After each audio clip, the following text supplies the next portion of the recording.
As digital transformation accelerates within healthcare and life sciences, a common challenge is how to manage records. Legacy, medical, or organizational records, either stored in boxes or on shelves, or impacted as a result of a merger, acquisition, or divestiture. Mixed record types with various destruction eligibility dates can often lead to over-retention, increased cost, and unnecessary risk, even impeding data sharing across your organization for better efficiency. At Iron Mountain, we understand our customers' need to sort and reorganize their records to improve file-level visibility, enabling them to make simple and defensible decisions about what to do with their inventory. And that's why Iron Mountain developed Smart Sort, a cost-effective solution that lets you make defensible decisions about what records to keep, destroy, or digitize, so your organization can meet its business objectives. Here's how it works. To begin, you decide what records need to be sorted. These records can come from your office or record center. It doesn't matter. They are securely transported for processing to one of our facilities. The Smart Sort process starts by first capturing the unique file or record ID based on your requirements. Then, using data extracted from your core business applications and retention schedule, Smart Sort tells us instantly, in real time, the outcome for that file, and this is sorted accordingly. Is it a destruction-eligible file? Or does it need to be kept until a future year? Is it a file that needs to be turned over for a divestiture or legal hold? Does it need to be digitized now or digitized in the future? You decide how you want your files sorted, and Smart Sort does the work. You get full file-level visibility through Iron Mountain Connect, our online hub, and can now easily make future disposition decisions. The box is then transported for secure storage or digitization. If the records are past retention and can be defensibly destroyed, the boxes are wrapped in black and clearly labeled for destruction. Smart Sort is an automated, defensible, technology-based solution to help you by securely destroying records you no longer need to keep, with a system in place to enable future decision-making about your inventory. Just think of Smart Sort as unmingling your commingled files. To learn more about Smart Sort, reach out to your Iron Mountain representative.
As digital transformation accelerates within healthcare and life sciences, a common challenge is how to manage records. Legacy, medical, or organizational records, either stored in boxes or on shelves, or impacted as a result of a merger, acquisition, or divestiture. Mixed record types with various destruction eligibility dates can often lead to over-retention, increased cost, and unnecessary risk, even impeding data sharing across your organization for better efficiency. At Iron Mountain, we understand our customers' need to sort and reorganize their records to improve file-level visibility, enabling them to make simple and defensible decisions about what to do with their inventory. And that's why Iron Mountain developed Smart Sort, a cost-effective solution that lets you make defensible decisions about what records to keep, destroy, or digitize, so your organization can meet its business objectives. Here's how it works. To begin, you decide what records need to be sorted. These records can come from your office or record center. It doesn't matter. They are securely transported for processing to one of our facilities. The Smart Sort process starts by first capturing the unique file or record ID based on your requirements. Then, using data extracted from your core business applications and retention schedule, Smart Sort tells us instantly, in real time, the outcome for that file, and this is sorted accordingly. Is it a destruction-eligible file? Or does it need to be kept until a future year? Is it a file that needs to be turned over for a divestiture or legal hold? Does it need to be digitized now or digitized in the future? You decide how you want your files sorted, and Smart Sort does the work. You get full file-level visibility through Iron Mountain Connect, our online hub, and can now easily make future disposition decisions. The box is then transported for secure storage or digitization.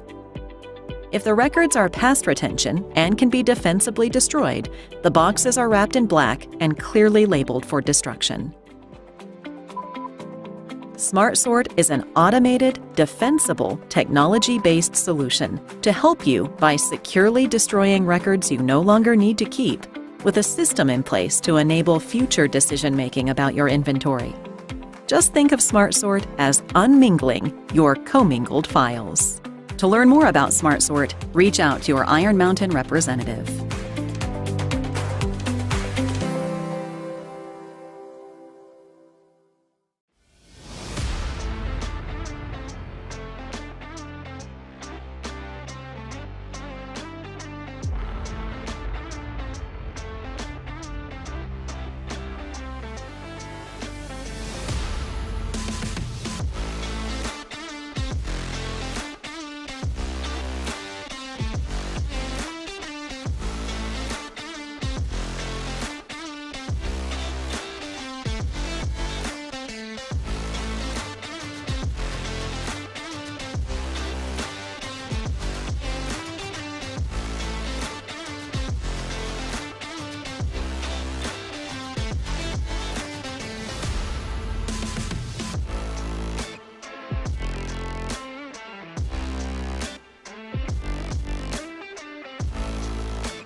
As digital transformation accelerates within healthcare and life sciences, a common challenge is how to manage records. Legacy, medical, or organizational records, either stored in boxes or on shelves, or impacted as a result of a merger, acquisition, or divestiture. Mixed record types with various destruction eligibility dates can often lead to over-retention, increased cost, and unnecessary risk, even impeding data sharing across your organization for better efficiency. At Iron Mountain, we understand our customers' need to sort and reorganize their records to improve file-level visibility, enabling them to make simple and defensible decisions about what to do with their inventory. And that's why Iron Mountain developed Smart Sort, a cost-effective solution that lets you make defensible decisions about what records to keep, destroy, or digitize, so your organization can meet its business objectives. Here's how it works. To begin, you decide what records need to be sorted. These records can come from your office or record center. It doesn't matter. They are securely transported for processing to one of our facilities. The Smart Sort process starts by first capturing the unique file or record ID based on your requirements. Then, using data extracted from your core business applications and retention schedule, Smart Sort tells us instantly, in real time, the outcome for that file, and this is sorted accordingly. Is it a destruction-eligible file? Or does it need to be kept until a future year? Is it a file that needs to be turned over for a divestiture or legal hold? Does it need to be digitized now or digitized in the future? You decide how you want your files sorted, and Smart Sort does the work. You get full file-level visibility through Iron Mountain Connect, our online hub, and can now easily make future disposition decisions. The box is then transported for secure storage or digitization. If the records are past retention and can be defensibly destroyed, the boxes are wrapped in black and clearly labeled for destruction. Smart Sort is an automated, defensible, technology-based solution to help you by securely destroying records you no longer need to keep, with a system in place to enable future decision-making about your inventory. Just think of Smart Sort as unmingling your commingled files. To learn more about Smart Sort, reach out to your Iron Mountain representative.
As digital transformation accelerates within healthcare and life sciences, a common challenge is how to manage records. Legacy, medical, or organizational records, either stored in boxes or on shelves, or impacted as a result of a merger, acquisition, or divestiture. Mixed record types with various destruction eligibility dates can often lead to over-retention, increased cost, and unnecessary risk, even impeding data sharing across your organization for better efficiency. At Iron Mountain, we understand our customers' need to sort and reorganize their records to improve file-level visibility, enabling them to make simple and defensible decisions about what to do with their inventory. And that's why Iron Mountain developed Smart Sort, a cost-effective solution that lets you make defensible decisions about what records to keep, destroy, or digitize, so your organization can meet its business objectives. Here's how it works. To begin, you decide what records need to be sorted. These records can come from your office or record center. It doesn't matter. They are securely transported for processing to one of our facilities. The Smart Sort process starts by first capturing the unique file or record ID based on your requirements. Then, using data extracted from your core business applications and retention schedule, Smart Sort tells us instantly, in real time, the outcome for that file, and this is sorted accordingly. Is it a destruction-eligible file? Or does it need to be kept until a future year? Is it a file that needs to be turned over for a divestiture or legal hold? Does it need to be digitized now or digitized in the future? You decide how you want your files sorted, and Smart Sort does the work. You get full file-level visibility through Iron Mountain Connect, our online hub, and can now easily make future disposition decisions. The box is then transported for secure storage or digitization. If the records are past retention and can be defensibly destroyed, the boxes are wrapped in black and clearly labeled for destruction. Smart Sort is an automated, defensible, technology-based solution to help you by securely destroying records you no longer need to keep, with a system in place to enable future decision-making about your inventory. Just think of Smart Sort as unmingling your commingled files. To learn more about Smart Sort, reach out to your Iron Mountain representative.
As digital transformation accelerates within healthcare and life sciences, a common challenge is how to manage records.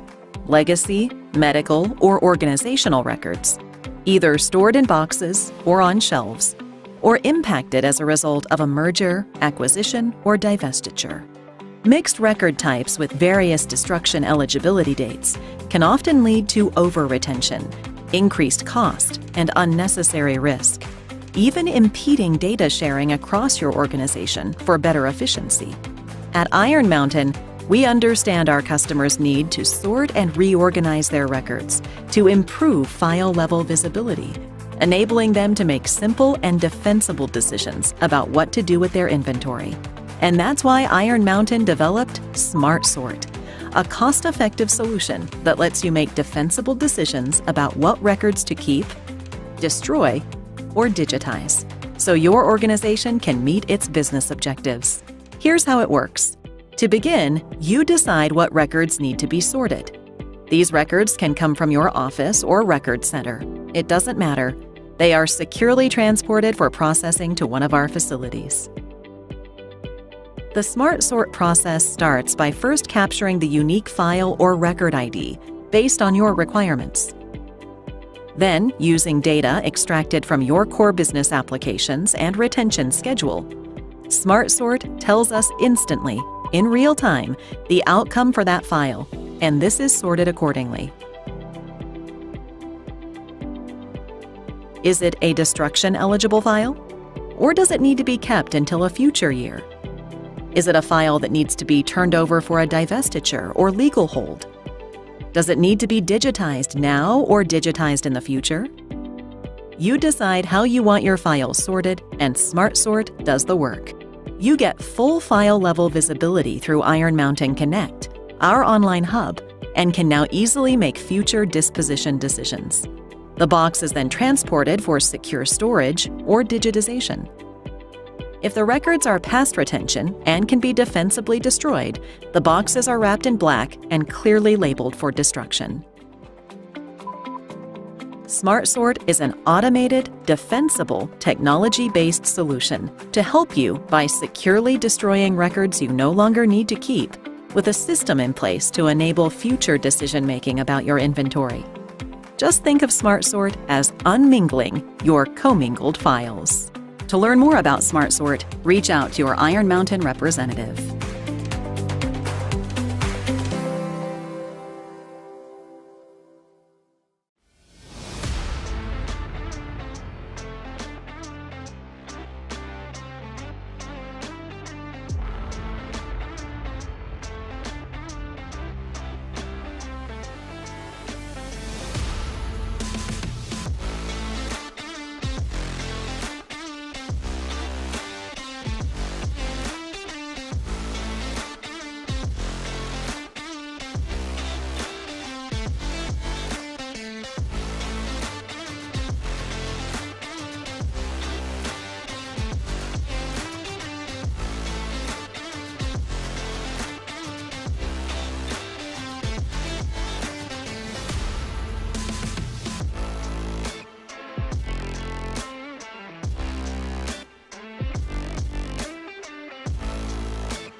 As digital transformation accelerates within healthcare and life sciences, a common challenge is how to manage records, legacy, medical, or organizational records, either stored in boxes or on shelves, or impacted as a result of a merger, acquisition, or divestiture.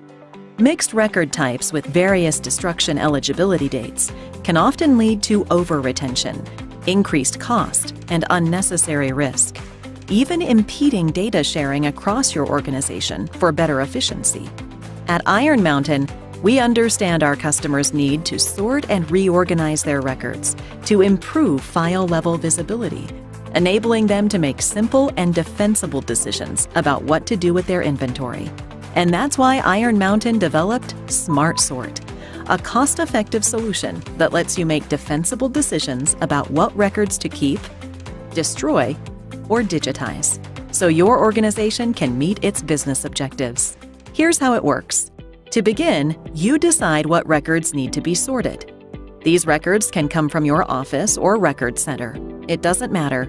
They are securely transported for processing to one of our facilities. The Smart Sort process starts by first capturing the unique file or record ID based on your requirements.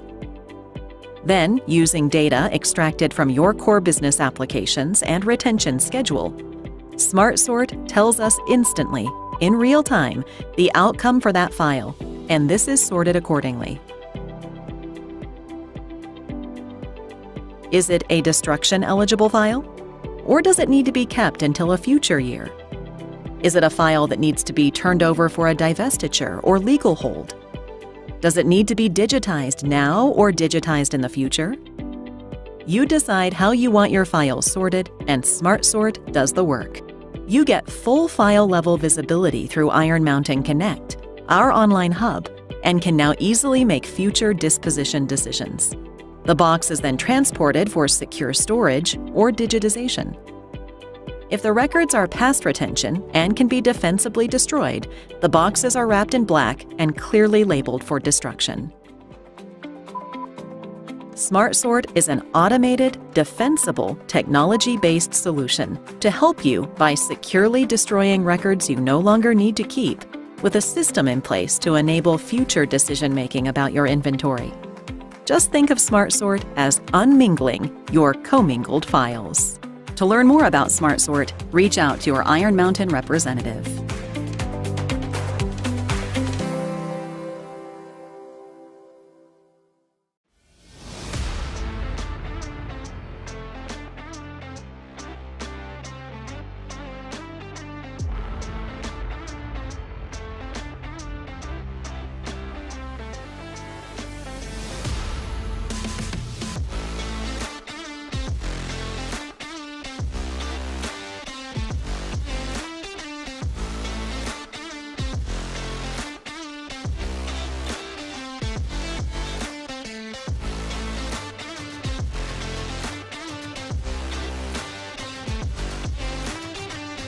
Thank you for bearing with us patiently today. So let's start this great event that we have scheduled for today. So can we have a huge round of applause, not just for the summit, but you all who have made it on time today for this event. So can we have a huge round of applause? All right, so let's start the Dun & Bradstreet's Healthcare and Pharma Summit 2023. My name is Kaustav Bhattacharya, and I will be your host for today. So let me begin by sharing Dun & Bradstreet's commitment to this sector. We at Dun & Bradstreet have a long history of working with healthcare and pharma companies, both large and small. We enable you to make data-driven decisions by empowering you with a variety of data and analytics-driven products and solutions. Our finance solution offering, which includes the credibility reports, help to improve a company's visibility and credibility at a global level. To relate this with Indian pharmaceutical companies, DNB has actually received approximately 90,000 checks from global companies for Indian pharmaceutical companies in 2022. These checks are generally from buyers, other businesses, joint venture partners, and various other stakeholders in order to help them ascertain the credibility of an entity. And now you must be wondering why Hyderabad was our choice for this. Now, Hyderabad was our first choice to hold this inaugural flagship conference because of multiple reasons. Needless to say, it is the vaccine hub of India, accounting for over 1/3 of global vaccine production. It ranks first in the manufacturing of bulk drugs and third in formulations in the country, accounting to 40% of the total Indian bulk drug production and 50% of the bulk drug exports, thereby getting the name of the bulk drug capital of India. And finally, it is, again, like home to 20+ life sciences and med tech incubators, which is the highest in any city that in India. So that's why this was obviously the perfect choice for us. So today in this summit, we'll have a lot of insightful panel discussions and leadership talks around contemporary topics of technology, analytics, ESG, and supply chain resiliency for the Indian healthcare and pharma sector. In addition, DNB will also launch the first ever edition of its publication, India's Leading Healthcare and Pharma Companies 2023. The central theme of today's summit, can anyone tell me what the central theme is? You must all have read the agenda. Do we know what the theme of the summit is? Anyone? Yes, that's correct. It's prescription for future growth. And also, ladies and gentlemen, I feel very privileged to be a part of this inspiring and breathtaking summit today. I want to extend our heartfelt gratitude to our summit partners. So can we have you put your hands together for our digital transformation partner, Iron Mountain India Private Limited, our co-partner, Maroon Oak Technologies Private Limited, our next co-partner, Cloud4C Services Private Limited.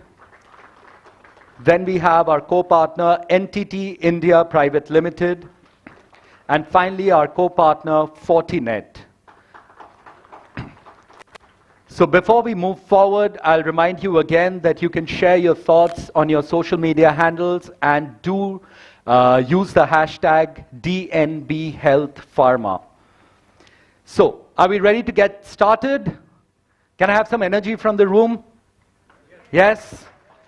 Awesome. So for the first session of the day, we have Dr. Arun Singh, who's the Global Chief Economist of Dun & Bradstreet, who will share an overview of the Indian healthcare and pharma sector. Can we have Dr. Arun Singh on stage?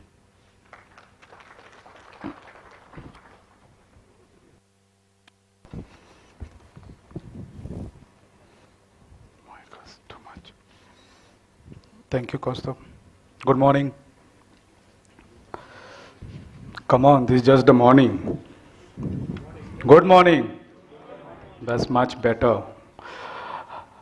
And why I'm saying that we need to maintain the energy throughout the day, it's a long day for us. And I think this much needed discussion, especially after the pandemic.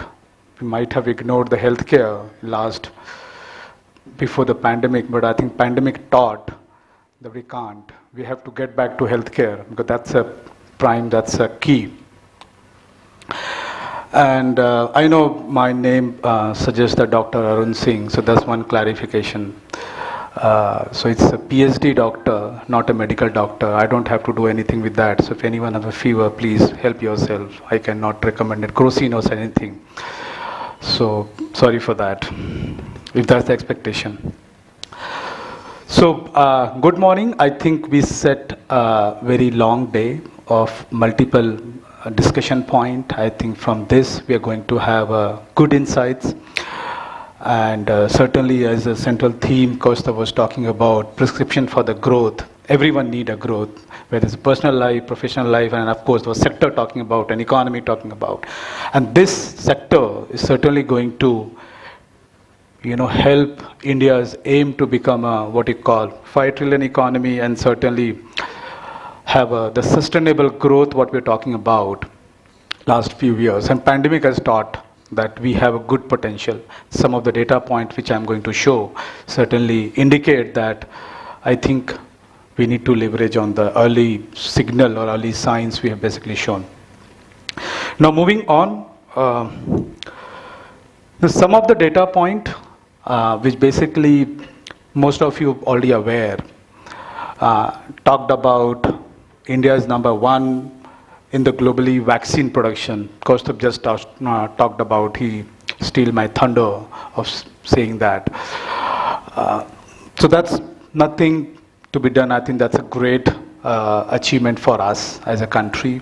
Second, we are again number one globally for supply of generic medication. You all know that. I'm just putting a data to just synthesize. And the third, we are 10th globally in terms of the medical tourism index. Who are before us? We have Canada, Singapore, Japan, Spain, UK. Those are the countries before us.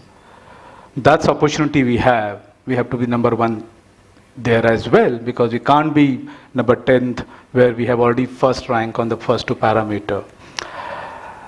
And the last, in terms of biotechnology market size, we are 12th. Again, we have a China and US before us.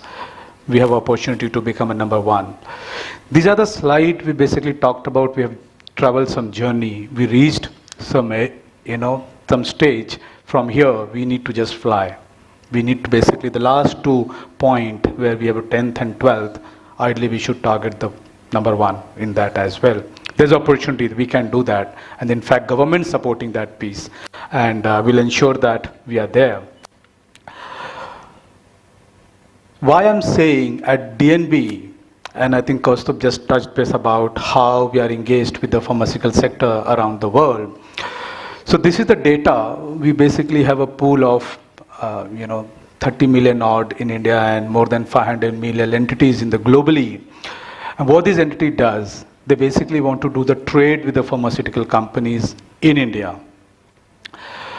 And if I have to basically index that value prior to the pandemic, that's in 2018, 100 inquiry came in from global counterpart. They just want to do the trade with the pharmaceutical companies, overall business in India, that was 100. Post pandemic, that's around 2022, that number of companies gone to 200. It's just the index value. It's almost doubled. It used to be 100, now it's double 200. But look at the pharmaceutical businesses. It's a 3 times. Which means the global company wants to do the trade either from the supplier side, from the customer side, from other prospect. It's a 3 times. It's 100 times more than what it used to be for the all businesses. Which means the growth of this sector is growing faster than the all of the businesses put together because of the increased interest coming from the global counterpart. They're basically coming to us and trying to understand what we does and how we can engage with the global, how we can engage with the Indian counterparts. That's opportunity we offer. But the slightly bad news, in fact, area of improvement, I would say that the out-of-pocket expenditure toward the healthcare, out of 100 rupees, 50 rupees I have to put from my side, from my pocket in India. But if I'm living in some of the countries in the Western Pacific, I'm not putting that much amount, hardly 20 bucks or something, 20 rupees or something I'm putting. So India is diagonally opposite when we talk about the out-of-pocket expenditure. We might have heard, but I'm just putting a data to synthesize that there are good amount of opportunities for Indians or for the India policy makers to ensure that that 50 benchmark, that 51 rupees we are spending, in fact 51% of total healthcare expenditure coming from my pocket should come down. Because if that's not happening, we are going to lose out those opportunities, because government schemes, government expenditure covering another 34%, and then rest of the things coming from the charitable institute, NGOs and other pieces. That's an area of opportunity for India to improve, because if that's not happening, we have a serious issue in terms of sustaining the growth, what we have seen in the first two slides. As a result of that, because if I have to spend 50% of my healthcare expenditure from my own pocket, there are necessary precautions one has to basically take, what we call preventable mortality rates. Look at in India, it's highest per million people. It's around 639 people are dying, as against Brazil just 245. Sri Lanka, in fact, our neighbor, 352. We are more than that. Because 50 rupees, 50% I'm spending from my pocket, I might not spend money on the preventable disease or preventable issues. I'm happy getting into the disease mode, and this is the outcome. So that's the sad part. There is basically some takeaway from this. And another area of improvement, as a result of that, 17% of us, in fact, total income out of 100 rupees I earned in a year, I spend more than 10 rupees on my healthcare. Just left with the 90 rupees for the rest of the pieces, which is again huge.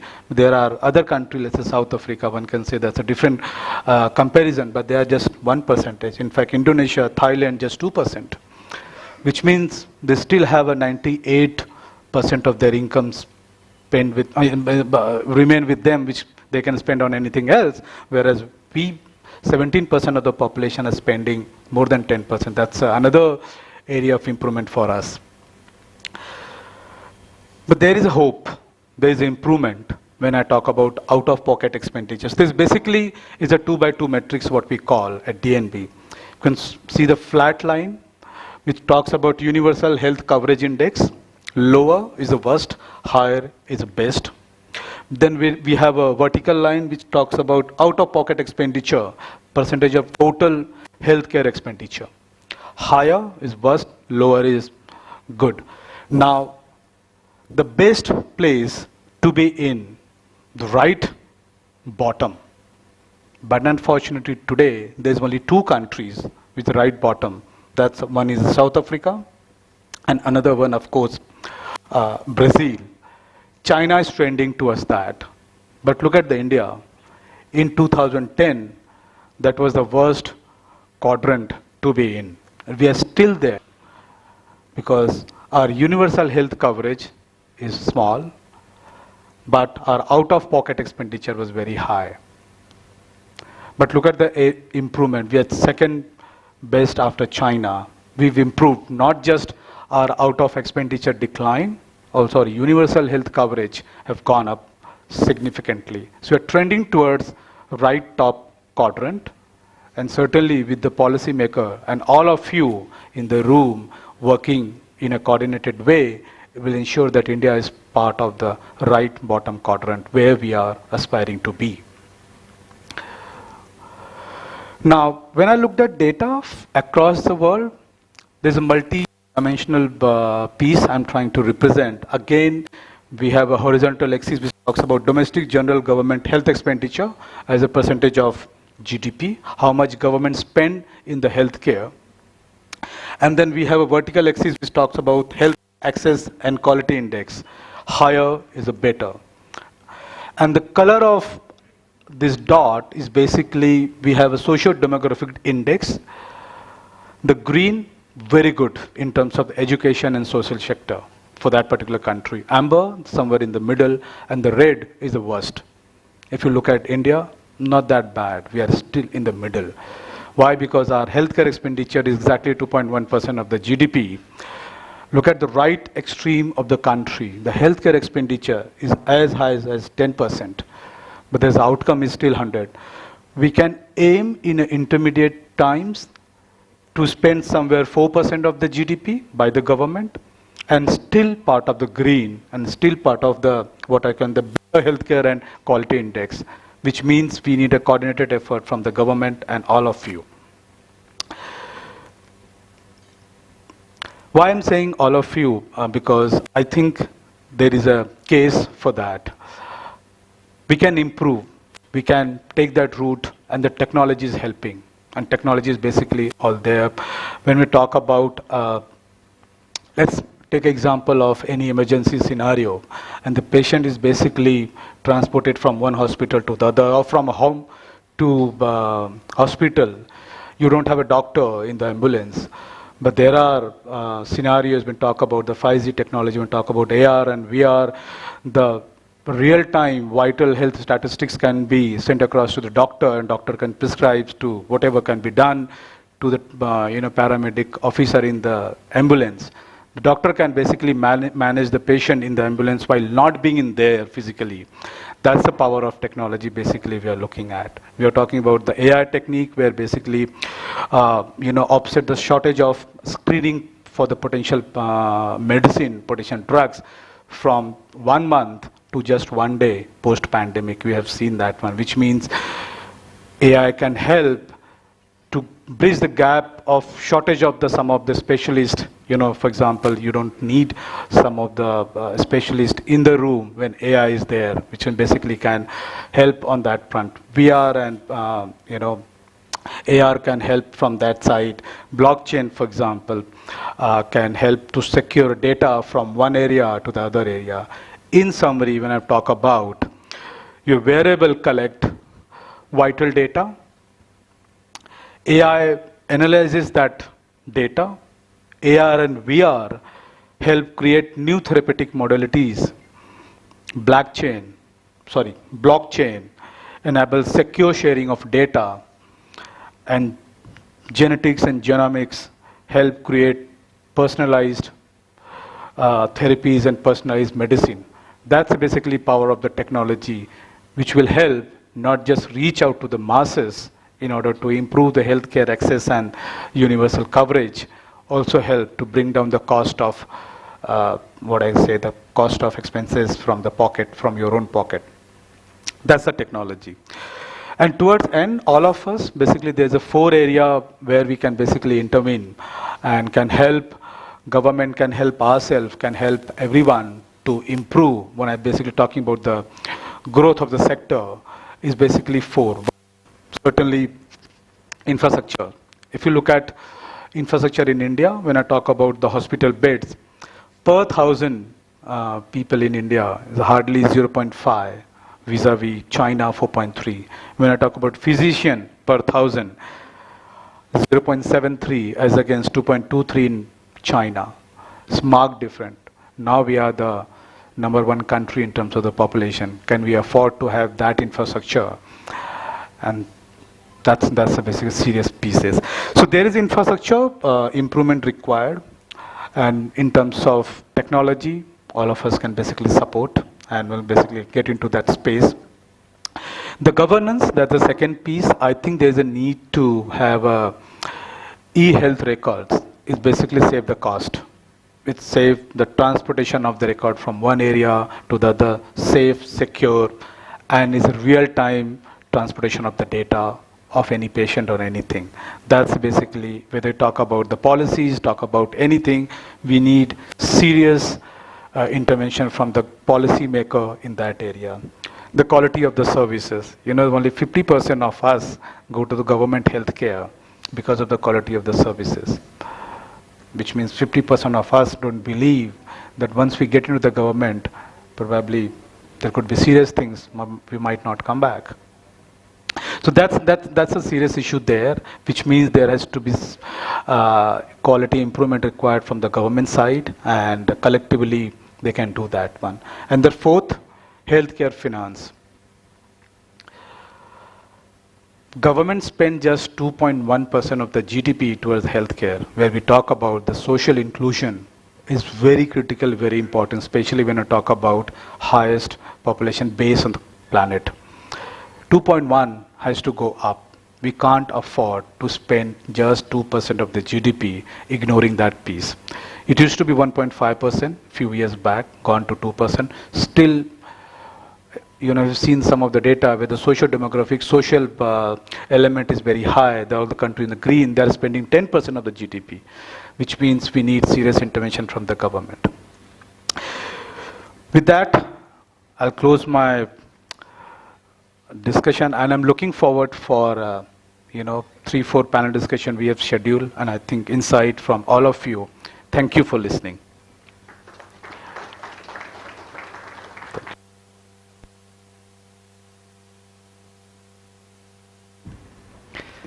Thank you so much, Dr. Singh, for such an insightful perspective and an overview of the Indian healthcare and pharma industry. It's always, like usual, it's always a pleasure listening to you. All right, now moving on to our next session, we have our first keynote address of the day. May I request Ms. Praveena Gundaya, Commercial Director, Iron Mountain India Private Limited, to deliver this keynote address and enlighten the audience with her valuable perspectives. Can we have a huge round of applause for her? Yeah.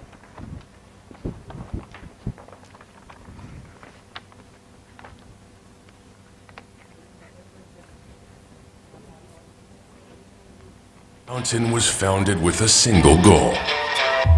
Deep in an iron mine in upstate New York, Iron Mountain was founded with a single goal.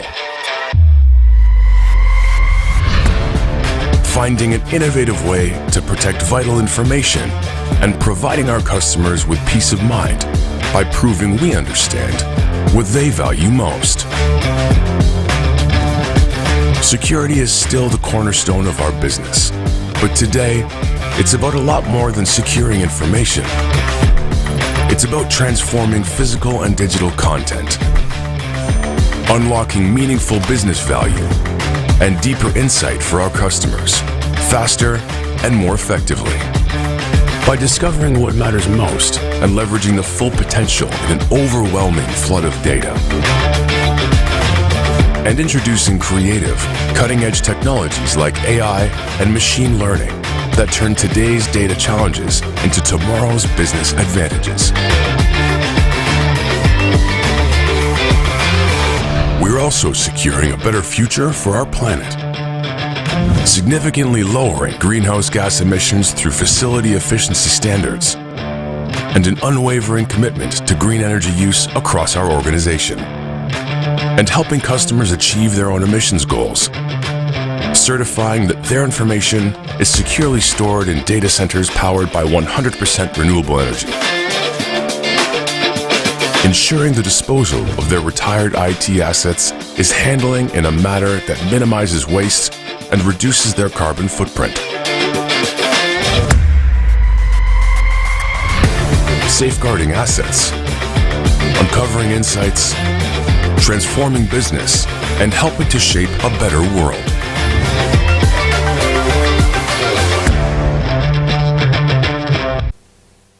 Connection between the video and the theme of the whole conference here. Hands up if you see that. Just a couple. Okay, so let me go through my presentation and probably it will become more clear.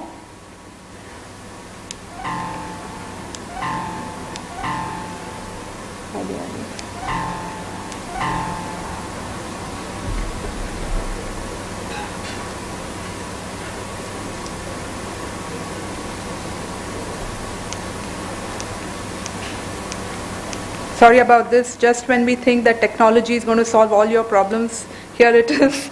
And that comes back to the discussion, it's not always technology, it's culture, right? Dr. Chaturvedi, yeah? Okay, so sorry about this, we'll come back. Okay, so we heard Dr. Singh speak about all the problems that India is facing. We also heard Dr. Singh speak about what are the changes that government is trying to do, what are the key technologies that will help us in the healthcare sector. What I have done is I was thinking about this and I have shortlisted 3 trends that I see would be critical in the coming years that would help us in this field in healthcare. One is Ayushman Bharat. Have all of us heard about Ayushman Bharat and how it is going to change the entire landscape for the hospital industry? Yeah? Okay. The second one is the health stack that the government is building. The health stack trying to bring all the hospitals, the healthcare providers under a single roof. Have we all heard about that and how it is transforming the entire landscape? Okay, that to me is going to be one of the key areas that is going to completely transform the way we do business. The third, of course, is the data protection bill. All of us know about the data protection bill, okay?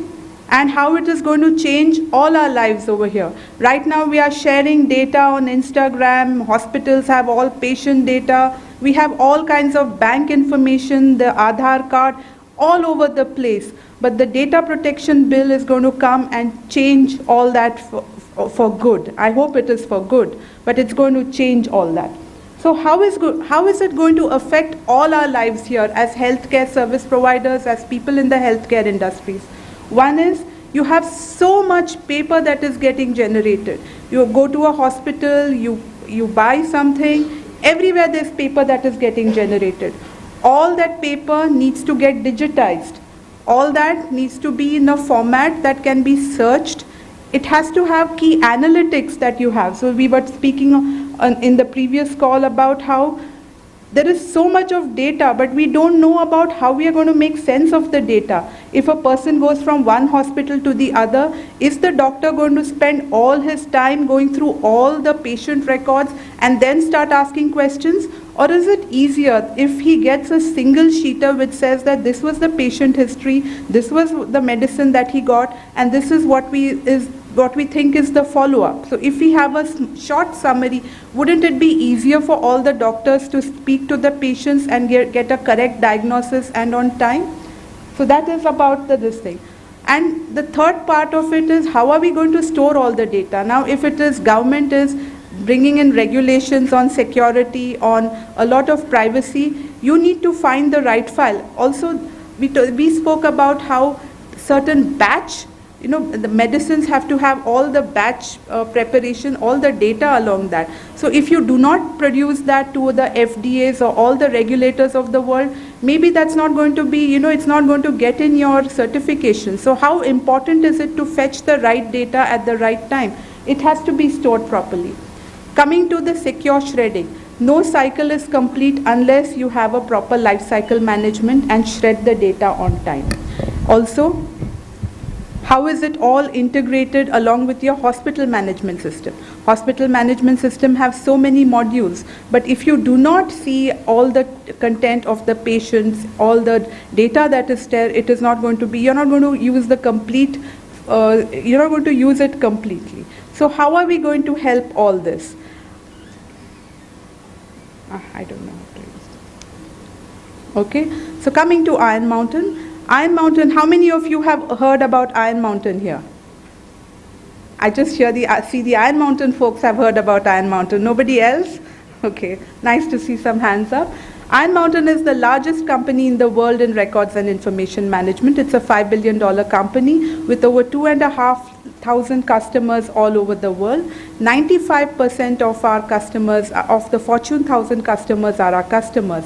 And we have presence in over 59 countries all over the world. So how we can help you with so much of experience is that we are known to protect information for all types of customers. So whether it is storing your data in a paper format, whether it's storing your data in the information form, in the information space, we provide a single pane of glass so that you can access both the physical and the digital. And that's how we can help all our customers. We help unlock what is the value of the data stored over there. So you cannot, there's no point in storing all the data if you don't know what is the value of that data. That's how we help our customers. And then finally, we help customers transform their business so that they can become more digital, they can be more responsive to their customers, they can follow all the regulation and all the compliances. These are some of the services that we provide in the digital solutions. We spoke about how we have DMS and a content management software that helps you access all the data that is stored over there. In the asset lifecycle management, so data is not stored only in paper and in information, we all know about that. It is also stored in all the laptops, the mobile phones, and all the electronic assets. We can help you manage, decommission some of the data when it reaches the end of its life cycle, and also tagging, storage, and inventory management of all your electronic data. Finally, workspace solutions, which comes to record management, clean start, and secure shredding. This gives the complete picture of Iron Mountain, and the whole thing is around, and finally the last bit is on data centers. So end-to-end of information, which means right from paper to the data centers. That's how we can help our customers around the entire life cycle. Thank you very much.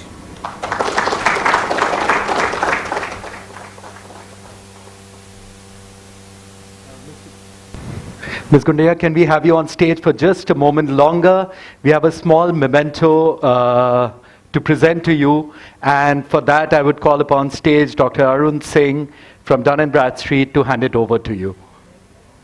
Can we have a huge round of applause for her?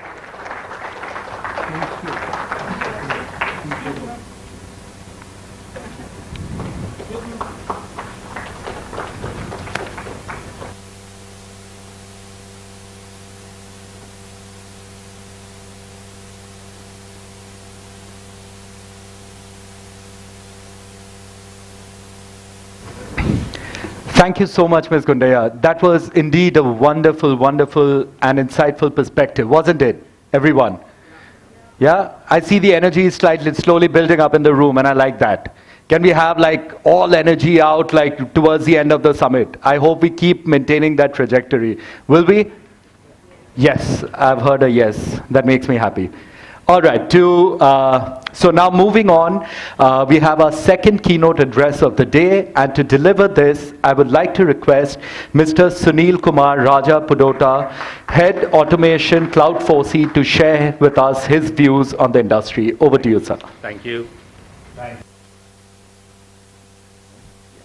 Thanks, Dr. Arun and Madam, for setting the agenda for myself. So, we at Cloud 4C over the last few days, when we have been given this honor of sharing this keynote address, we wanted to choose the topic. We spoke the word transformation for almost 10 years now. I feel that industry in Hyderabad, which I have been associated for 25 long years, have invested a huge amount of money in the digital landscape.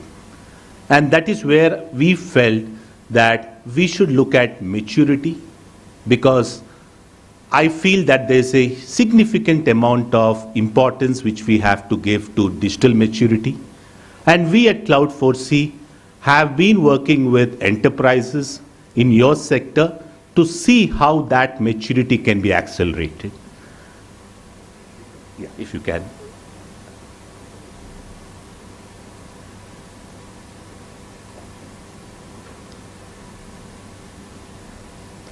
Since I am in this forum, so I thought let me just give you a few insights of the 4.0 versions of both pharma and healthcare. There are many points here, but one key takeaway which I want to highlight here is the digital experience. The last 3 years saw healthcare talking to their patients digitally. This will continue. So everyone are working to see how your customers' experience significantly transforms. And that is where we want to focus on, and we want to support customers in this particular journey of your experience. Second key point, after customers' experience, our two key takeaways from Dr. Arun is secure your data. And third point is cost optimization.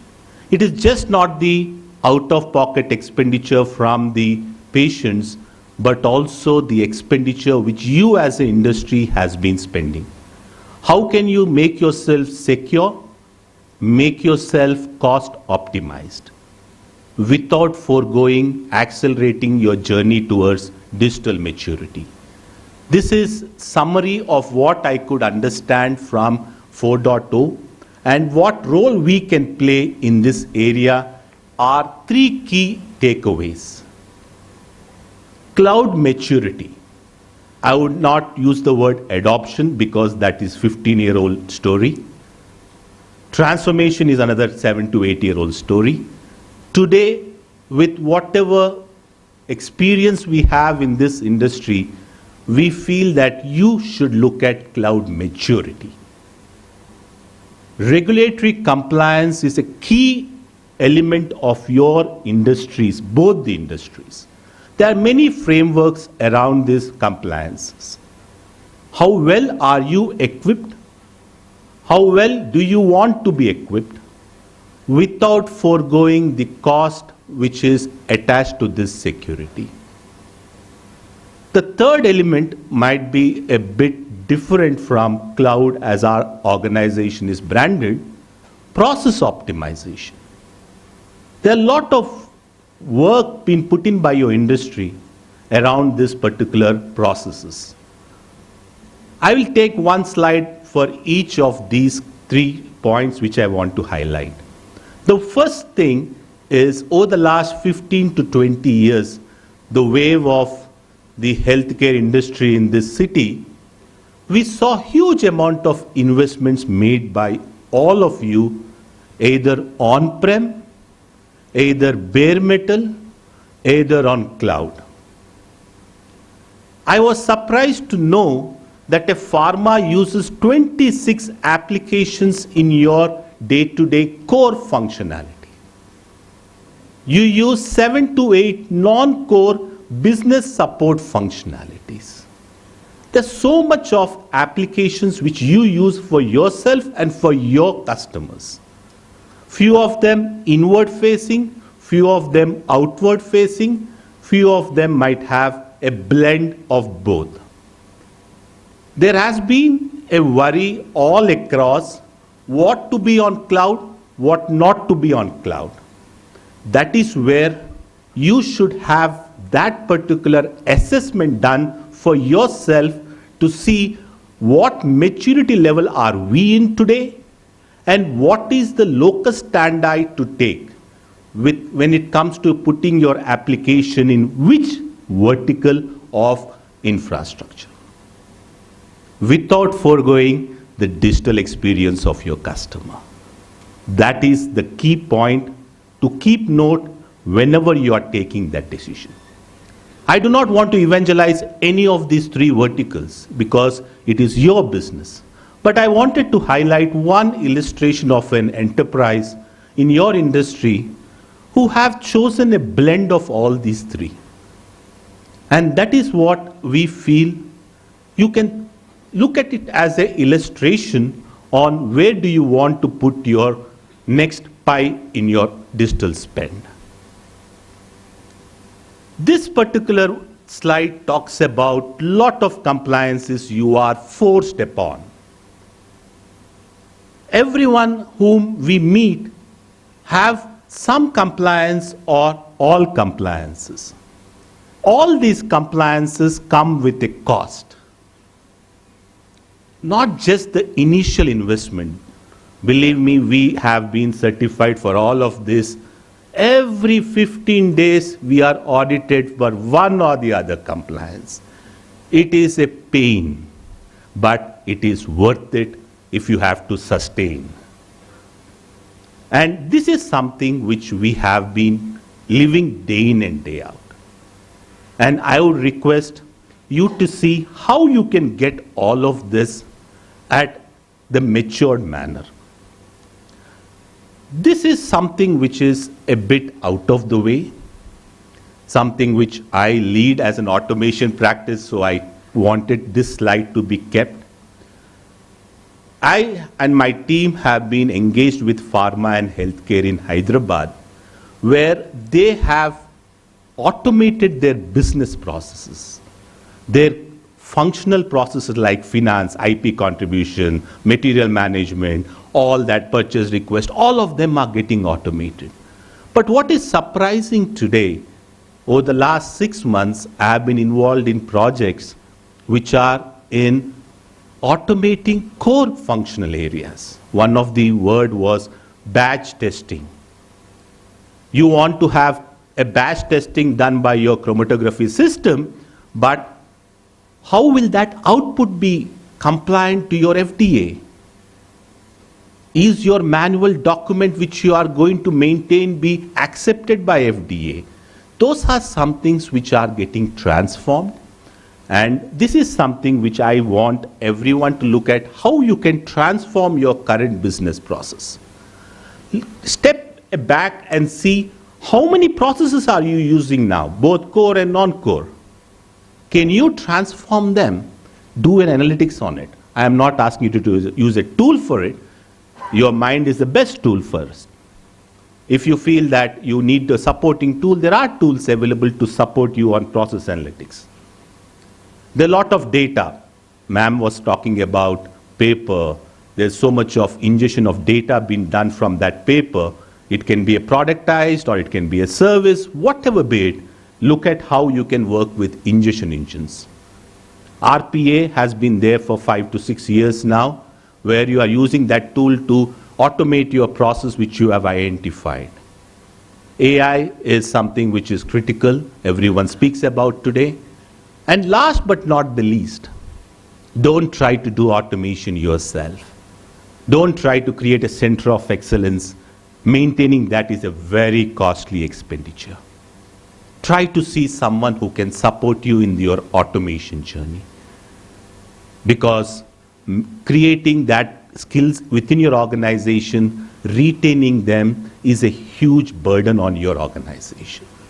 That is another learning which I have personally. We have to also maintain the team, so I know the challenges. So this is a critical area in 4.0, and I wanted to leave a thought here. And before I end, I need to speak something about Cloud 4C. Who are we to talk about all those 3 areas to take away? We are a Hyderabad headquartered company formed way back in 2008 and had a significant journey from what we were in 2008 to a 3,500 employee organization, supporting and going through a huge journey in this 15 years now. And that is a pride which we take, not just started as the best data center in this country, but we are today the best data center provider across Asia Pacific, having our tier 4 data centers. Then we moved into the cloud journey. We have our own bare metal cloud, which we support customers in. Then we moved a bit higher, where we became the global supplier to SAP's HANA Enterprise Cloud, now what they call SAP RISE. So we take pride in one of the largest supplier of RISE to SAP. So all your RISE customers are using us as a underlying infrastructure and services layer. This is another journey. And even though there has been ambush from AWS, Azure, GCP in this market, we sustained ourselves, but we also understood that we need to partner with them. And that is where we have leveraged our own competency along with that partnership to become a valuable partner to our enterprises. This is where we are present today. From Pioneer Towers in Madhapur, high-tech city, today we are located in 26 countries, and all the delivery happens from this city. And that's one pride which we take. Whenever I use that word, it happens from Hyderabad. This is one thing which I want to have the last slide with. We have been supporting pharma and healthcare. We know this particular industry. We have been interacting with you. The experience, not just from the Indian market, but the experience which we got from the global market has been phenomenal. And we ensure that we maintain the standards required by your industry all through in and out. We are available in the booth just beside the reception. We have a strong team.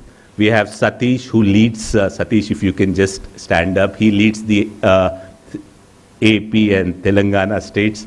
Now, along with him, we have the other team, our marketing team. Whatever questions you have, we are available for you, and we will be there all through the day for you. Thank you. Thank you.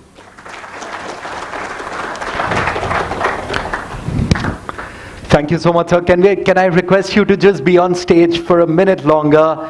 And may I request Mr. Vipul Oberoi, Director of Marketing, CSR and Learning Solutions for Dun & Bradstreet India, to hand over a small memento to you. We are going to be talking to each other. First time we are meeting with this.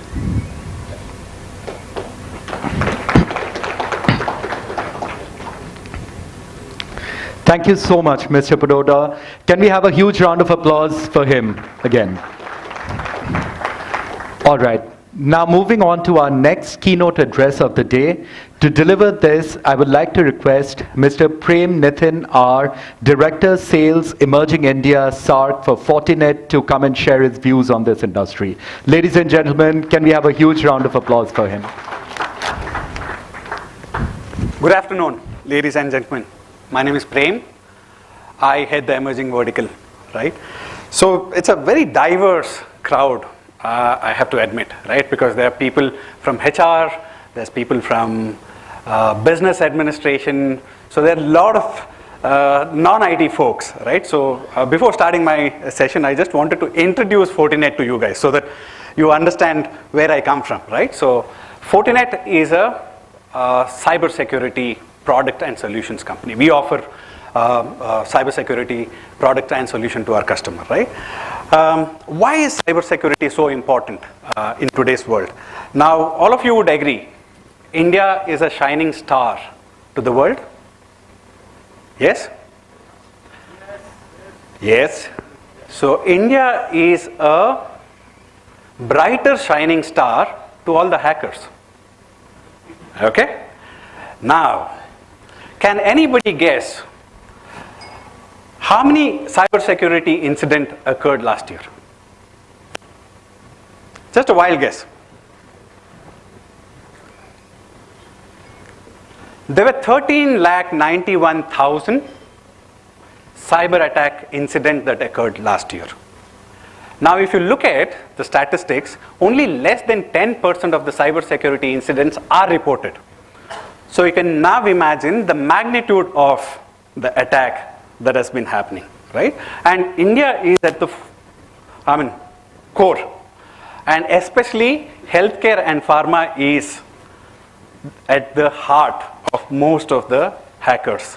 Now, for them, they think that pharma and healthcare industry has made tons of money in last 2 years, and they have tons of money to basically pay out the ransom. Right? So this is something which we have been engaging with some of the pharma companies, and this is something which we have observed as well. Right? So there's so much of attack that is happening on the pharma and healthcare industry, which is unprecedented. Right? Now, if you look at, you have to be really scared today, right? Because every 14 seconds, there is a ransomware attack which is launched. Every 14 seconds. Every 39 seconds, a cybersecurity attack is executed. Okay? Which is very, very scary. If you look at 37% of the attacks happen through phishing, email. They basically enter into the segment. Enter into the network. Average ransom organization pays is 188K USD, which is 1.5 crores. Average ransom that the organization pays. And there are a lot of top pharmaceutical companies who have been under attack for almost 6 months and have paid hell a lot of money to the attackers, right? So you're basically talking of digitization. Digitization without security is calling trouble. How many of you agree?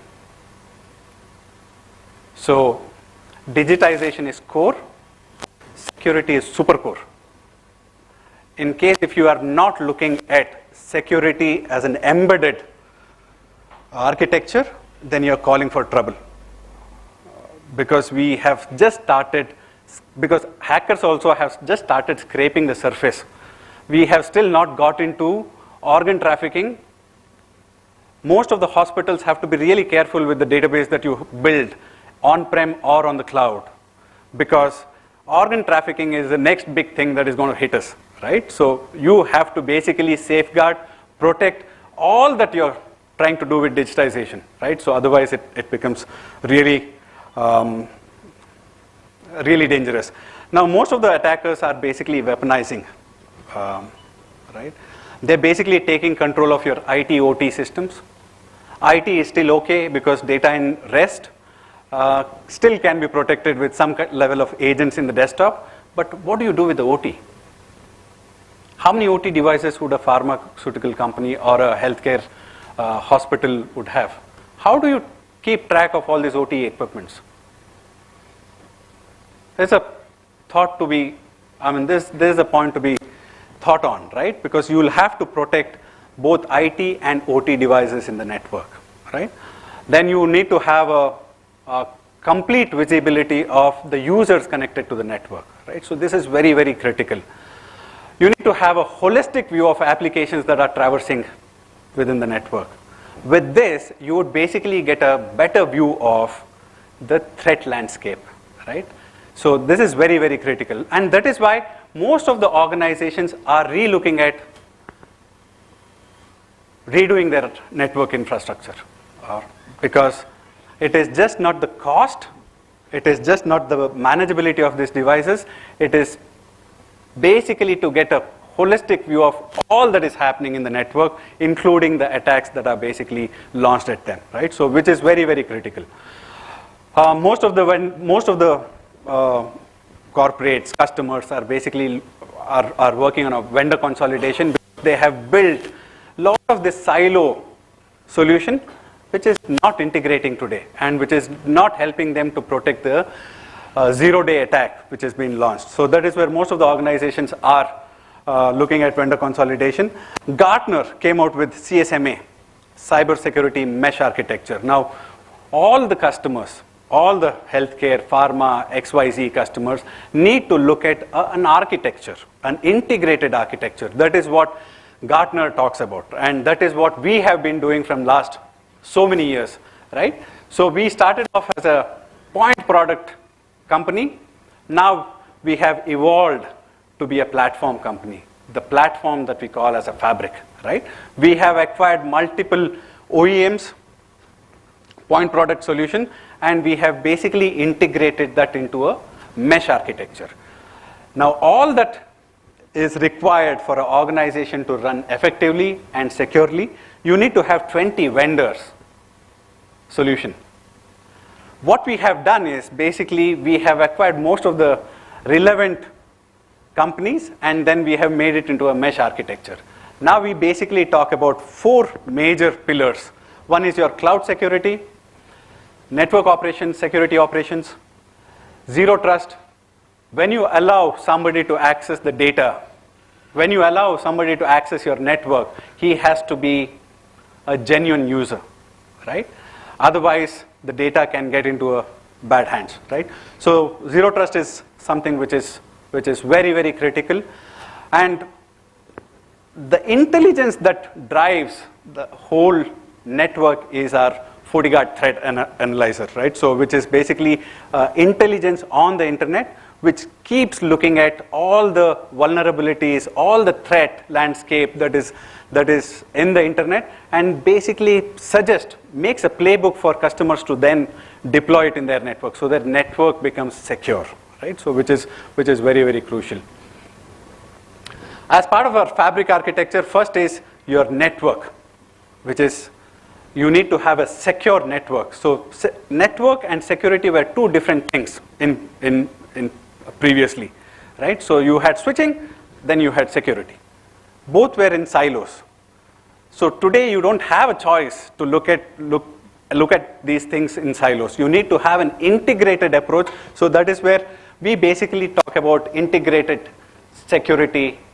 The intelligence is provided by the FortiOS, which basically integrates the network and the security appliance together, so that the security policy is consistent across all your network, right? So which is very, very crucial. Second thing is convergence of on-prem and remote users. If you look at today, not many people sit in the office and work, all right? Be it your partners, be it your vendors who work. So they are basically diverse, distributed workforce. Now, how do you secure your infrastructure that you have built giving a secure access to somebody who is accessing it on-prem, somebody who is accessing it from outside. Now that is where we have a zero trust or a SASE solution which gives you a single pane of glass wherein which you can manage the user, manage the device, manage the policy, security postures, everything, right? So you have a single pane of glass which will give you a holistic view of IT/OT devices, users, and the security policy, right? So this is very, very critical. Now, FortiGuard security is something which I spoke of, which is basically not a siloed solution from our perspective. This interoperates with Cisco, this interoperates with PAN, so we share a lot of security incidents and then take security incidents from them, right? So security intelligence from them. So this is something which will help customers to make their own playbook, make their own mitigation policies, and then roll it out in the network so that any new attack that is launched, your network or your data is secured, right? So which is, and from leadership perspective, we are leader in firewall, no doubt about it, right? The total number of firewalls shipped till date, what Fortinet shipped till date, all competition put together cannot match that 10 million mark, right? So we are the highest firewall shipping OEM in this world, right? So we are a market leader in firewalls. We are market leader in 7 other technologies that we offer to our customer. And we integrate with controllers, with AWS, with GCP, and security instances can be placed in each of these cloud and then can be managed centrally as well, right? So the security policies that you define for your on-prem users, for the cloud, for your private cloud, so everything can be consistent and can be managed centrally. So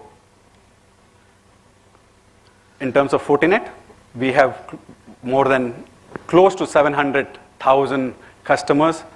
We are $6 billion company with the market capitalization of 38.2 billion, and we just want to be a trusted partner in your journey towards digitization, right? I just wanted to make it quick and then relevant. Hope I passed on the message. 3 things that I want to leave behind. You need to have a complete visibility of IT/OT devices in your network. You need to have a holistic view of applications that are traversing in the network, and you need to have a clear visibility of what are the threat landscape that you will be attacked from, right? So these are the 3 points that I want to leave behind, and thank you. Can we request you to just be on stage for a minute more? And may I request Dr. Arun Singh from Dun & Bradstreet to hand over a small memento.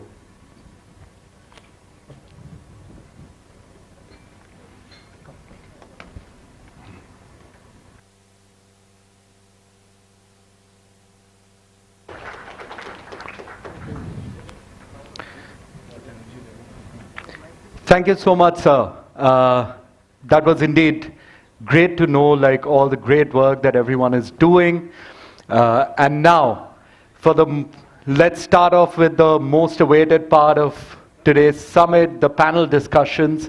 So for the first topic, the first topic of our first panel is how technology and analytics are reshaping Indian healthcare and pharma industry. So just give me a brief moment to introduce you to our distinguished panel members for this panel discussion.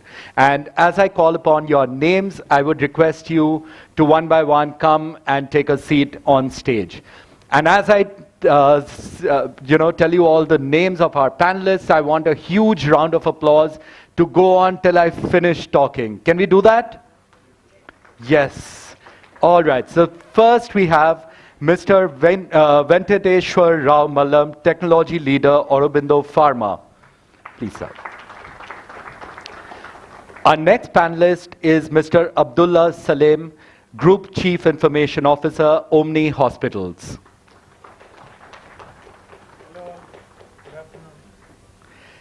Next we have with us Mr. Pavan Chavakula, Chief Digital Innovation, Apollo Health and Lifestyle Limited.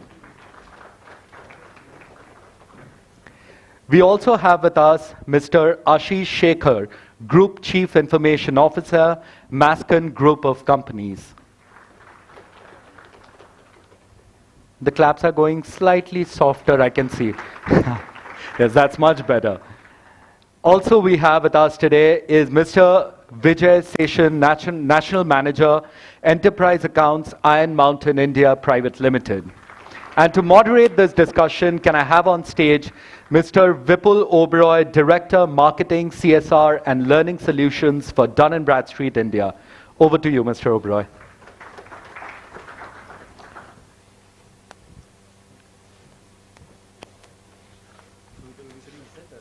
No. Yeah. Oh, it's for the audience, so that's fine. Yeah.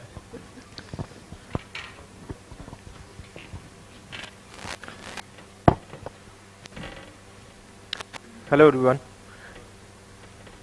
So by the time we have this set up, but we have had really good presentations till now from the experts here, talking a lot about technology, talking about security, digitization, and of course digitization not just in healthcare and pharma sector, but it has transformed every sector. It's pervaded every sector.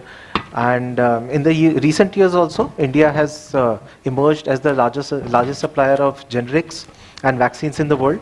And this has been fueled a lot by digital technology and innovation.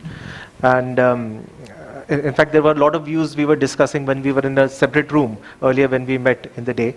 And the profound impact of technology and data analytics can be gauged from there is an improved drug discovery process, the clinical decision making has been enhanced, and operations have improved, and overall it is benefiting the overall health control in the population.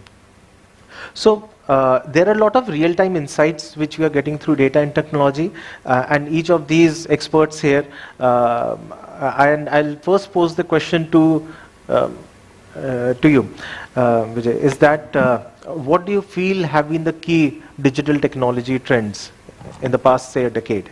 So, Vipul, after coming, a lot of things I've been hearing from the keynote speaker. So to you. Yes, it's on. Okay. So one thing which I find is like a lot of people talking about the Bharat Abhiyan scheme, Indian scheme and everything. And what I find also like new government is very keen to implement this scheme, like unified healthcare services, right? And one of the key speaker before, keynote speaker talked about the digitization, what are the security rate and everything. So what I feel is like one of the key trends which going through is how we can move from the physical to the digital process. Like everyone is moving to the digital services now. We have the mobile app, we have the smart watches nowadays. And one thing which has really attracted me from an industry point of view, what I feel is like for pharma, healthcare, it's how we can cater towards the customer-centric. Like it can be patient-centric, it can be the pharma-centric, how we can move the physical to the digital. So we have a lot of things happening on the digital front.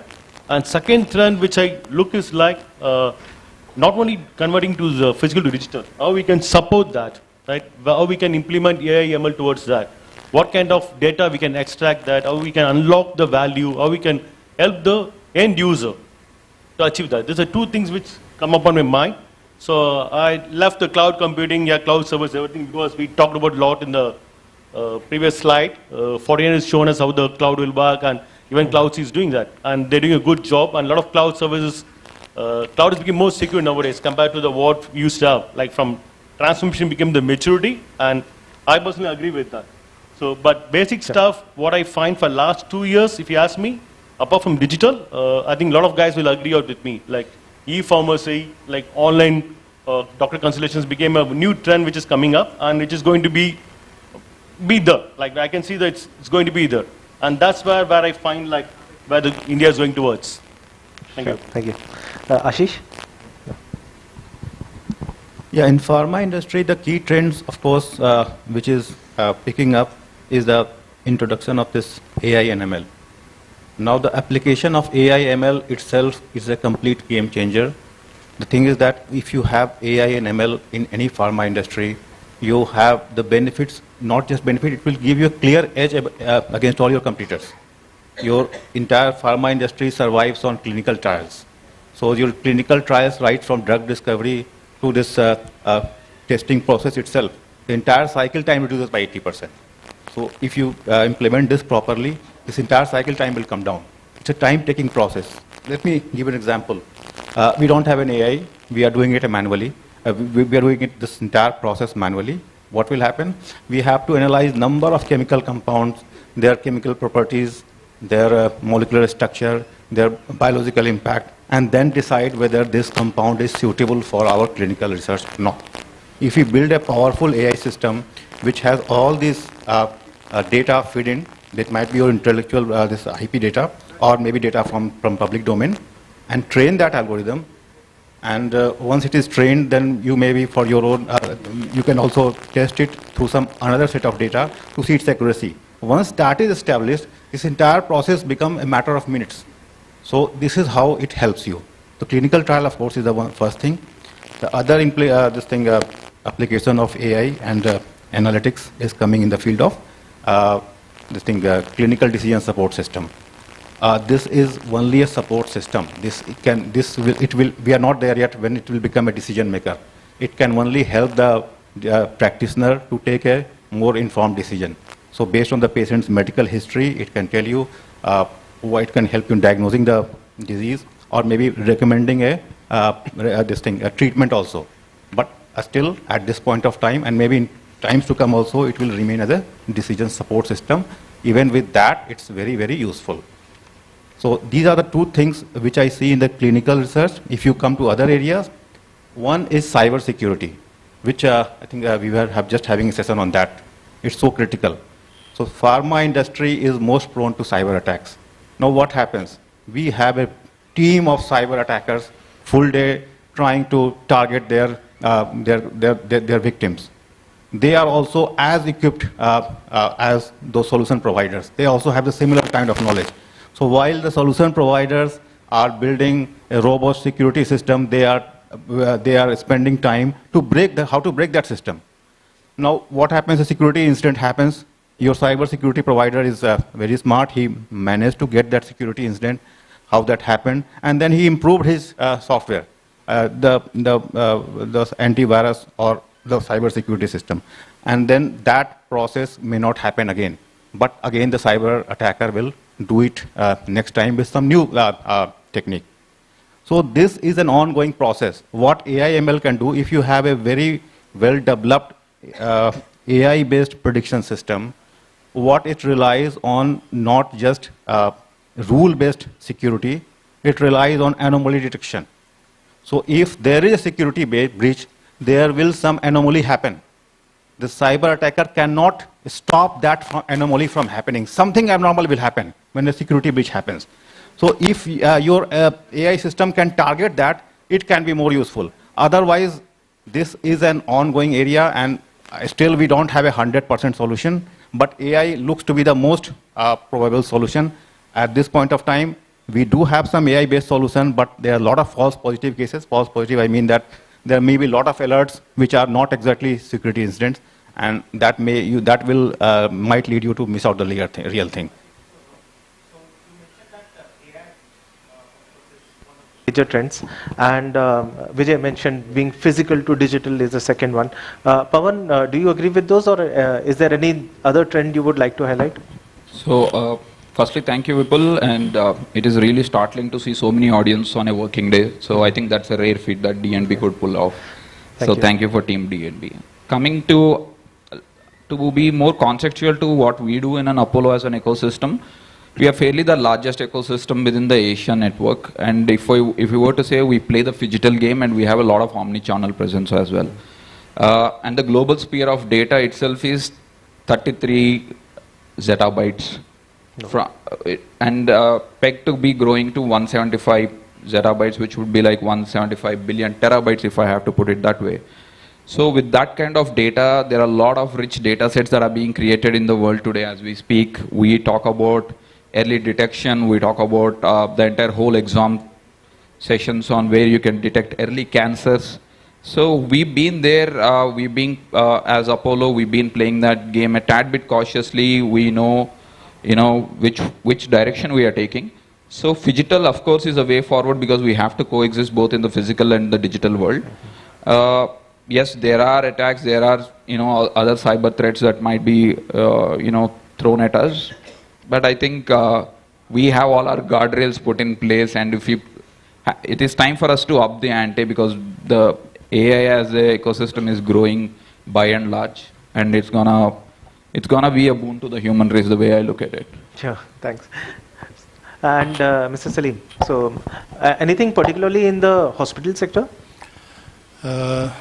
Thanks everyone. I think the security perspective and the data digitization perspective, everybody has given their inputs. But definitely I'll be talking about the hospital perspective. So we are talking about AI, ML, predictive analytics. All these are still in the evolving stage. And if you're talking about the digitization per se in the health industry, it is absolutely, it's growing on a very large scale, and it's adopting on a very fast track. But the clinicians are looking kind of longitudinal record to be in place. And on top of it, if the clinical decision support system at point of care, whether it is a primary care, secondary care, or tertiary care, if their clinical decision support system is working and giving the inputs to the clinical clinicians to treat the patient. I'll give them an example. For example, suppose in an oncology hospital, I'm there and the doctor has parked the diagnosis as a head and neck cancer and stage XYZ, having the size of the infected area, so and so forth. The system should supposed to tell about that whether it's supposed to be go surgery or it's supposed to go for first for chemo, and if it is going for chemo, then what is the how many interval and in what fashion, in what breakup the chemo is supposed to be administered to the patient. So this kind of still they are demanding, but the question is, the big challenge is the way is the data. If unless the data is not there, the algorithm cannot be written, and the algorithm cannot be tested out 100% with full proof. So still going on, and for example, if you see that e-prescription and data consolidations that has been evolved on a large scale during the COVID and post-COVID. So digitization perspective, healthcare industry is far ahead than comparing to other industries to adopt the technology. Earlier it was in the last row in terms of adopting the technology. Now it is way ahead, and as it is an evolving stage, but it is going to give a lot of confidence to the healthcare providers, clinicians, and to having a goal that reduce the clinical errors. So that's where the industry is working on that. Over to you. Mr. Venkat, do you feel that pharma sector is keeping pace with the technology trends?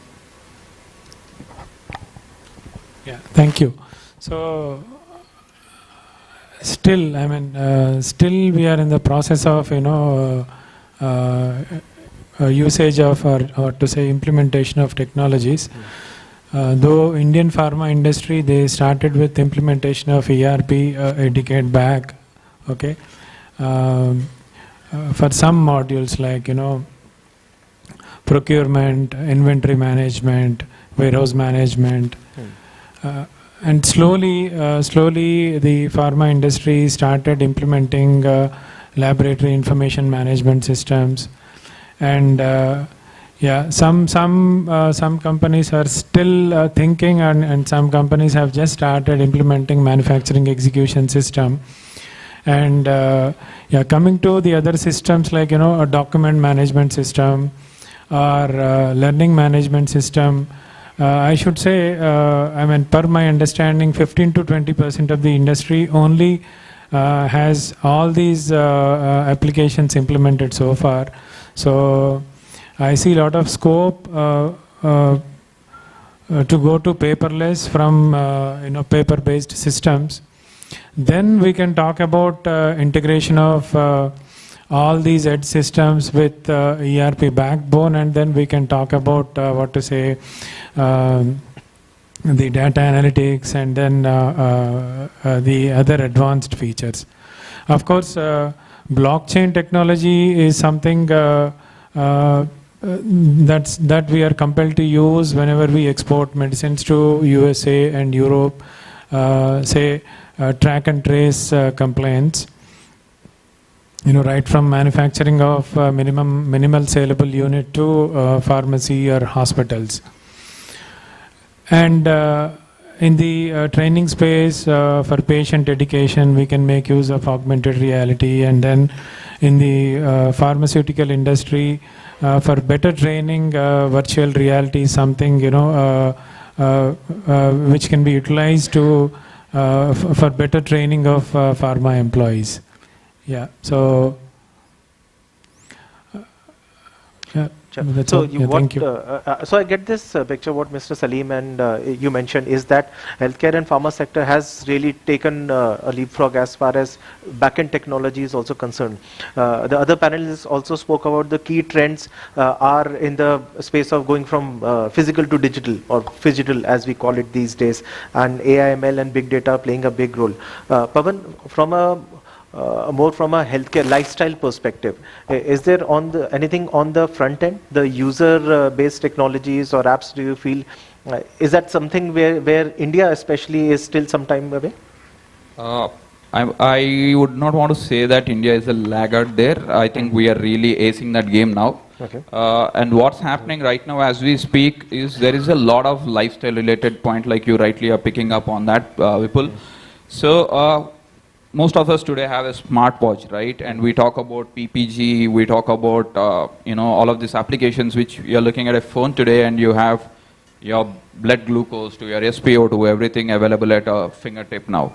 And walking into a world like this, condition management again, which also has a lot to do with what pharma does, or digital therapeutics, which is a new buzzword in town again. I think there is a lot of evolution that is happening there, and when you specifically talk about lifestyle, you see a lot of the modern day youth also wanting to have devices on them, constantly talk to an app rather than willing to talk to a I was just reading an article from Google the other day. So Google was in our office where there was a conversation saying that the 18 to 34, the typical age group or the baby boomers that we were talking about of yesterday's date, today say it is internet first and the doctor next approach. So there is a lot of play, and hence I was stressing on the point of omni-channel and phygital coexisting, because the key decision makers are the guys between the age group of 34-59, because we take the decision on behalf of the family. But the 18 to 34 is a crowd who are more internet first and the doctor approach. And we have to create a solution which is more of a mixed bag. And hence there is a lot of lifestyle impact, and the front end, the front-facing apps that you are talking about, all the EAUs for that matter, not just us as Apollo, all the EAUs that you see in the market, even the likes of Ayushman Bharat, you can pick a product like Eka Care, which also has a lot that they are trying to do on the, the front-facing lifestyle choice itself for the consumer. Sure, thanks. But that again requires a lot of data. And Ashish, any thing you would like to say on the challenge of using AI for consumer technology, or for the kind of collaboration which various players in the pharma sector can do? Well, the challenge of using AI for pharma industry, the biggest challenge is the unique structure of pharma industry itself, because it's very heavily regulated and data protection is very, very critical to this. So these two are the biggest challenge in adoption of AI. So AI asks you what? AI asks you to put all your data into that machine learning algorithm. Then only that algorithm can be trained. But you, as a pharma company, you will like to preserve your data as much as you can. You wanted to put your all the rest data and transit data so that there is no leakage of the data. There is the data doesn't get compromised, but AI wants you to do just the opposite. So that's one challenge. The second challenge, let me just also tell you how to fix this part. The only way to fix is that despite all this, AI has got immense application, and you must realize that solution lies in encrypting the data. You should have a good technology which encrypts the data so that it stays safe. Even your machine learning tool is a SaaS-based tool. If it is encrypted, it is not exposed either at rest stage or transit stage, I think more or less safe. So you should consider this from the encryption point of view. The second point is the regulation, because AI, this pharma industry is very heavily regulated. So entire processes and the clinical trials, everything fall under strict regulation. There are multiple audits.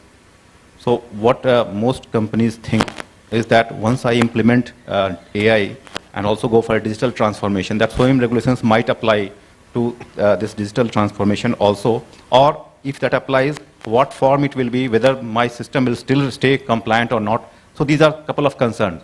So this needs to be addressed.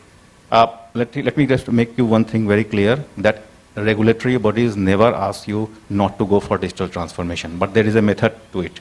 So companies should focus on how to be compliant and go for digital transformation both at the same time.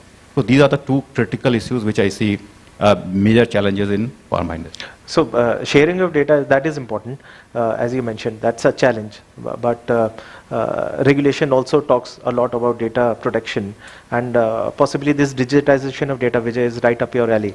And so you probably can answer the question of what will come first, chicken or the egg. So Atul, I pick up what Ashish was talking about implement of AI, and one thing which Pawan also talked about, Z of data is lying down, right? And before going to Z of data, I look at almost like every hospitals, every healthcare company is still with the physical, right? If you're going to digitize that, where are you going to put it that? What are the, how secure is that? Where are you going to place it? How are you going to do it? And one key challenge, a lot of people, I think, uniformly we agree on the compliance part, audit part. And if you want to clear this audit, you need to give them what they need when they come for audit. And one challenge they all face is like how to find that. So that's what it comes to. AI ML comes to that part. And what artificial intelligence does is that it goes to the entire document and get the entire data, and it unlocks the potential of what data they have. And one, how we can compare with the security aspect is that we can create something called policy center. What kind of policy they have, what are the regulations they go through, and how we can write a rule for the AI and where this data resides. So that play a big part. I think to give you an example, we're working with one of the big hospital chains. What we do is like we digitize all this record, we put in a cloud-based platform for them, and we put a set of rules.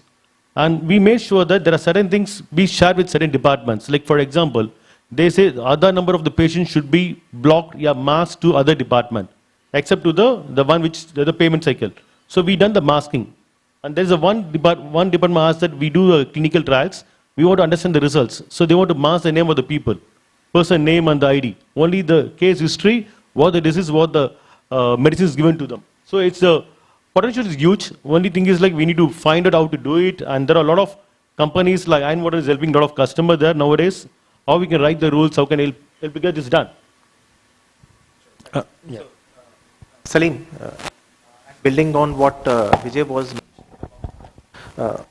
mentioning about building a policy center, and that would ensure not just ensure security as well as efficiency of data within departments. Do you think something like this can also be implemented everywhere?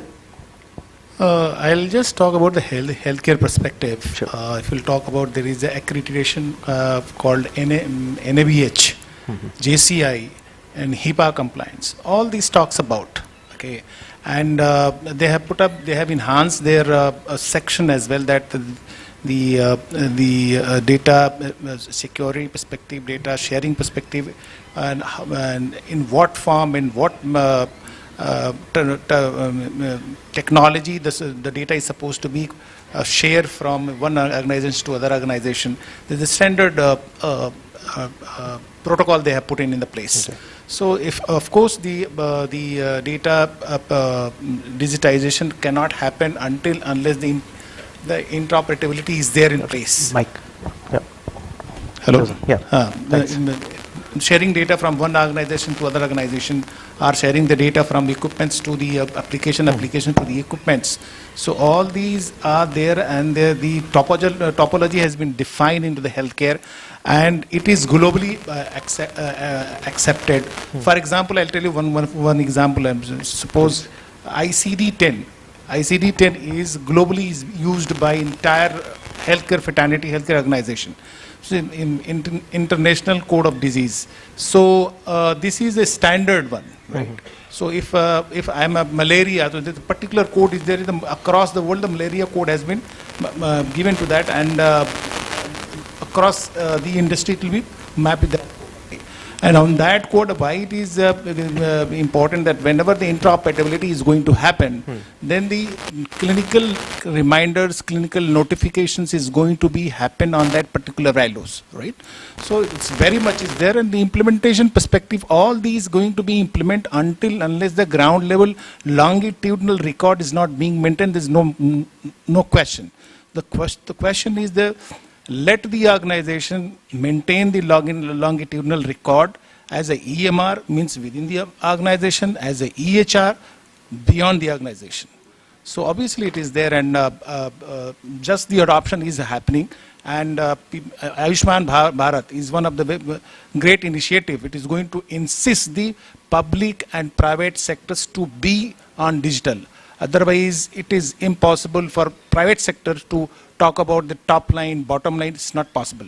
Reason being, today there is almost 1,500 package has been already published by the Ayushman Bharat, where all the public and private sector are supposed to treat those patients, and it is impossible if its coding standard is not there, security, data sharing security is not there, the compliance is not there. Only one compliance in Indian healthcare is struggling to get the green signal from the government for the voice recognition. So I think very soon it will be there in the place. Over to you. Sure. And when we talk about, you specifically talked about data which should be shared not within an organization but also outside, and of course health is not something which is an individual's concern. It's not just a city or a nation's concern, it's a global concern. And the cross-border sharing of data, and how do you ensure regulations are up to date and in fact flexible enough to address this global concern? Any thoughts on that? I'll again give the example of the Ayushman Bharat. It is going to take on a global. When we have got every citizen has got their data, and with the consent of the individual, the data will be accessed by any healthcare provider. Once we reach that, definitely the global will match with the any country, right? Where because the standard will be there, the topology of sharing the data will be there, and all the coding standard in the healthcare, it is unique, which is across the country. No matter there are suppose ICD-10, LINC and LINC code, ICD-10, CPT, SNOMED, all these are the coding standard which talks about to map the diseases, and it is being accepted across the globe. So first let's on the country level, let's work towards the Ayushman Bharat, which is down the line, 5 years down the line, it will be completed. In terms of the interoperability, and there will be no concept of EMR. EMR will be there, but of course the next step is towards the EHR. Towards going to the EHR, electronic health records, means that data is supposed to be accessed from any healthcare, but the prerequisite is the EMR first. If the EMR is in the place, then the EHR will take place, and the EHR after that we can go for the globally for any country.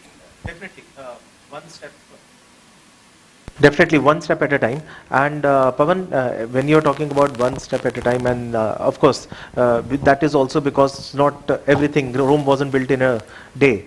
And there is what can we say, what are the challenges that would be there, even if we do it in a more phased manner?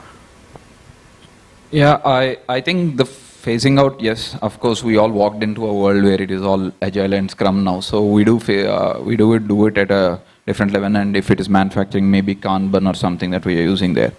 So just to also add to what you were asking last, I think the lines have blurred between the geographies now. I was a couple weeks ago, I was in the US talking to my counterparts in the US healthcare. What we see is there are a lot of parallels that we can draw from the global spectrum itself. Hence, I started the dialogue by saying, the global data sphere itself is 33 zettabytes of data that we're looking at.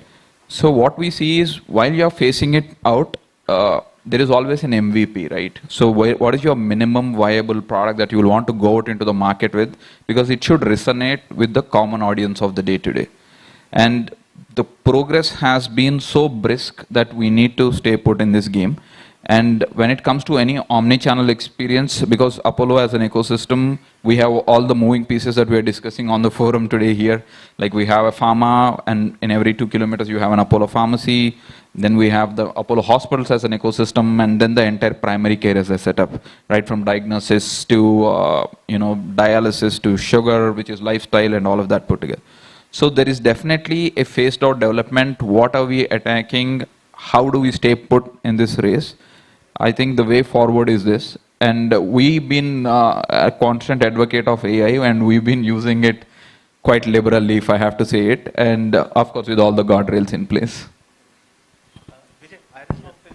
Is a global company. Iron Mountain is a global company, and what you would have first-hand experience of the challenges that you would face. It's a couple of challenges. What we face is like people lack of understanding the technology when it came to starting point. When they understand, they want to implement it. When they implement it, like they find it useful, and they're expanding. If you look at like currently, if you ask me, I think we are managing more than 1 billion medical records with us, and we have more than 10 million digital pathology slides, and this is really helping all the hospitals and pharma companies. The reason is like I think one thing raised by Salim is like we have the data, but what should I get from the data? Like these pathology slides give a lot of information what we can get it. And it's helped to make an informed decision for them to what kind of drugs to be used, right? And also we are working with something like how we can integrate the entire full ecosystem. Like I like with what Pawan talked about, the interconnecting all the, from where you pick up the blood sample and identifying it and the hospital chain and everything, right? Unless you're not connecting all the ecosystem, it's going to be tough. And all this can be done through a common platform to be there, like. So much of data, and you need to get what the reliable, it should be reliable, and you need to get what actually. And there's so much duplicate data also available in the system, right? And your system, AI should enable to get only those data, and it should use kind of advanced cloud computing kind of system to understand that, okay, for this kind of data is required. So rather than, I think there is one article, someone is talking in the morning, like more than 5 million error cases happening in US, which are advanced country. If you look at India, most of them is a physical format now. So we don't know how much is happening. To reduce that, the data should be reliable and the AI should be advanced enough to get what we need, and there is a mechanism to verify that also. That's pretty important. And when we're going to connect to the entire ecosystem, that's where it will be successful in Ayushman Bharat also. Because Ayushman also going to the unified healthcare system, and until it's not interlinked, it's going to be difficult. And one more thing, people talking about the data a lot of here, but a lot of data lies in the people individual system also. So people use the mobile, people use the smartwatches, people use the laptops. So even the company use it, right? A lot of information lies in that. And that's again a security threat. Like if you talk, I was talking to one of the hospital, they were very reluctant to put the data in the cloud. The reason is like what is chance of data leakage is available there, right? But when I ask the same question, say what do you do with all these laptops and systems and all the machineries? So they throw it away. So again, data breach is there. So we need to cover the entire life cycle. How are we going to cover everything? Even you want to destroy anything, video of the records, destroy the digital assets, we need to take, someone has to take care of that. How it is happening, whether it's certified is there. I think I like one of the slide present by one of the keynote speaker talk about all the certification compliance, like SOC2 certificate for the cloud. He talked about the ISO 20001 for digital part. He made something like how to let go the data, which is in the digital format. Because most of them are getting digital, something like auto certification, e-stewards should be there, because it's covered the entire life cycle. Is there any question from the audience? We can probably take that up. Yeah, there is. Thank you.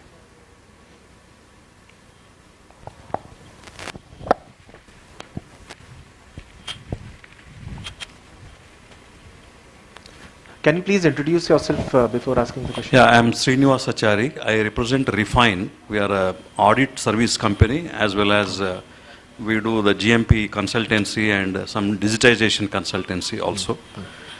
I speak from my personal experience, mostly actually resonating with the members' ideas presented. Closer to the end customer, it seems that the digitization and the AI, etc., have become a reality now, and a lot of people actually are embracing these new technologies.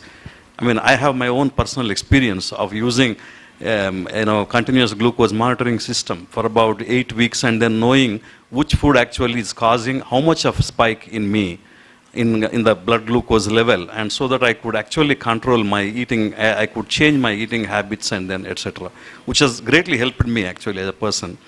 But when you look at the other side, the manufacturing industry, if you see, they are moving at a very, very slow pace. They are probably they are taking up ERPs and implementation, etc., organization level, etc., mostly finance, accounts, and sales and etc. But then when it comes to the manufacturing, automation of manufacturing, quality management systems and etc., there is a lot of hesitation. Is it because, my question, is it because there's one fear of loss of control? Because there are regulations and there's a question of data integrity issues and etc. Mostly the smaller companies. Basically, I'm not talking about the companies like Arvindo and etc. They have already moved on. They realize the importance of this. But then there are very lot of smaller companies. They still work on manual systems and etc. And if they upgrade to the automatic systems and etc., there's a fear of loss of control over the whole thing. Is that the reason one? The second one is also the fear of loss of security, basically, which you have addressed. I think I would panel members to, yeah. Loss of control of data and and the security issues. Yeah, fear of loss of control over process, basically, because there are regulations and there's a data integrity issues, basically. Firstly, thank you for bringing up the CGM. I think we walked into that world where we are all digital savvy. That is very reiterating. Coming to the point of the loss of control itself, I think all the guardrails are set, and now the trend has tilted more towards FOMO now. Everybody has the fear of missing out. So they essentially want to be there, and now there is a lot of learning that is happening in that space where they will want to go in that direction, and hence the rise of the chat GPTs of the world, the new buzzword that we see. There's a lot of adoption that is happening, of course at a slower pace like you rightly pointed, but there is definitely a lot of adoption that is happening. I was speaking to Google team on the generative AI and what they are working there. You won't believe there are a lot of startups who are subscribing to that thought process because it's a low-hanging fruit for them and it's not going to shake the ground under their feet. So there is definitely a trend that is going towards, not much of a loss of control, but we want to stay put in this race, to answer to the first point. What was the second question? Sorry, I missed that. Yeah, see, I think security is a common phenomenon that is thrown, but we have, somebody who was talking about security and how we can adopt to the new age thought process. There are a lot of vendors who are supporting there, a third-party audit which will come in handy. And the way the coding or the structure, we've been talking about monolithic to microservices architecture, how the evolution has happened, and how the security as a layer. We all moved into a world which is now public cloud. So if we all somewhere are subscribing to the thought that we can coexist with dime a dozen other players on a cloud, I think we have gone beyond the layer of security and we've upped the game there. I'm just as a representative for all the folks that are sitting on the panel today. I think security is something that we have very keenly considered, and these are all the top CIOs that we are looking at. I'm sure it is well guarded. And thank you for the question. You want to add something? I just wanted to, tell my perspective. It is not because of fear of loss of control or the data integrity. It is because of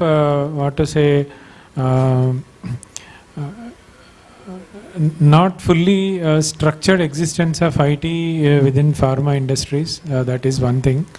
I mean the small scale industry I'm talking about.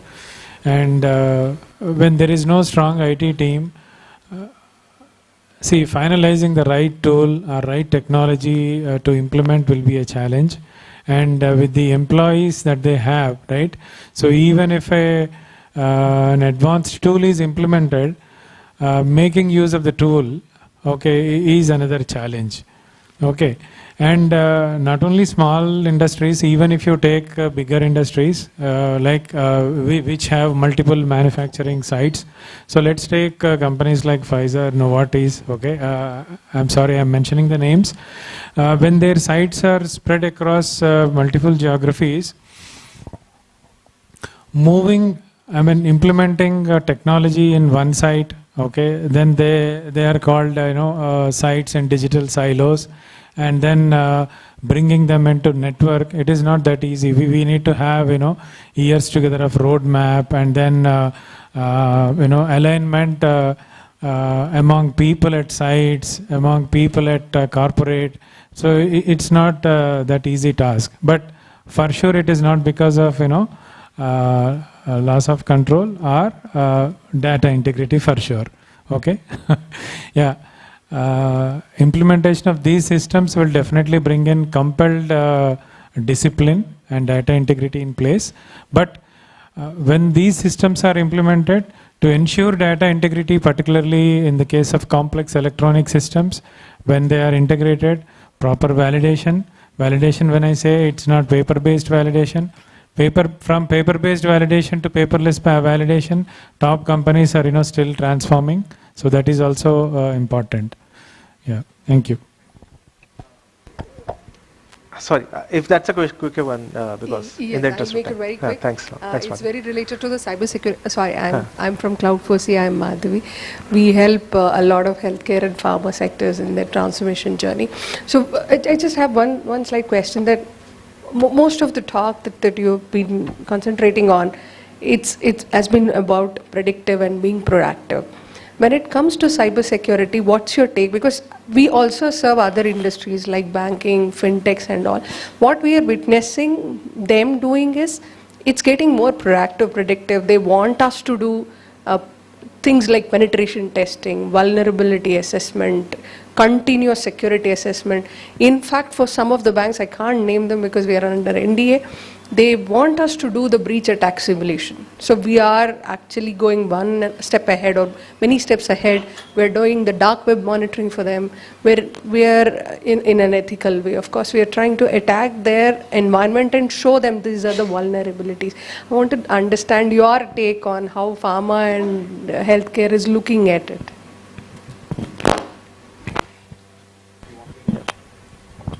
You mentioned about this. Sorry, it's working? Yeah. So you mentioned about this predictive approach of cybersecurity. See, if we go for a rule-based cybersecurity system, the hacker is also equally intelligent. He's also equally equipped. Next day, he will find a new way out. Now you will again fix that loophole. Again, he will come back with a new innovation. So this is an ongoing process. Now, predicting, the best part is that it brings such changes in data while analyzing which hacker cannot beat. It makes your data abnormal. If some intrusion happens, then your data network execution log is not the same, which is a normal thing.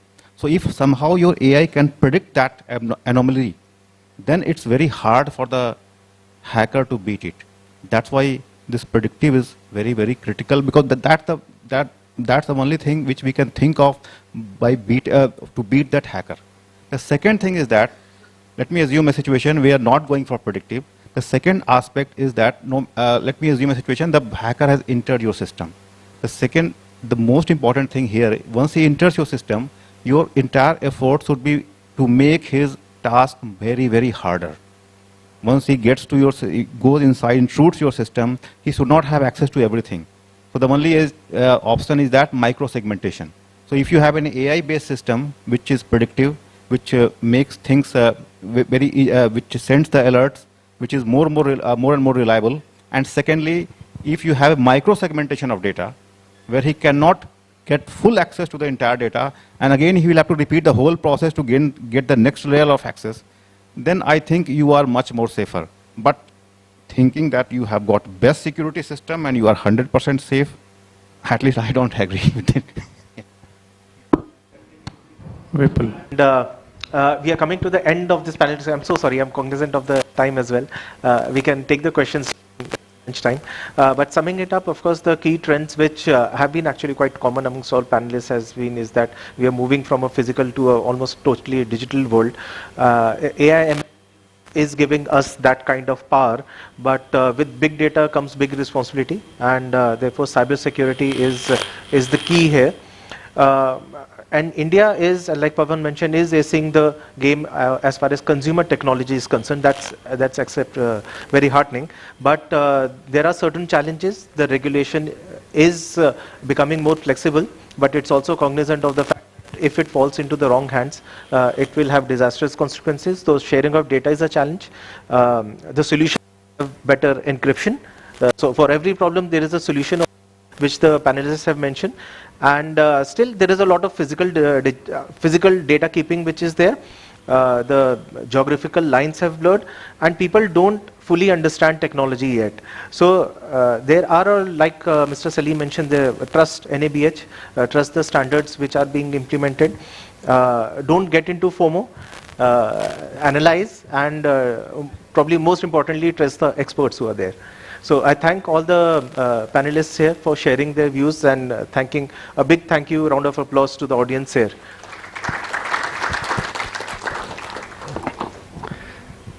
All right, can we have a huge round of applause for all our panelists? And I would just request you to be on stage with us for just a couple of more minutes so that Mr. Oberoi can hand over some mementos for all of you. I'll call out your names. So first we have Mr. Venkateshwar Rao Mallam.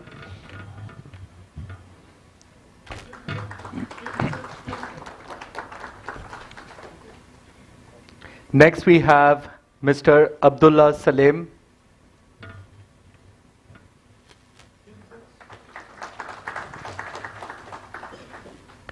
Now we have Mr. Pavan Chavakula.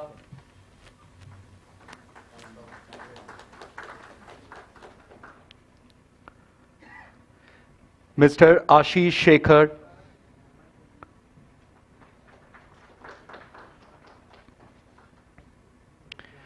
And finally, Mr. Vijay Seshan.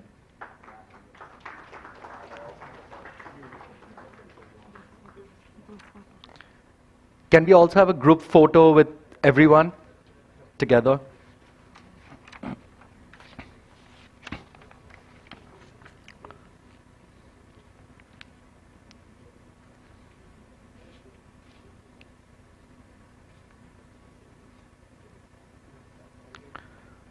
Thank you, Mr. Oberoi. Thank you to all our panelists for such an insightful session. Now I'm sure all of you are famished. Are you? I can see the faces slightly drooping, and I know that everyone's hungry. So now we'll break for lunch, and just a couple of things before that. So we'll come back here at 1:45. So we have 45 minutes. We can have our lunch, and we'll meet back here for our next panel discussion. And in the meantime, don't forget to share your experiences on social media, like I said, with hashtag DNB Health Pharma. And also, if you must have noticed, right next to the entry, there's a photo booth. So please do get yourselves clicked, share your photographs on social media, and do tag us, Dun & Bradstreet India.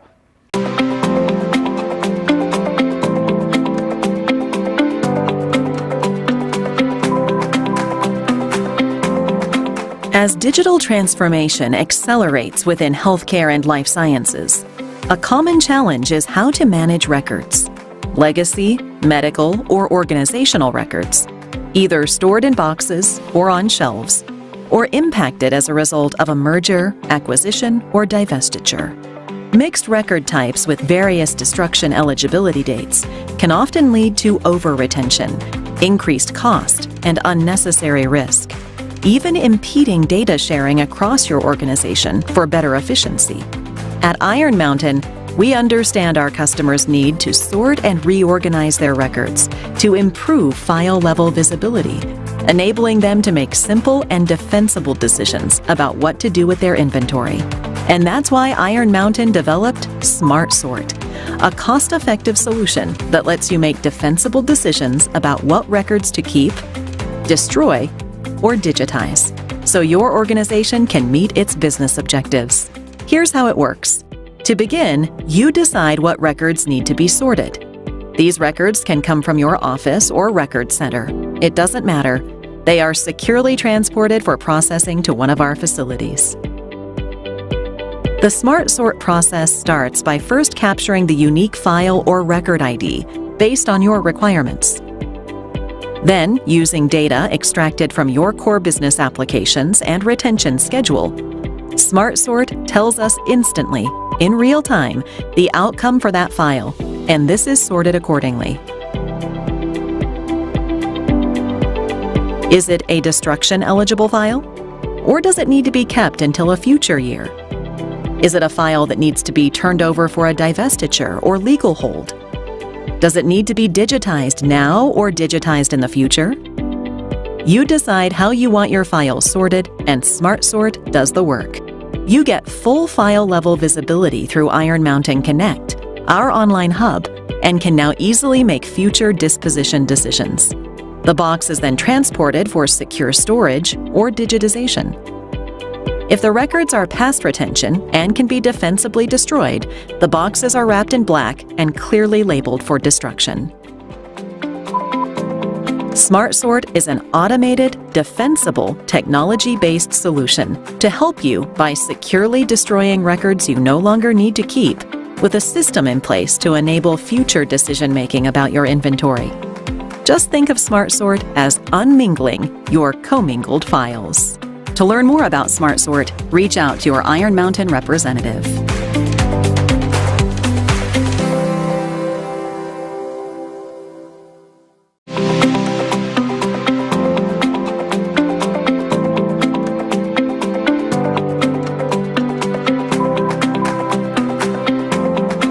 As digital transformation accelerates within healthcare and life sciences, a common challenge is how to manage records.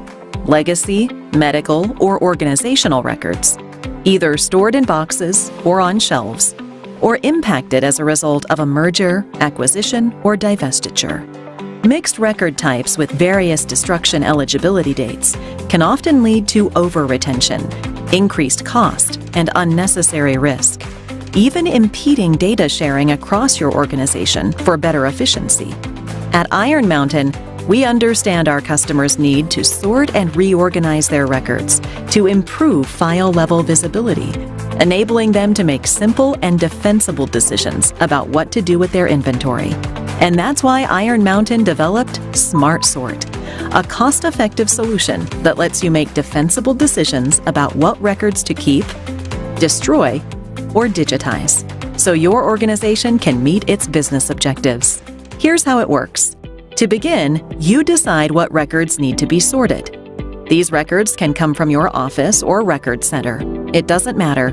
They are securely transported for processing to one of our facilities. The Smart Sort process starts by first capturing the unique file or record ID based on your requirements. Then, using data extracted from your core business applications and retention schedule, Smart Sort tells us instantly, in real time, the outcome for that file, and this is sorted accordingly. Is it a destruction-eligible file? Or does it need to be kept until a future year? Is it a file that needs to be turned over for a divestiture or legal hold? Does it need to be digitized now or digitized in the future? You decide how you want your files sorted, and Smart Sort does the work. You get full file-level visibility through Iron Mountain Connect, our online hub, and can now easily make future disposition decisions. The box is then transported for secure storage or digitization. If the records are past retention and can be defensibly destroyed, the boxes are wrapped in black and clearly labeled for destruction.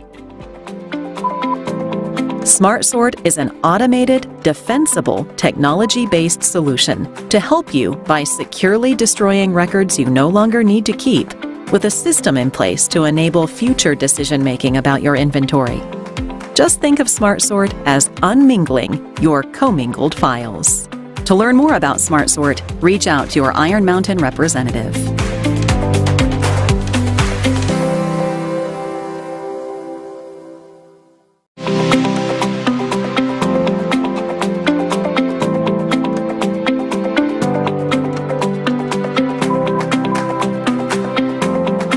As digital transformation accelerates within healthcare and life sciences, a common challenge is how to manage records.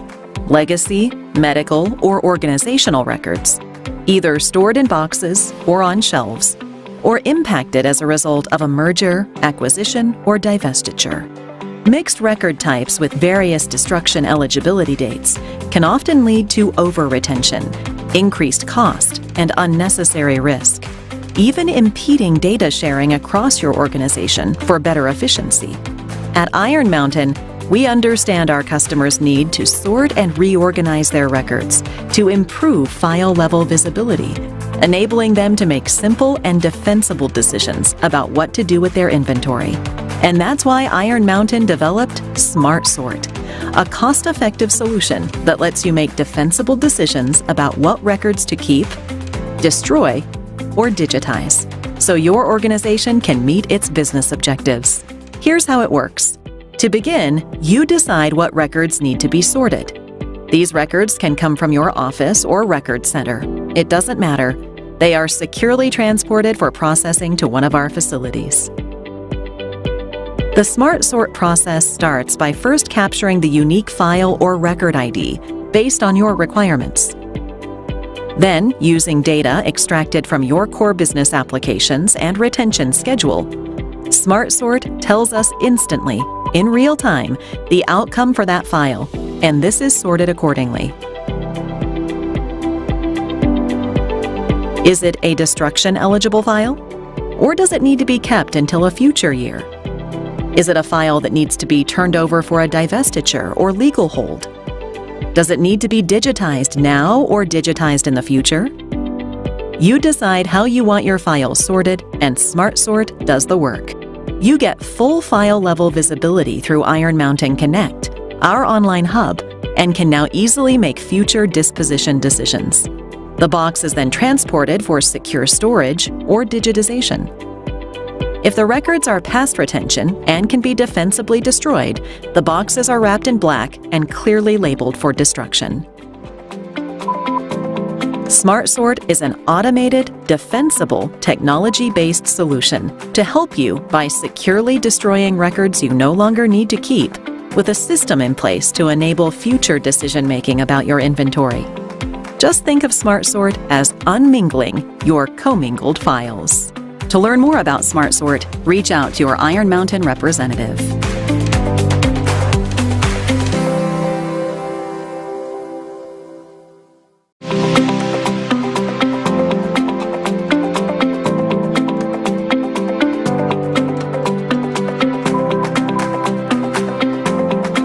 As digital transformation accelerates within healthcare and life sciences, a common challenge is how to manage records.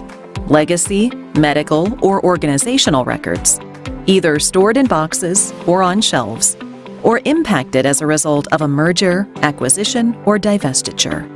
Mixed record types with various destruction eligibility dates can often lead to over-retention, increased cost, and unnecessary risk, even impeding data sharing across your organization for better efficiency. At Iron Mountain, we understand our customers' need to sort and reorganize their records to improve file-level visibility, enabling them to make simple and defensible decisions about what to do with their inventory. And that's why Iron Mountain developed Smart Sort, a cost-effective solution that lets you make defensible decisions about what records to keep, destroy, or digitize, so your organization can meet its business objectives. Here's how it works. To begin, you decide what records need to be sorted. These records can come from your office or record center. It doesn't matter. They are securely transported for processing to one of our facilities. The Smart Sort process starts by first capturing the unique file or record ID based on your requirements. Then, using data extracted from your core business applications and retention schedule, Smart Sort tells us instantly, in real time, the outcome for that file, and this is sorted accordingly. Is it a destruction-eligible file? Or does it need to be kept until a future year? Is it a file that needs to be turned over for a divestiture or legal hold? Does it need to be digitized now or digitized in the future? You decide how you want your files sorted, and SmartSort does the work. You get full file level visibility through Iron Mountain Connect, our online hub, and can now easily make future disposition decisions. The box is then transported for secure storage or digitization. If the records are past retention and can be defensibly destroyed, the boxes are wrapped in black and clearly labeled for destruction. SmartSort is an automated, defensible, technology-based solution to help you by securely destroying records you no longer need to keep, with a system in place to enable future decision-making about your inventory. Just think of SmartSort as unmingling your commingled files. To learn more about SmartSort, reach out to your Iron Mountain representative.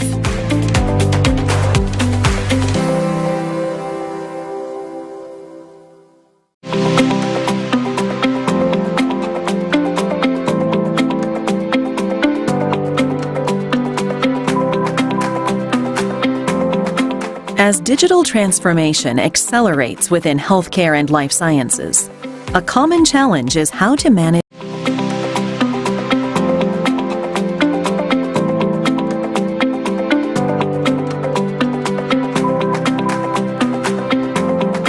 As digital transformation accelerates within healthcare and life sciences, a common challenge is how to manage records, legacy, medical, or organizational records, either stored in boxes or on shelves, or impacted as a result of a merger, acquisition, or divestiture.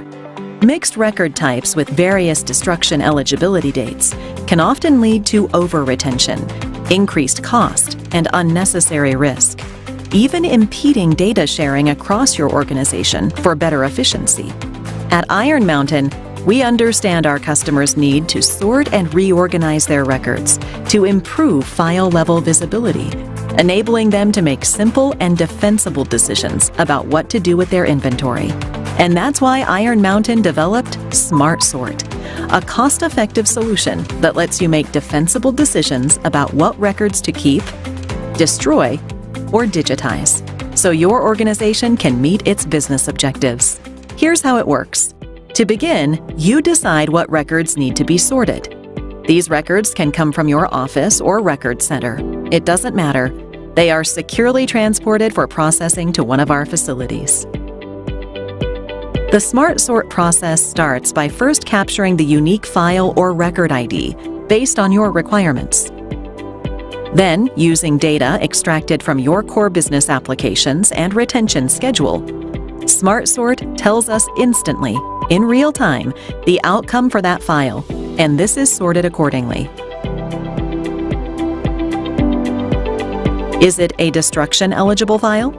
Or does it need to be kept until a future year? Is it a file that needs to be turned over for a divestiture or legal hold?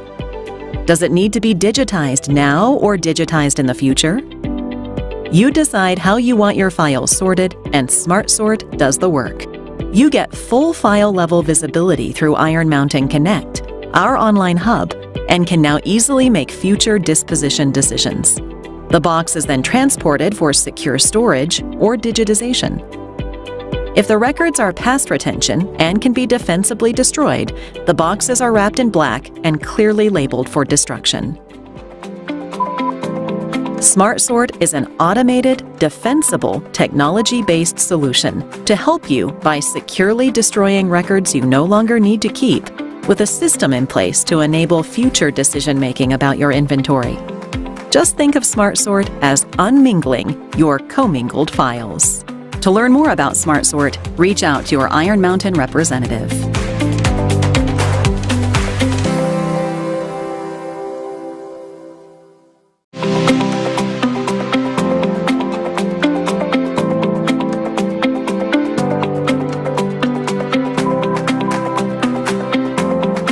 As digital transformation accelerates within healthcare and life sciences, a common challenge is how to manage records, legacy, medical, or organizational records, either stored in boxes or on shelves, or impacted as a result of a merger, acquisition, or divestiture.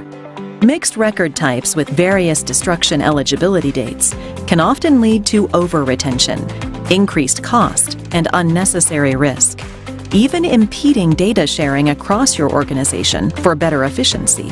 At Iron Mountain, we understand our customers' need to sort and reorganize their records to improve file-level visibility, enabling them to make simple and defensible decisions about what to do with their inventory.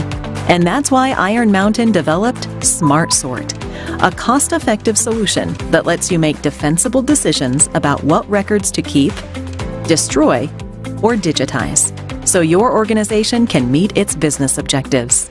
Here's how it works. To begin, you decide what records need to be sorted. These records can come from your office or record center. It doesn't matter.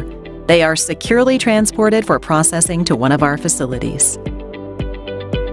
The Smart Sort process starts by first capturing the unique file or record ID based on your requirements. Then, using data extracted from your core business applications and retention schedule, Smart Sort tells us instantly, in real time, the outcome for that file, and this is sorted accordingly. Is it a destruction-eligible file? Or does it need to be kept until a future year? Is it a file that needs to be turned over for a divestiture or legal hold? Does it need to be digitized now or digitized in the future? You decide how you want your files sorted, and Smart Sort does the work. You get full file-level visibility through Iron Mountain Connect, our online hub, and can now easily make future disposition decisions. The box is then transported for secure storage or digitization. If the records are past retention and can be defensibly destroyed, the boxes are wrapped in black and clearly labeled for destruction. Smart Sort is an automated, defensible, technology-based solution to help you by securely destroying records you no longer need to keep, with a system in place to enable future decision-making about your inventory. Just think of Smart Sort as unmingling your commingled files. To learn more about Smart Sort, reach out to your Iron Mountain representative.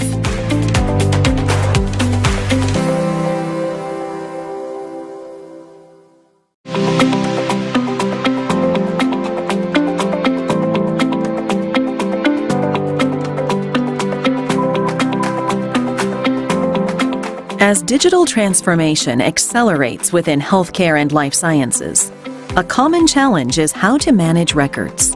Legacy, medical, or organizational records, either stored in boxes or on shelves, or impacted as a result of a merger, acquisition, or divestiture. Mixed record types with various destruction eligibility dates can often lead to over-retention, increased cost, and unnecessary risk, even impeding data sharing across your organization for better efficiency. At Iron Mountain, we understand our customers' need to sort and reorganize their records to improve file-level visibility, enabling them to make simple and defensible decisions about what to do with their inventory. And that's why Iron Mountain developed Smart Sort, a cost-effective solution that lets you make defensible decisions about what records to keep, destroy, or digitize, so your organization can meet its business objectives. Here's how it works. To begin, you decide what records need to be sorted. These records can come from your office or record center. It doesn't matter.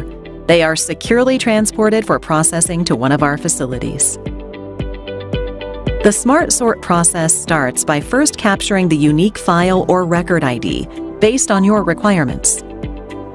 Then, using data extracted from your core business applications and retention schedule, Smart Sort tells us instantly, in real time, the outcome for that file, and this is sorted accordingly.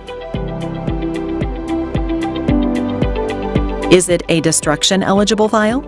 Or does it need to be kept until a future year? Is it a file that needs to be turned over for a divestiture or legal hold?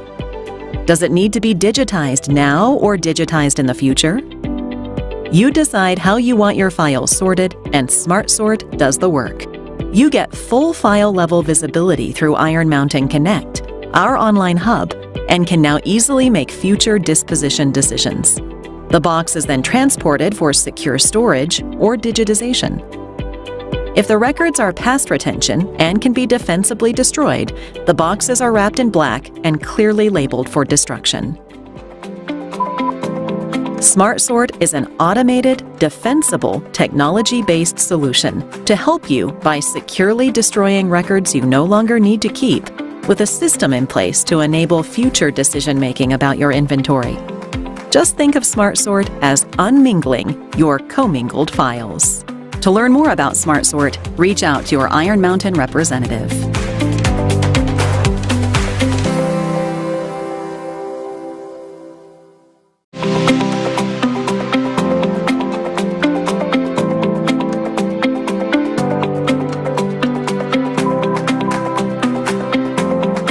As digital transformation accelerates within healthcare and life sciences, a common challenge is how to manage records. Legacy, medical, or organizational records, either stored in boxes or on shelves, or impacted as a result of a merger, acquisition, or divestiture. Mixed record types with various destruction eligibility dates can often lead to over-retention, increased cost, and unnecessary risk, even impeding data sharing across your organization for better efficiency. At Iron Mountain, we understand our customers' need to sort and reorganize their records to improve file-level visibility, enabling them to make simple and defensible decisions about what to do with their inventory. And that's why Iron Mountain developed SmartSort, a cost-effective solution that lets you make defensible decisions about what records to keep, destroy, or digitize, so your organization can meet its business objectives. Here's how it works. To begin, you decide what records need to be sorted. These records can come from your office or record center. It doesn't matter. They are securely transported for processing to one of our facilities. The SmartSort process starts by first capturing the unique file or record ID based on your requirements. Then, using data extracted from your core business applications and retention schedule, SmartSort tells us instantly, in real time, the outcome for that file, and this is sorted accordingly. Is it a destruction-eligible file? Or does it need to be kept until a future year? Is it a file that needs to be turned over for a divestiture or legal hold? Does it need to be digitized now or digitized in the future? You decide how you want your files sorted, and SmartSort does the work. You get full file-level visibility through Iron Mountain Connect, our online hub, and can now easily make future disposition decisions. The box is then transported for secure storage or digitization. If the records are past retention and can be defensibly destroyed, the boxes are wrapped in black and clearly labeled for destruction. SmartSort is an automated, defensible, technology-based solution to help you by securely destroying records you no longer need to keep, with a system in place to enable future decision-making about your inventory.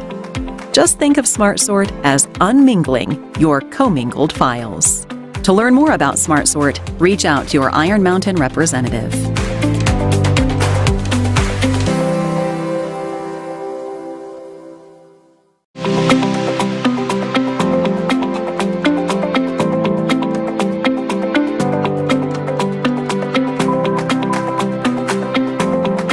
As digital transformation accelerates within healthcare and life sciences, a common challenge is how to manage records.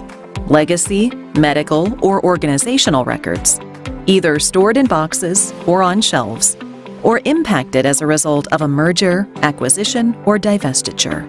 Mixed record types with various destruction eligibility dates can often lead to over-retention, increased cost, and unnecessary risk, even impeding data sharing across your organization for better efficiency. At Iron Mountain, we understand our customers' need to sort and reorganize their records to improve file-level visibility, enabling them to make simple and defensible decisions about what to do with their inventory.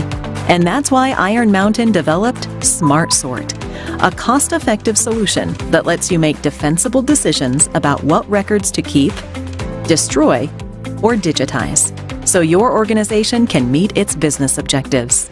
Here's how it works. To begin, you decide what records need to be sorted.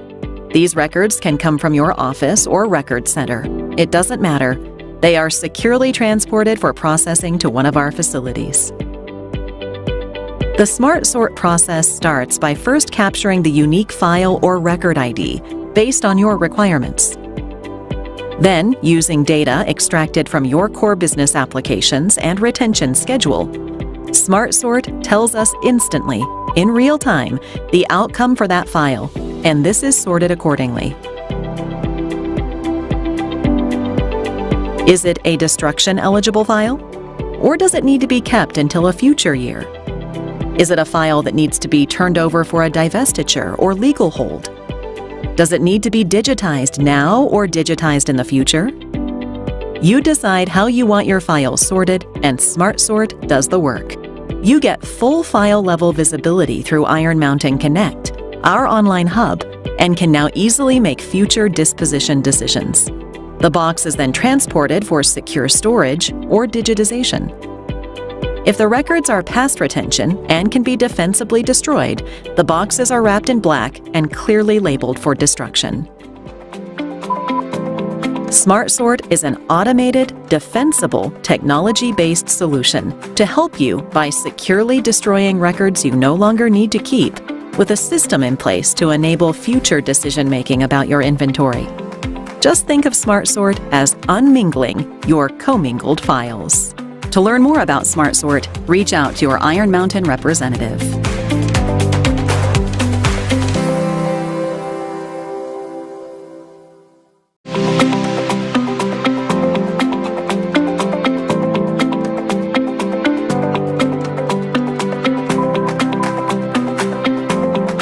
As digital transformation accelerates within healthcare and life sciences, a common challenge is how to manage records. Legacy, medical, or organizational records, either stored in boxes or on shelves, or impacted as a result of a merger, acquisition, or divestiture. Mixed record types with various destruction eligibility dates can often lead to over-retention, increased cost, and unnecessary risk, even impeding data sharing across your organization for better efficiency. At Iron Mountain, we understand our customers' need to sort and reorganize their records to improve file-level visibility, enabling them to make simple and defensible decisions about what to do with their inventory. And that's why Iron Mountain developed Smart Sort, a cost-effective solution that lets you make defensible decisions about what records to keep, destroy, or digitize, so your organization can meet its business objectives. Here's how it works. To begin, you decide what records need to be sorted. These records can come from your office or record center. It doesn't matter. They are securely transported for processing to one of our facilities. The Smart Sort process starts by first capturing the unique file or record ID based on your requirements. Then, using data extracted from your core business applications and retention schedule, Smart Sort tells us instantly, in real time, the outcome for that file, and this is sorted accordingly. Is it a destruction-eligible file? Or does it need to be kept until a future year? Is it a file that needs to be turned over for a divestiture or legal hold? Does it need to be digitized now or digitized in the future? You decide how you want your files sorted, and Smart Sort does the work. You get full file-level visibility through Iron Mountain Connect, our online hub, and can now easily make future disposition decisions. The box is then transported for secure storage or digitization. If the records are past retention and can be defensibly destroyed, the boxes are wrapped in black and clearly labeled for destruction. Smart Sort is an automated, defensible, technology-based solution to help you by securely destroying records you no longer need to keep, with a system in place to enable future decision-making about your inventory. Just think of Smart Sort as unmingling your commingled files. To learn more about Smart Sort, reach out to your Iron Mountain representative.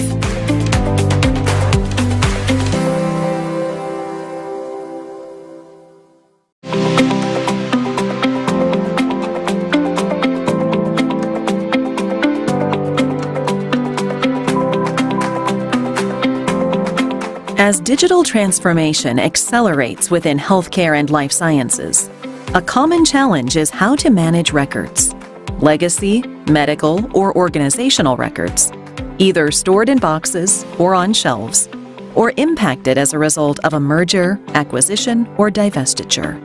Mixed record types with various destruction eligibility dates can often lead to over-retention, increased cost, and unnecessary risk, even impeding data sharing across your organization for better efficiency. At Iron Mountain, we understand our customers' need to sort and reorganize their records to improve file-level visibility, enabling them to make simple and defensible decisions about what to do with their inventory.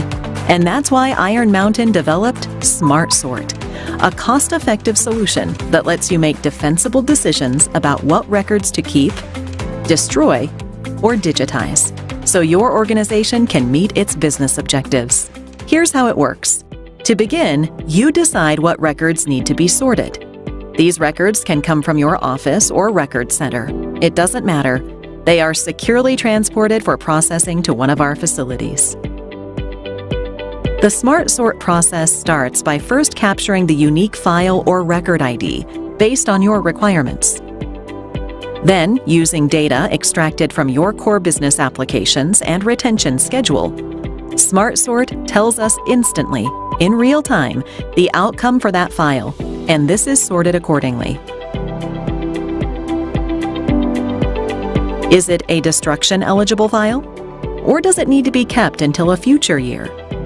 Is it a file that needs to be turned over for a divestiture or legal hold? Does it need to be digitized now or digitized in the future?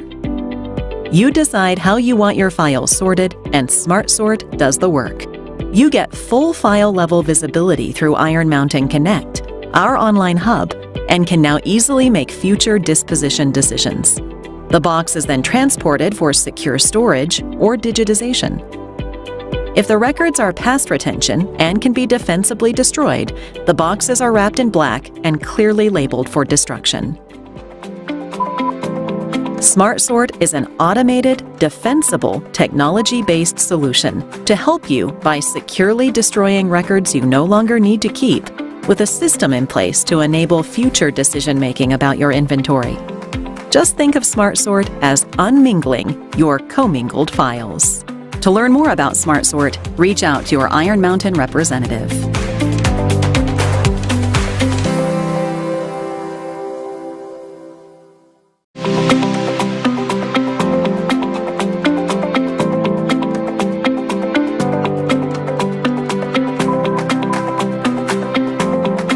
As digital transformation accelerates within healthcare and life sciences, a common challenge is how to manage records, legacy, medical, or organizational records, either stored in boxes or on shelves, or impacted as a result of a merger, acquisition, or divestiture. Mixed record types with various destruction eligibility dates can often lead to over-retention, increased cost, and unnecessary risk, even impeding data sharing across your organization for better efficiency. At Iron Mountain, we understand our customers' need to sort and reorganize their records to improve file-level visibility, enabling them to make simple and defensible decisions about what to do with their inventory. And that's why Iron Mountain developed Smart Sort, a cost-effective solution that lets you make defensible decisions about what records to keep, destroy, or digitize, so your organization can meet its business objectives. Here's how it works. To begin, you decide what records need to be sorted. These records can come from your office or record center. It doesn't matter. They are securely transported for processing to one of our facilities. The Smart Sort process starts by first capturing the unique file or record ID based on your requirements. Then, using data extracted from your core business applications and retention schedule, Smart Sort tells us instantly, in real time, the outcome for that file, and this is sorted accordingly. Is it a destruction-eligible file? Or does it need to be kept until a future year? Is it a file that needs to be turned over for a divestiture or legal hold? Does it need to be digitized now or digitized in the future? You decide how you want your files sorted, and Smart Sort does the work. You get full file level visibility through Iron Mountain Connect, our online hub, and can now easily make future disposition decisions. The box is then transported for secure storage or digitization. If the records are past retention and can be defensibly destroyed, the boxes are wrapped in black and clearly labeled for destruction. Smart Sort is an automated, defensible, technology-based solution to help you by securely destroying records you no longer need to keep, with a system in place to enable future decision-making about your inventory. Just think of Smart Sort as unmingling your commingled files. To learn more about Smart Sort, reach out to your Iron Mountain representative.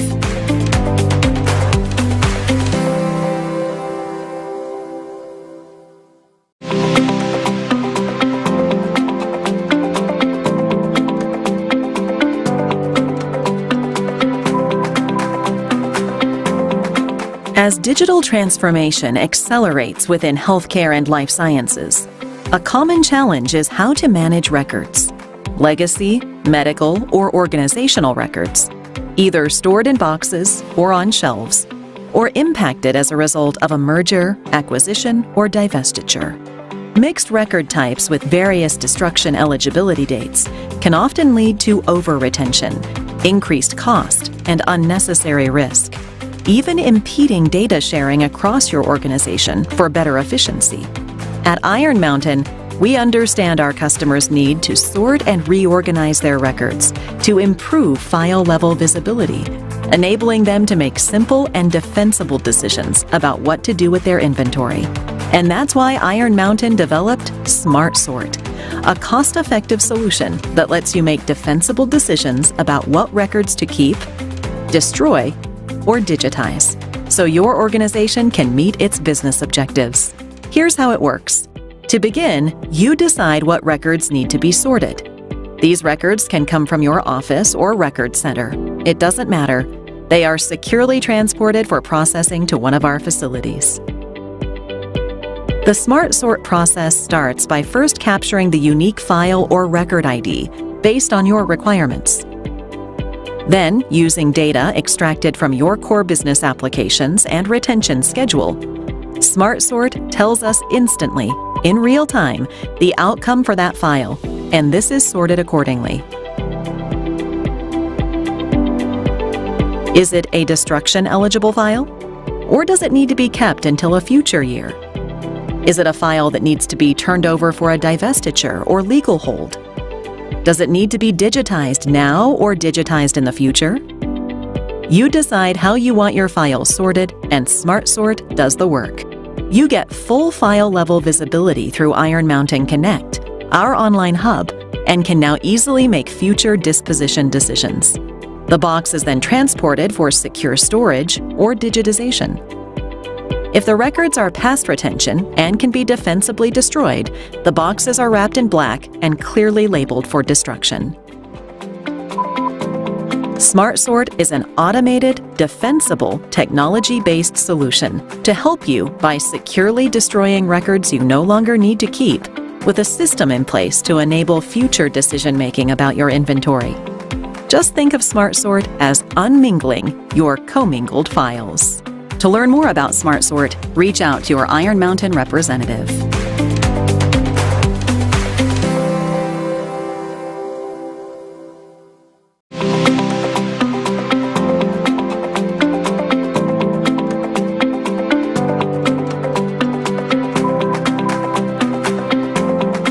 As digital transformation accelerates within healthcare and life sciences, a common challenge is how to manage records.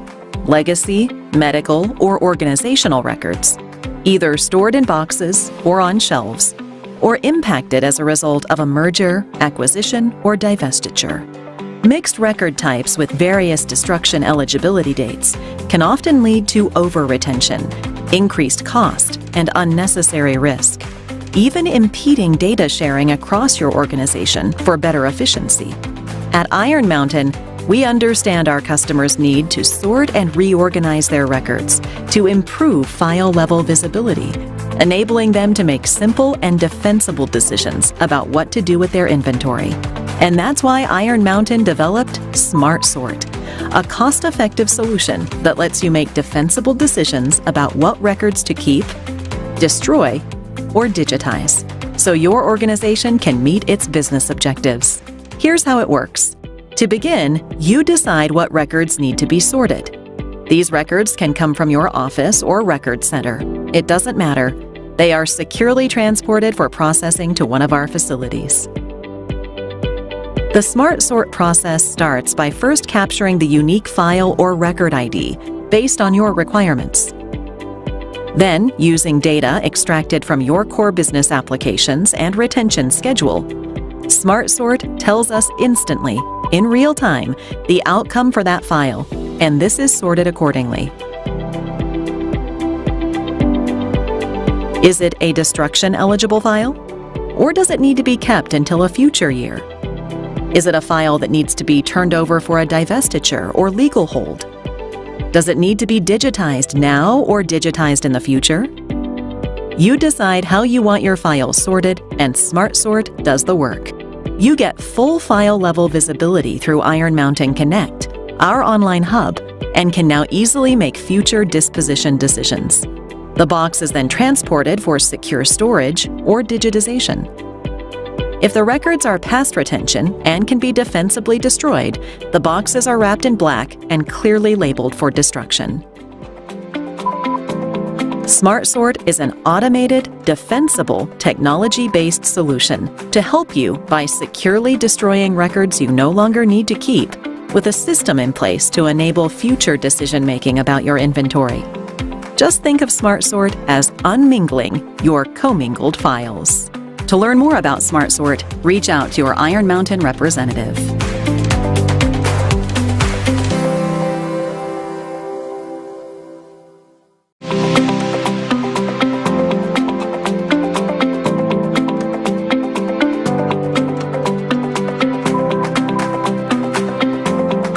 As digital transformation accelerates within healthcare and life sciences, a common challenge is how to manage records.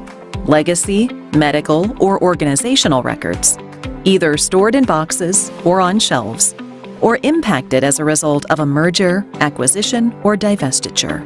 Mixed record types with various destruction eligibility dates can often lead to over-retention, increased cost, and unnecessary risk, even impeding data sharing across your organization for better efficiency. At Iron Mountain, we understand our customers' need to sort and reorganize their records to improve file-level visibility, enabling them to make simple and defensible decisions about what to do with their inventory. And that's why Iron Mountain developed Smart Sort, a cost-effective solution that lets you make defensible decisions about what records to keep, destroy, or digitize, so your organization can meet its business objectives. Here's how it works. To begin, you decide what records need to be sorted. These records can come from your office or record center. It doesn't matter. They are securely transported for processing to one of our facilities. The Smart Sort process starts by first capturing the unique file or record ID based on your requirements. Then, using data extracted from your core business applications and retention schedule, Smart Sort tells us instantly, in real time, the outcome for that file, and this is sorted accordingly. Is it a destruction-eligible file? Or does it need to be kept until a future year? Is it a file that needs to be turned over for a divestiture or legal hold? Does it need to be digitized now or digitized in the future? You decide how you want your file sorted, and Smart Sort does the work. You get full file-level visibility through Iron Mountain Connect, our online hub, and can now easily make future disposition decisions. The box is then transported for secure storage or digitization. If the records are past retention and can be defensibly destroyed, the boxes are wrapped in black and clearly labeled for destruction. Smart Sort is an automated, defensible, technology-based solution to help you by securely destroying records you no longer need to keep, with a system in place to enable future decision-making about your inventory. Just think of SmartSort as unmingling your commingled files. To learn more about SmartSort, reach out to your Iron Mountain representative.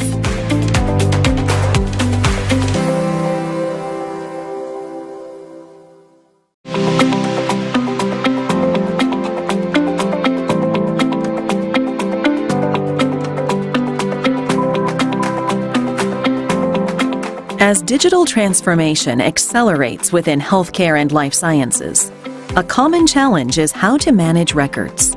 Legacy, medical, or organizational records, either stored in boxes or on shelves, or impacted as a result of a merger, acquisition, or divestiture.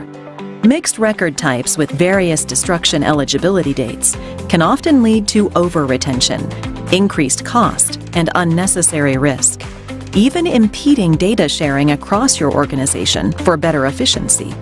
At Iron Mountain, we understand our customers' need to sort and reorganize their records to improve file-level visibility, enabling them to make simple and defensible decisions about what to do with their inventory. And that's why Iron Mountain developed SmartSort, a cost-effective solution that lets you make defensible decisions about what records to keep, destroy, or digitize, so your organization can meet its business objectives. Here's how it works. To begin, you decide what records need to be sorted. These records can come from your office or record center. It doesn't matter. They are securely transported for processing to one of our facilities. The SmartSort process starts by first capturing the unique file or record ID based on your requirements. Then, using data extracted from your core business applications and retention schedule, SmartSort tells us instantly, in real time, the outcome for that file, and this is sorted accordingly. Is it a destruction-eligible file? Or does it need to be kept until a future year? Is it a file that needs to be turned over for a divestiture or legal hold? Does it need to be digitized now or digitized in the future? You decide how you want your files sorted, and SmartSort does the work. You get full file-level visibility through Iron Mountain Connect, our online hub, and can now easily make future disposition decisions. The box is then transported for secure storage or digitization. If the records are past retention and can be defensibly destroyed, the boxes are wrapped in black and clearly labeled for destruction. SmartSort is an automated, defensible, technology-based solution to help you by securely destroying records you no longer need to keep, with a system in place to enable future decision-making about your inventory. Just think of SmartSort as unmingling your commingled files. To learn more about SmartSort, reach out to your Iron Mountain representative.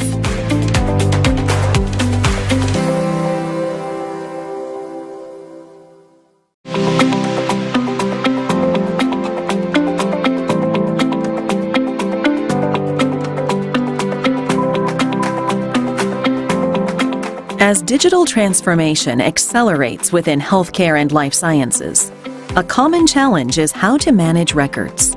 Legacy, medical, or organizational records, either stored in boxes or on shelves, or impacted as a result of a merger, acquisition, or divestiture. Mixed record types with various destruction eligibility dates can often lead to over-retention, increased cost, and unnecessary risk, even impeding data sharing across your organization for better efficiency. At Iron Mountain, we understand our customers' need to sort and reorganize their records to improve file-level visibility, enabling them to make simple and defensible decisions about what to do with their inventory. And that's why Iron Mountain developed SmartSort, a cost-effective solution that lets you make defensible decisions about what records to keep, destroy, or digitize, so your organization can meet its business objectives. Here's how it works. To begin, you decide what records need to be sorted. These records can come from your office or record center. It doesn't matter. They are securely transported for processing to one of our facilities. The Smart Sort process starts by first capturing the unique file or record ID based on your requirements. Then, using data extracted from your core business applications and retention schedule, Smart Sort tells us instantly, in real time, the outcome for that file, and this is sorted accordingly. Is it a destruction-eligible file? Or does it need to be kept until a future year? Is it a file that needs to be turned over for a divestiture or legal hold? Does it need to be digitized now or digitized in the future? You decide how you want your files sorted, and Smart Sort does the work. You get full file-level visibility through Iron Mountain Connect, our online hub, and can now easily make future disposition decisions. The box is then transported for secure storage or digitization. If the records are past retention and can be defensibly destroyed, the boxes are wrapped in black and clearly labeled for destruction. Smart Sort is an automated, defensible, technology-based solution to help you by securely destroying records you no longer need to keep, with a system in place to enable future decision-making about your inventory. Just think of Smart Sort as unmingling your commingled files. To learn more about Smart Sort, reach out to your Iron Mountain representative.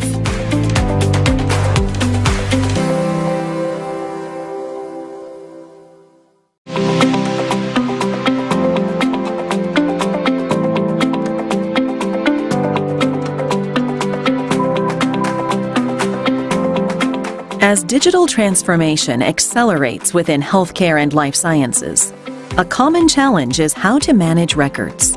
Legacy, medical, or organizational records, either stored in boxes or on shelves, or impacted as a result of a merger, acquisition, or divestiture.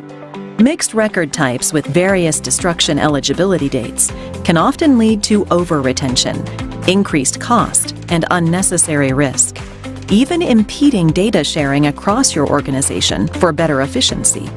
At Iron Mountain, we understand our customers' need to sort and reorganize their records to improve file-level visibility, enabling them to make simple and defensible decisions about what to do with their inventory. And that's why Iron Mountain developed Smart Sort, a cost-effective solution that lets you make defensible decisions about what records to keep, destroy, or digitize, so your organization can meet its business objectives. Here's how it works. To begin, you decide what records need to be sorted. These records can come from your office or record center. It doesn't matter. They are securely transported for processing to one of our facilities. The Smart Sort process starts by first capturing the unique file or record ID based on your requirements. Then, using data extracted from your core business applications and retention schedule, Smart Sort tells us instantly, in real time, the outcome for that file, and this is sorted accordingly. Is it a destruction-eligible file? Or does it need to be kept until a future year? Is it a file that needs to be turned over for a divestiture or legal hold? Does it need to be digitized now or digitized in the future? You decide how you want your files sorted, and Smart Sort does the work. You get full file-level visibility through Iron Mountain Connect, our online hub, and can now easily make future disposition decisions. The box is then transported for secure storage or digitization. If the records are past retention and can be defensibly destroyed, the boxes are wrapped in black and clearly labeled for destruction. Smart Sort is an automated, defensible, technology-based solution to help you by securely destroying records you no longer need to keep, with a system in place to enable future decision-making about your inventory. Just think of Smart Sort as unmingling your commingled files. To learn more about Smart Sort, reach out to your Iron Mountain representative.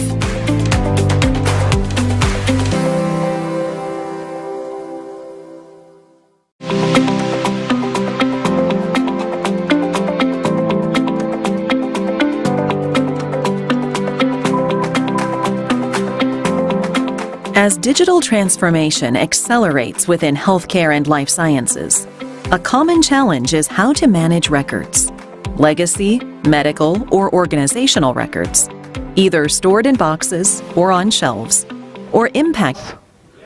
Yeah, I hope you're not feeling sleepy, right? Because if you're feeling sleepy, we have a very, very good and power-packed session coming up right now, which will blow all your sleep away. I'm sure of that. So yeah, the topic for the next panel discussion that we have is ESG in healthcare and pharma. And I would take this opportunity to introduce to you our distinguished panelists for this round of discussion. And as I call out your names, I would request you to please come on stage and take a seat. Our first panelist for today is Dr. Sanjay Chaturvedi, Chief Executive Officer, Aurobindo Pharma Limited. Can we have a round of applause?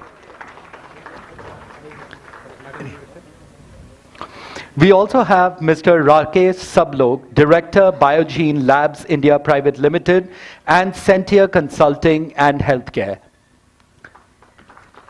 The applause shouldn't stop. Can we do that? Yes, thank you. Next we have Mr. Rahul Datta, Chief Operating Officer, Fernandez Hospitals, Unit of Fernandez Foundation. We also have with us Dr. Srikant Bodnala, Chief Operating Officer, TX Hospitals.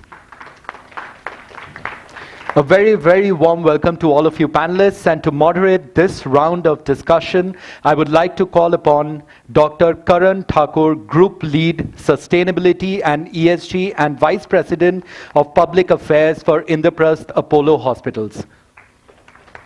Thank you.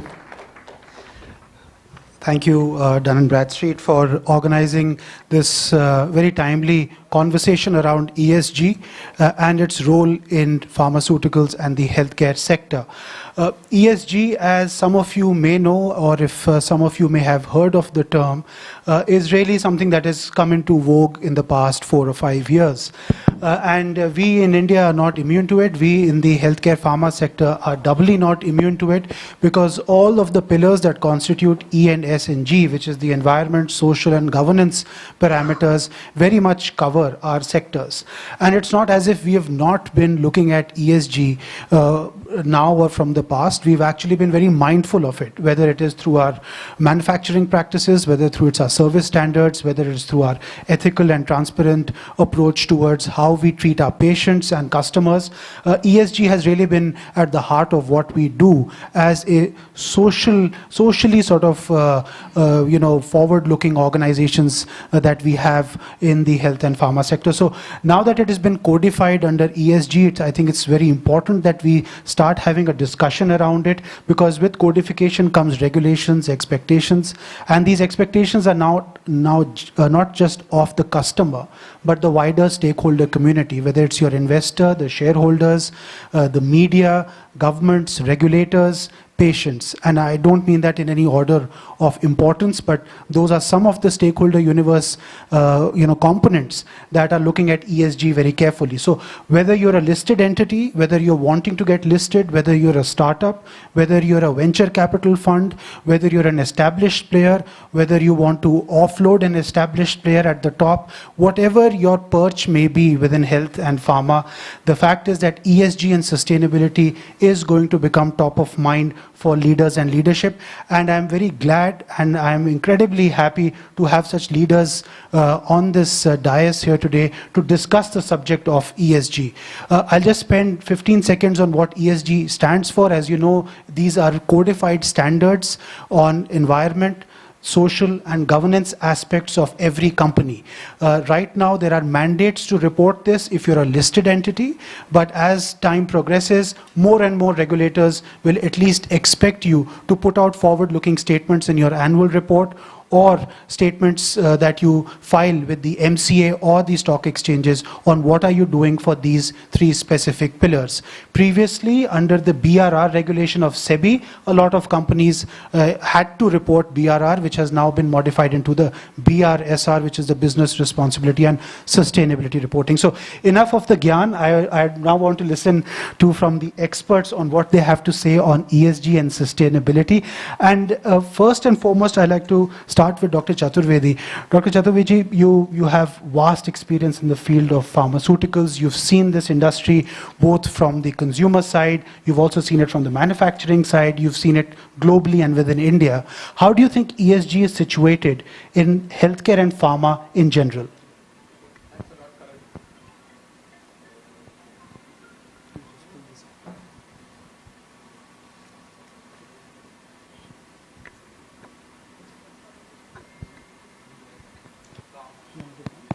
Hello.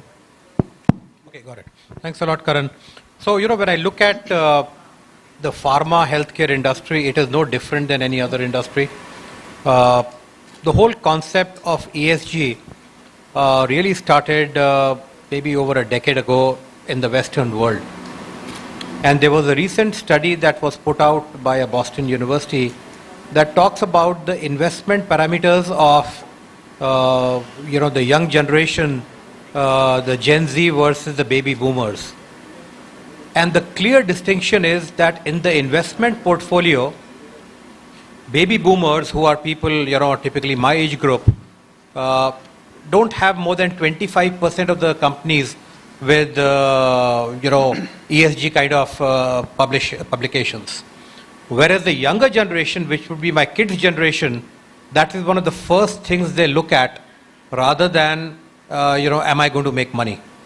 So it's not about picking one or the other. It is actually about picking both. It's not either or, it is and. And therefore, I think the younger generation today is much more clued in towards being more responsible citizens than what my generation has been and maybe what my parents and grandparents' generation has been. So ESG is not just a nice thing to do. It is imperative. In fact, it is a business imperative. And let me elaborate a little bit on that. On the environmental side, a lot of the metrics that are used dovetail and very nicely with the sustainability development goals of the United Nations. So there are clear mandates of water reduction. There are clear mandates on effluents. There are very clear mandates that at least 60% of all the hazardous waste must be recycled within your facility. 80-85% of the non-hazardous waste must be recycled and so forth. And I'm very happy to say that at least the large pharma players have done a fabulous job because they understand that to contribute towards sustainability, not from the environmental side, certainly from the environment side, but the business sustainability side, you can't ignore this anymore. On the S side, which is the social side, companies make an effort to take care of the entire social ecosystem, which is not just where they are located, their employees, all the partners that work with them, their vendors, who are the neighbors, who are the customers, who are the delivery logistics people and so forth. And of course, on the governance side, we've all seen cases where, lack of governance can really take a very nasty turn for the south very rapidly. So having proper governance in place, along with taking care of social and society, at the same time not compromising on environment, is not just a good thing to do, it is the right thing to do, and it's a business imperative. So it's a business imperative. This is not just good to do. This is not CSR. A lot of people confuse this with CSR. Would you like to throw some light on that? Yeah. So thank you for pointing that out, Karan. See, CSR is corporate social responsibility, where there is a government mandate that X percentage of your profits will be spent on CSR activities. So for a company like Aurobindo, on an average, I think last 4 or 5 years, we've spent close to 230 crores.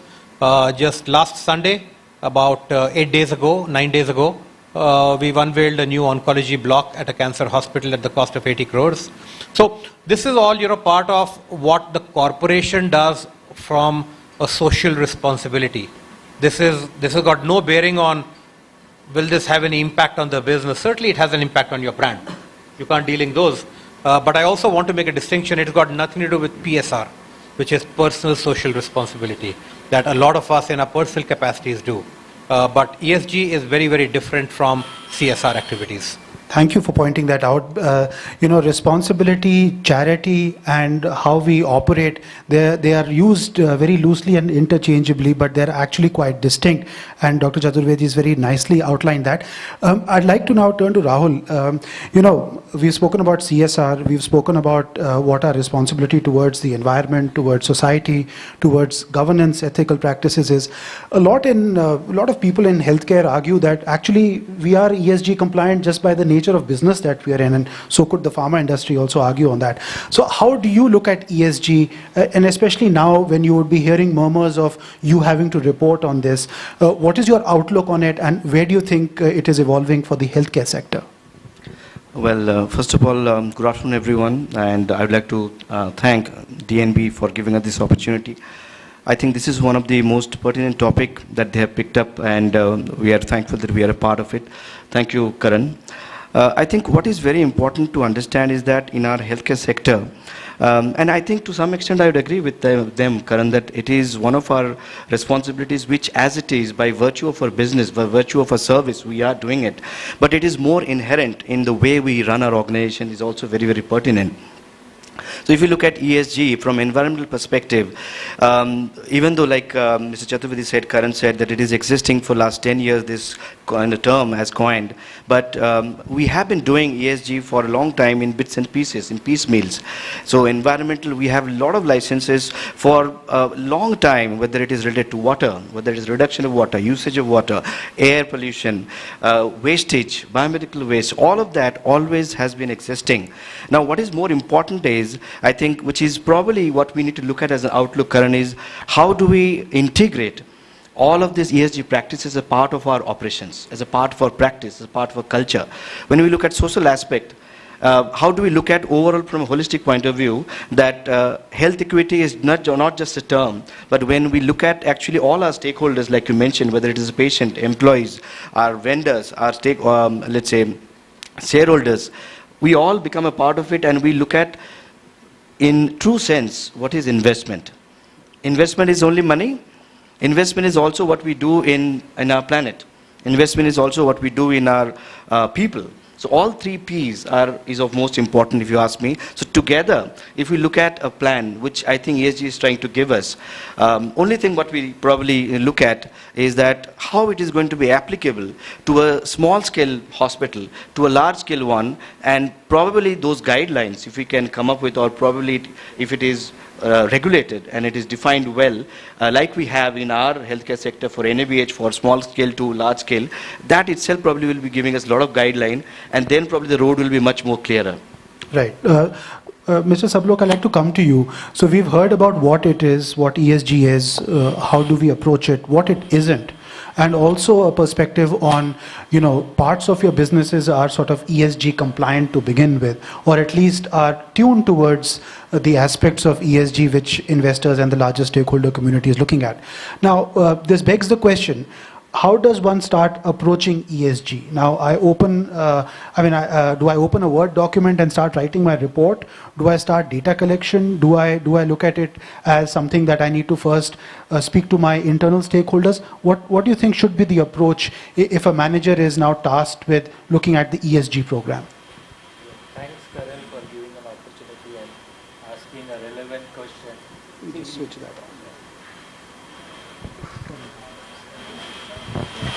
See, ESG is still a vague term as far as the stakeholders are concerned.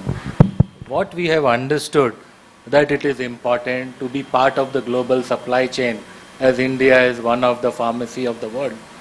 But when it comes to implementable action, still it is a grey area. Okay, SEBI regulates that you report a BFR reporting, BSR reporting. But still when it comes to stakeholder, the leaders of pharma industry, at their level it is a grey area. It varies from organization to organization. A leader sometimes who is very, very social and who is very, very conscious about the environment, he takes a decision that my organization should follow all the norms and get it implemented. On another hand, there is a company which still do not follow any of the norms. So it is very important to have a basic guidelines of ESG in place. Unless we don't have that, whether a large company or a small company or a mid-sized company, very difficult to measure it.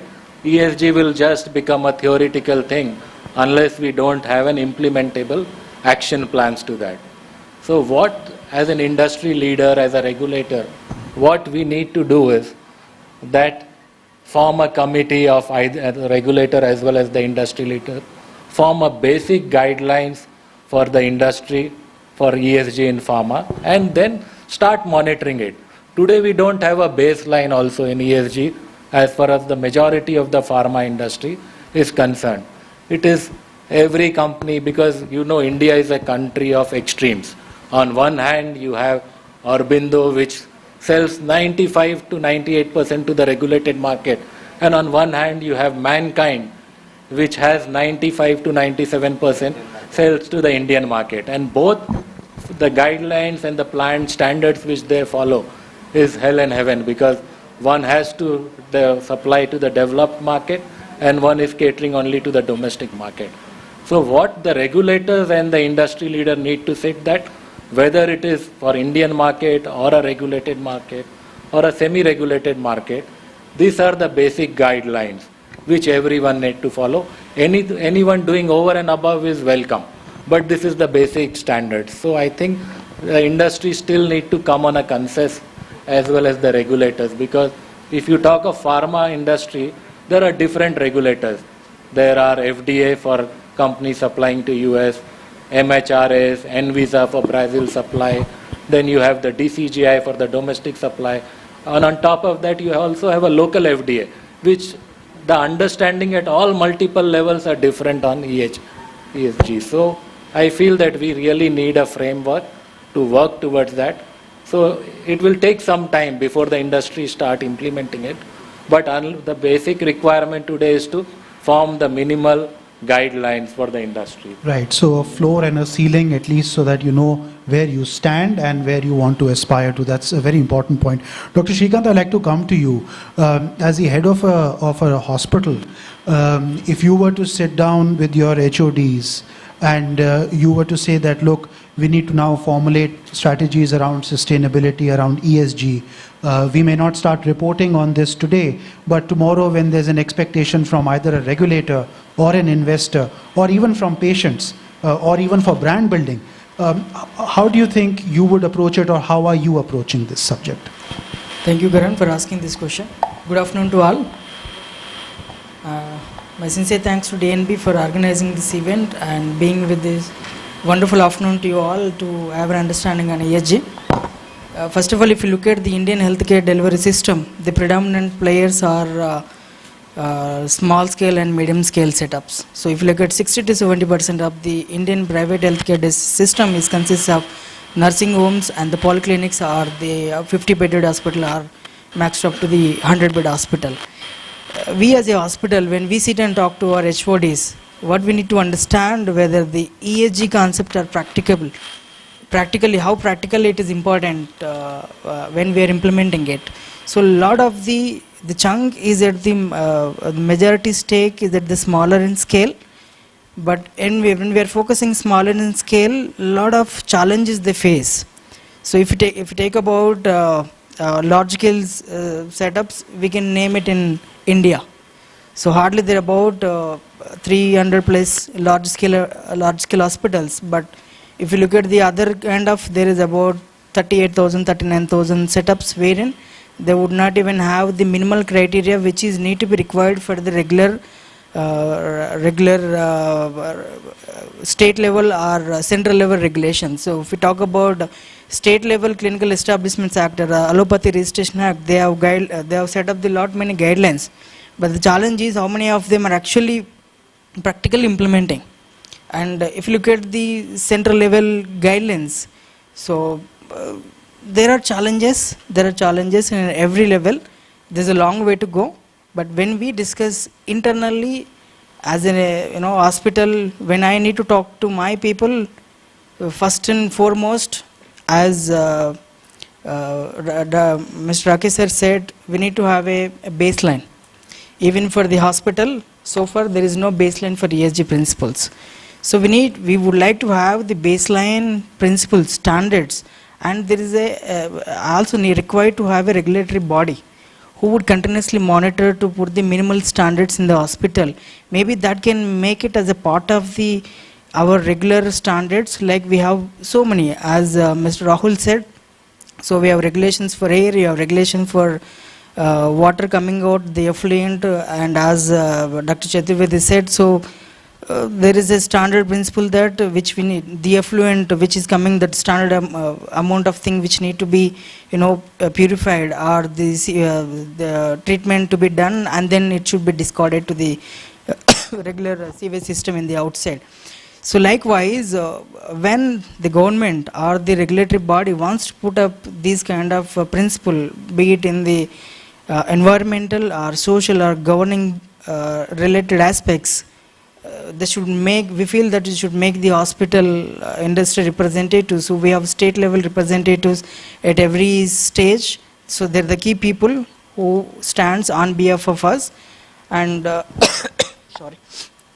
So wherein these inputs would ideally required in order to put the large scale at the top line or the bare minimal standards. Then when it comes to us, so again, as it is mentioned, so when even go for these regular regulatory things, so there is a standardization for the clinic is different, and the small scale hospital is different, and the large scale hospital is different. So we also believe and feel that we should also have certain guidelines with respect to the level of hospitals, and further it will be brought down, and it is easier for us to talk to our employees within the hospital. Otherwise, what we're talking, they'll not be able to make the difference between it may be E, for a healthcare provider it may be S, and for everybody is probably G. So is it only about being compliant to the laws, as Rahul says? That's that one important framework that we have to operate under. And if not, then how do we take it to the next step in identifying what is material to my company and my industry? Okay, it's a very, very insightful question, and I could spend the whole afternoon talking about it. I think it is sufficient to say that from a compliance standpoint, from a legal compliance standpoint, what you have to do is have the report. There is no legal compliance that says, for example, on the social front, if I look at the UN sustainability goals, it says 12.5% of employees should be women.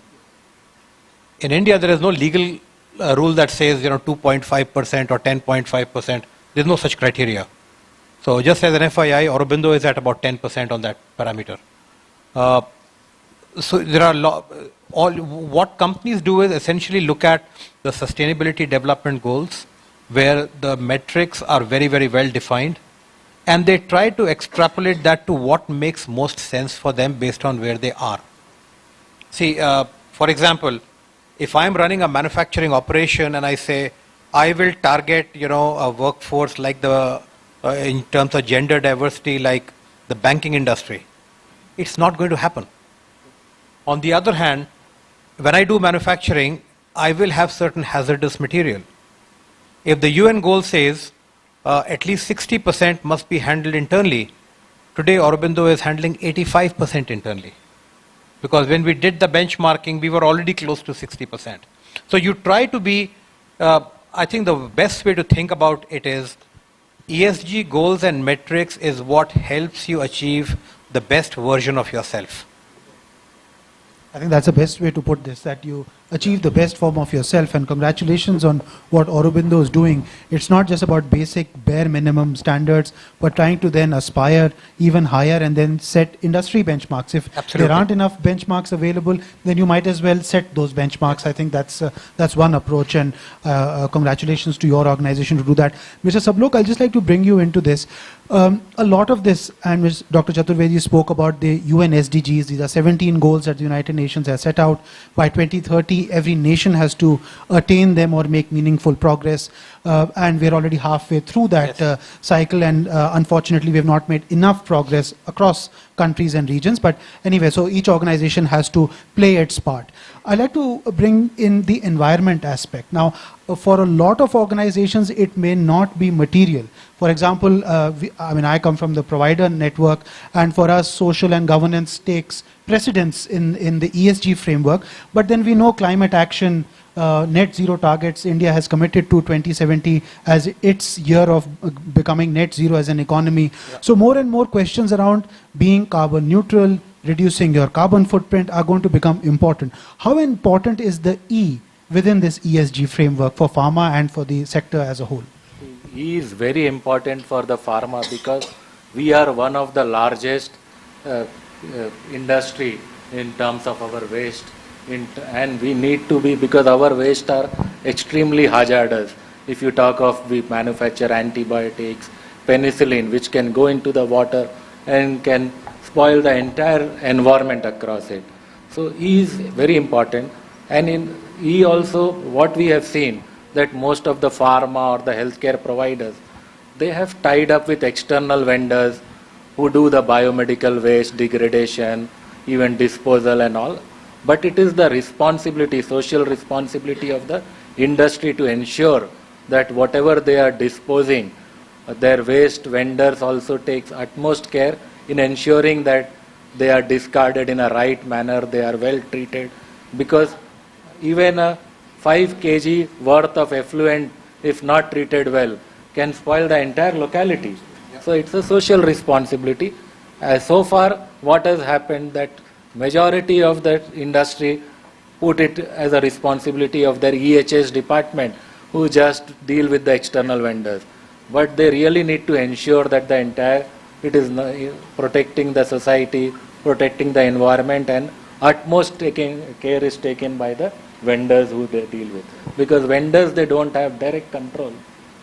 So that needs to be ensured. Right. So after you've signed up a vendor who takes care of this, you are actually outsourcing some of the control, but then it's incumbent on the organization to also see what is happening to your waste, because ultimately it'll come back to you. So that's an important point. And I'd also like to bring in Dr. Shrikant on the waste aspect of it, since we are now actually doing ESG in action to see what we can do.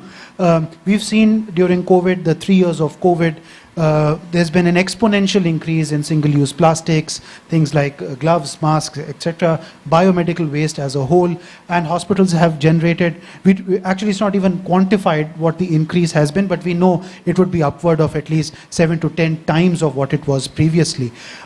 What strategies can we put into place which are easy to do, or which you are thinking about, since waste and environment are closely interlinked and hospitals are going to be measured, maybe not so much on the emissions, although that's pretty big, but also things like waste and what we do with our water. What is your approach towards this? See, the environmental,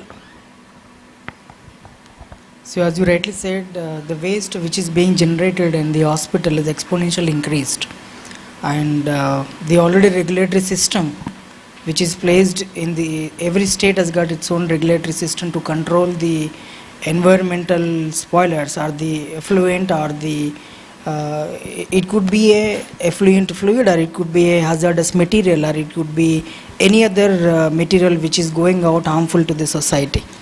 So it is already laid down certain regulations which need to be treated partially at home, and then you send it outside, so that it is, because most of the environmental related things are outsourced, to be honest.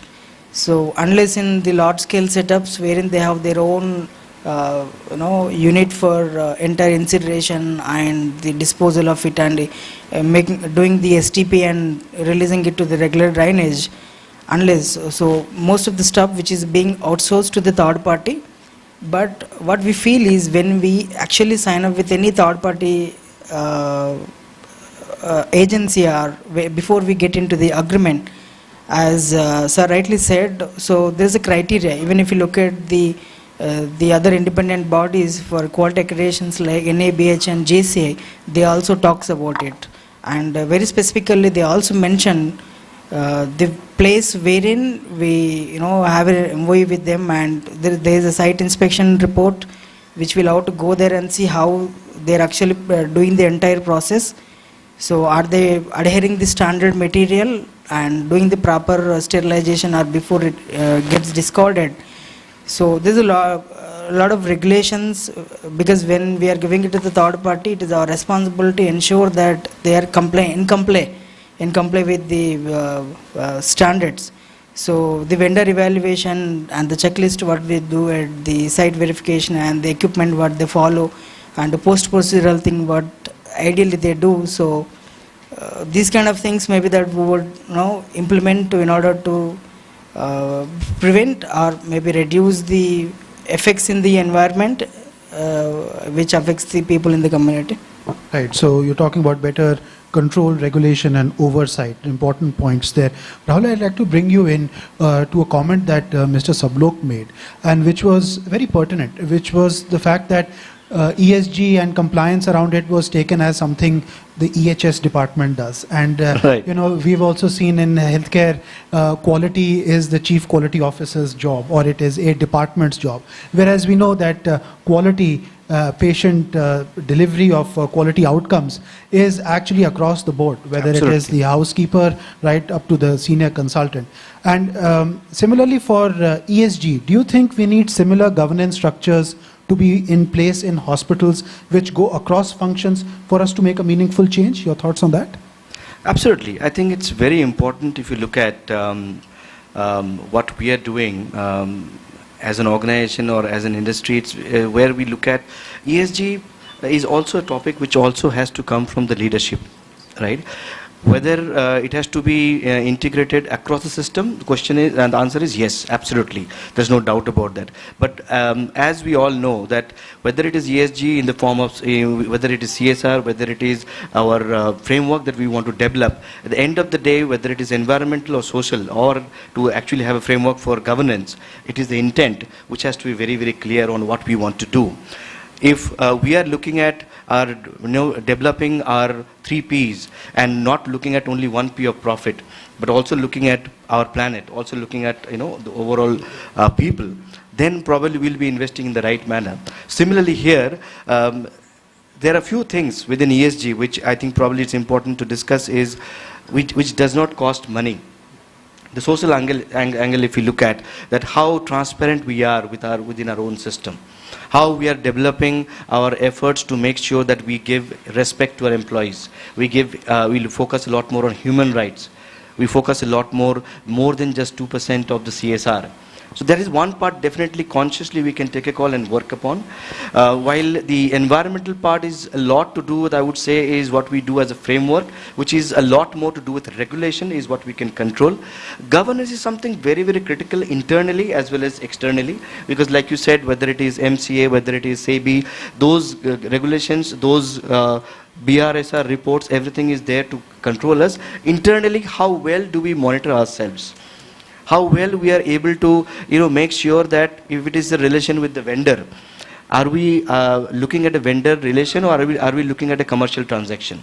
Are we integrating them as a part of our stakeholder and looking at also their practices, also looking at their outcome and overall making it a part of contributing together in a society? So these all angle I think is very, very critical, and here all of these practices actually is possible to integrate at each level, whether it is at board level, whether it is at senior leadership team level, or whether it is to do with not just EHS or a licensing department, but also within our system, that people must know that in a hospital, if we are spending every day, let's say half a kg of waste per day per bed, what is our efforts to make it 0.4? What is our efforts to make it 0.3, regardless of there is a regulation or not? Can we do it better? What are we doing to change these plastic bottles into more environment-friendly bottles which we can use it? What are we doing to replace papers to probably tabs? So all these aspects internally and as a part of our own internal practice, which is not possible only by one team or leadership or EHS, but rather to do with internally, including all teams, including even our security guards, right, who focuses on overall all these practices, is very, very critical, I believe. Yeah, very good points there. Dr. Chaturvedi, I'd like to bring you in.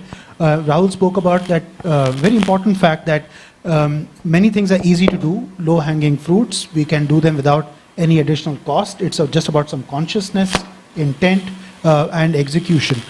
But there is a cost. Yes. ESG is not going to be cheap. I think nothing comes cheap.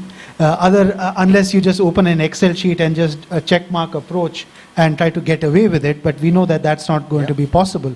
Could you talk to us about what sort of resources would actually need to go in? And for a company like Aurobindo, I mean, you have a geographic spread pretty much across the world. Yes. It would need a lot of resources, whether it's financial, manpower, managerial, technology. Could you throw some light on that? Yeah. So I think I want to come back to a point that Rahul alluded to, that the intent is the starting point. Okay. And it all stems from the intent of the investors who want to make a profit without compromising on the environment, society or governance.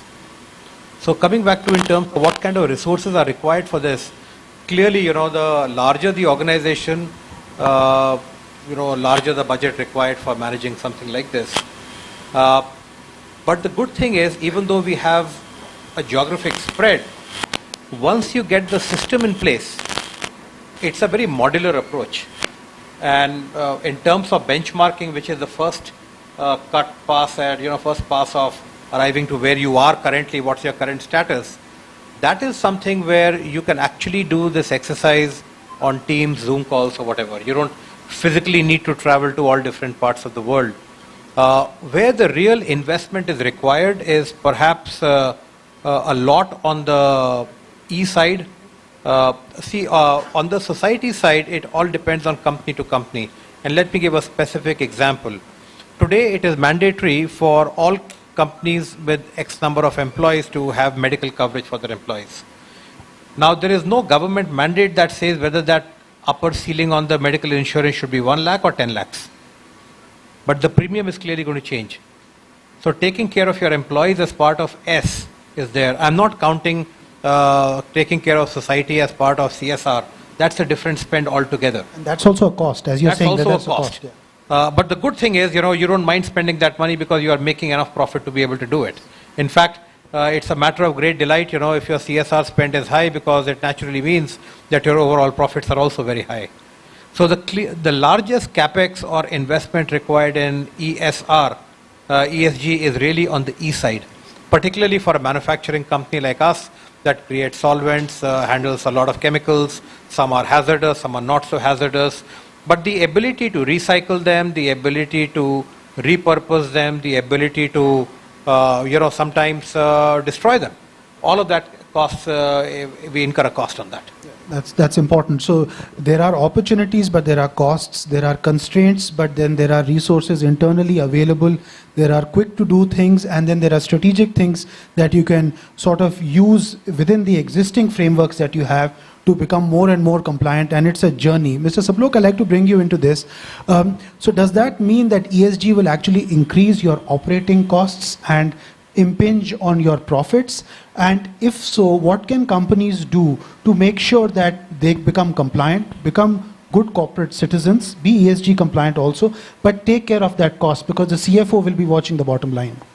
Yeah, see, basically ESG in the beginning will of course involve a huge cost.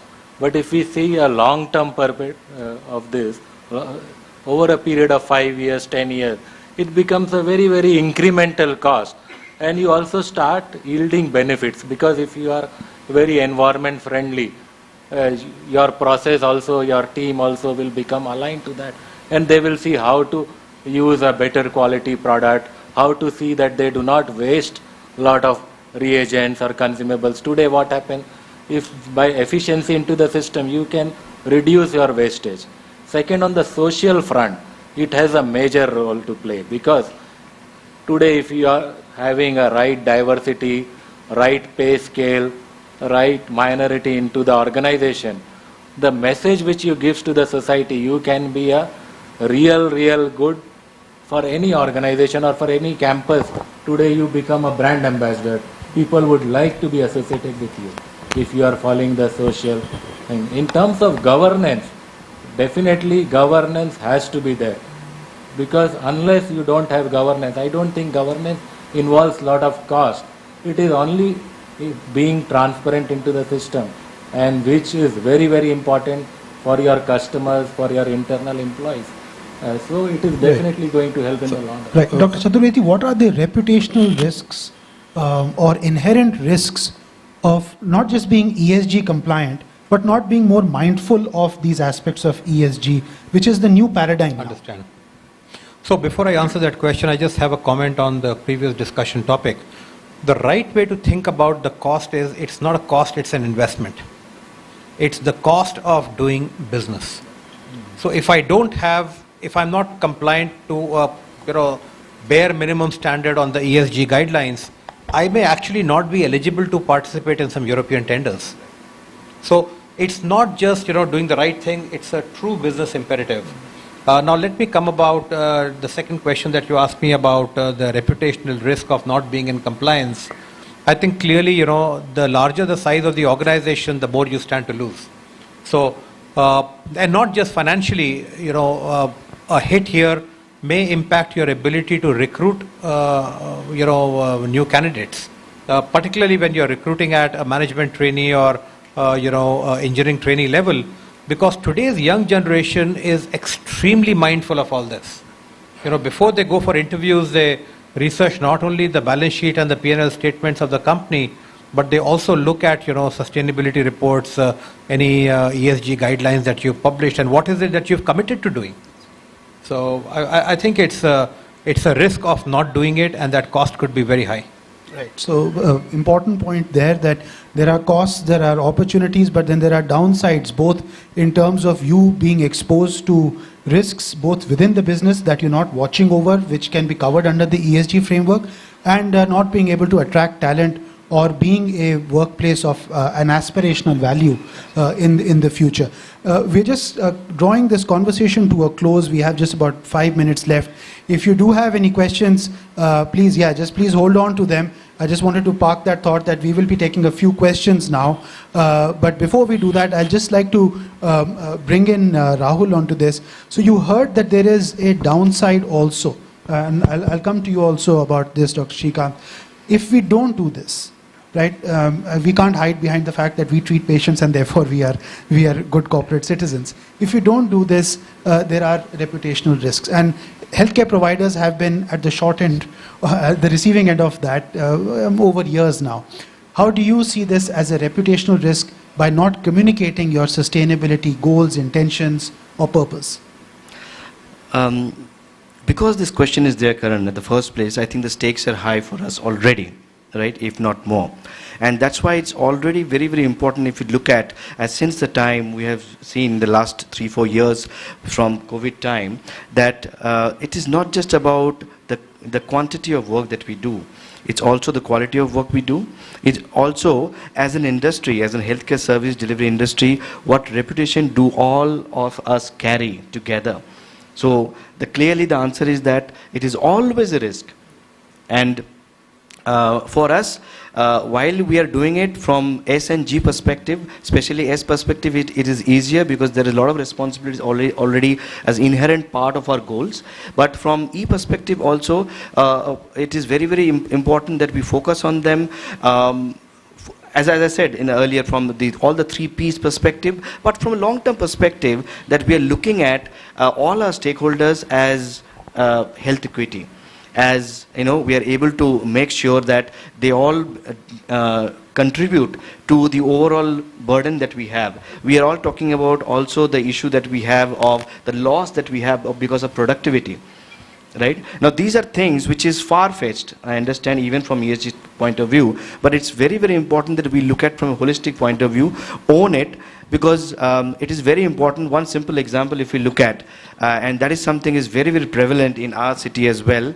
Whenever we look at a market, we see that in one place, whenever there is more similar businesses available, we do more. Right? Similarly, if we all together represent the industry in the right manner, from an E, S, and G perspective, we are doing the right thing. Being into the social sector as well, I think it is it's going to only yield better for all of us together.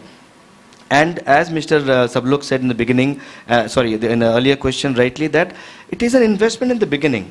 but it is a long-term gain that we are going to have. It is also to do with our reputation, also to do with our brand image, the way we represent ourselves, and most importantly, also to do with our efforts for which we do not need to do marketing.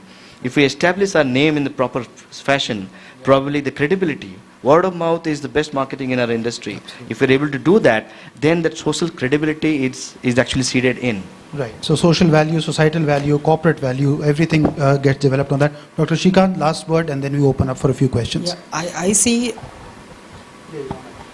So I see most of the hospitals have already started doing it, but they may not know they're heading it under the ESG. If you look at it in that way, so post-COVID, especially if you look at, so the electrical system, because the healthcare industry is one of the largest industry which consumes the high electricity and the other part of the commercial related thing. So we started implementing LED bulb system in the system, and we started doing HVAC system in the entire system. So indirectly we started doing it, but we do not know that it is under the heading of ESG. Yes, it is going to give that. So every hospital has got STPs. They are actually making the effluent fluid treated and getting it released. So it is that formulate the guidelines in a way that every hospital practices at their own ability and the strength. And certainly, as Dr. Chaturvedi said, it is an investment. It's not an expenditure, because the one which you are investing today, eventually that going to give you results over a period of time. And as Rahul said, it builds the trust in the community. And yes, so we will say that in a proud moment that we are one of the largest contributor, as now Dr. Chaturvedi said, in representing the Arvindo. So everyone will have that opportunity to represent in the market. And I see it as an investment going forward. We will everyone has to participate in ESG and make these standards more practical, implementable, and benefit to the society. Right. So common consensus on that. With that, I'll open to questions. Somebody can unburden me from asking all the questions. Somebody else can also please. Sir, right there, if you could identify yourself and direct the question to one of the panelists, or if it's a general question, we'd love to hear that. But I'd request that it be a question and not a comment, if you could just. Thank you. Hey, I'm Dr. Anil here. One generic question. What you can't capture, you can't measure.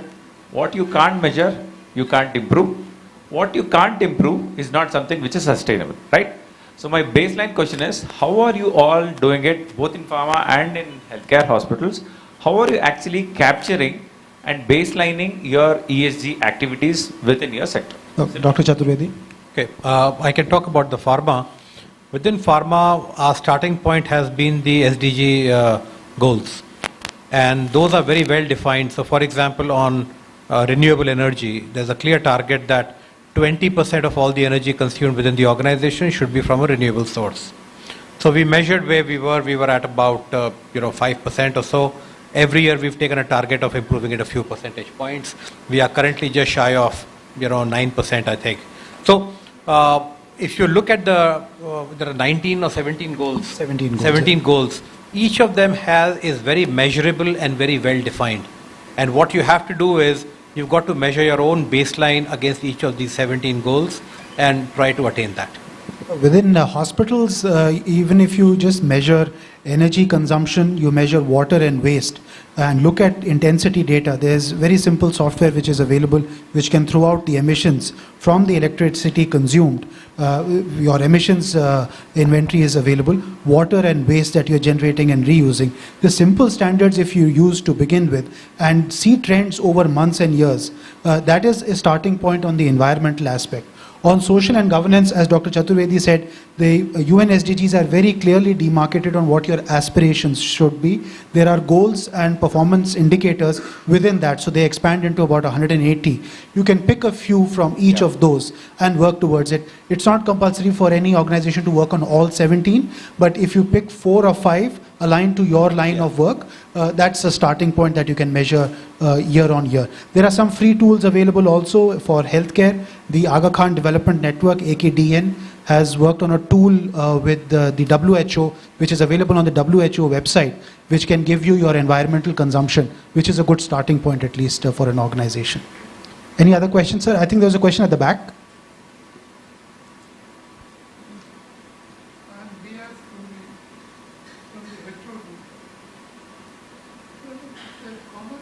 Could you have the mic to sir, please? Yeah. Hello, I am B.R. Suri from the Hetero Group, just an independent director. But what I am asking you all may be common to other industries also. Internally itself, you may be facing a lot of resistance from the top and the bottom. Bottom would not like status quo to be disturbed. Top, पैसे कितने कम खर्चे हुए उतना बेहतर है in any organization. Until and unless they get a penalty put on them or such type of experience, convincing becomes a Herculean task. How are you tackling this? Like Bangalore, you have near that Forum Mall, a continuous stream of affluence. That's why I said it's common to all industries. Yeah. Is it that it's beyond solution? Excellent question. Dr. Chaturvedi, you deal with boards, you deal with managers, you deal with people down the line, you deal with customers. Could you answer that for us? I think, if I look at the carrot versus the stick, carrot usually works better. But more importantly, what works even better than either the carrot or the stick is once you tell them why this is the right thing to do, once any human being understands that what they are doing will not only help them, it will help the next generation as well. And at the same time, without having a negative impact to the business, you usually get buy-in. So I think rather than start at the bottom, ESG works better when it's a top-down driven approach. And CXOs across organizations have to take it as part of their own KRA. Unless you do that, this is not going to really get rolled out within the organization. So you start at the top, and you start at the top by communicating the seriousness, commitment, and the importance of why this is relevant to the organization. And I think 80% of the job is done. The other 20% you can achieve through a mix of carrot and stick. Thank you. We're at the end of our time here. It's been a fascinating discussion. I didn't know in 45 minutes we could cover the entire range of subjects that we have covered, from risks to opportunities to what we can do to why we should do it, why we should not avoid it. I think it's been a fascinating discussion. Dr. Chaturvedi, Mr. Sablok, Mr. Datta, Dr. Shrikant, a big round of applause for all of them. Thank you for your insights.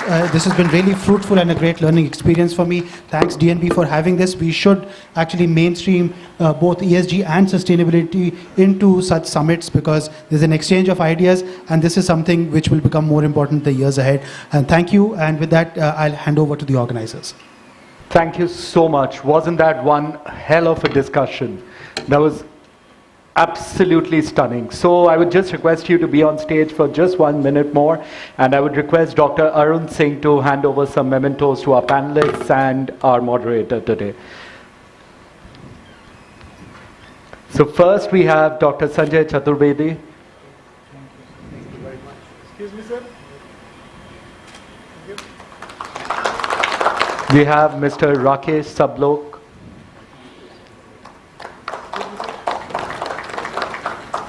First I'll cover all the panelists. Then we have Mr. Rahul Datta.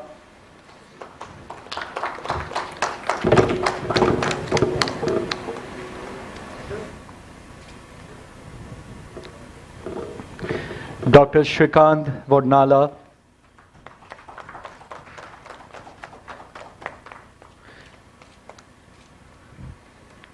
And finally, our brilliant moderator, Dr. Karan Thakur.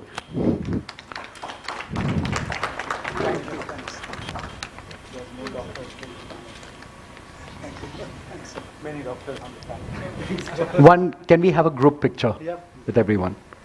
Yeah.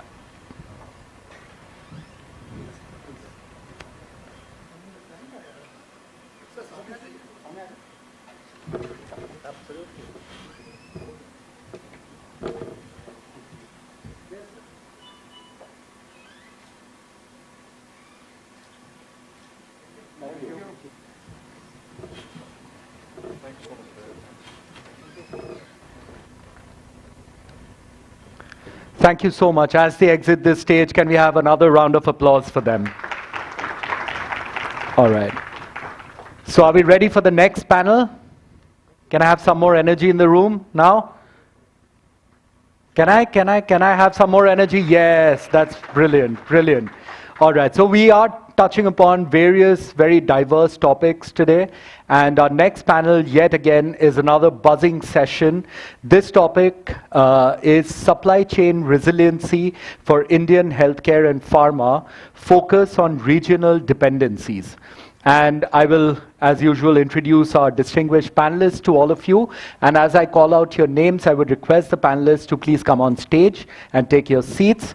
First, we have Mr. Arun Kumar, Vice President and Head SCM, Metrochem API Private Limited.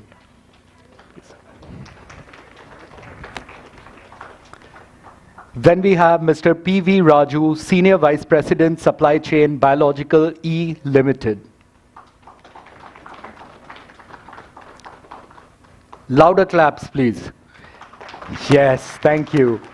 Next, we have Mr. Ram Kumar, Global Head, Manufacturing, Science Technology Group, MSTG, OSD and Sterile, Cipla.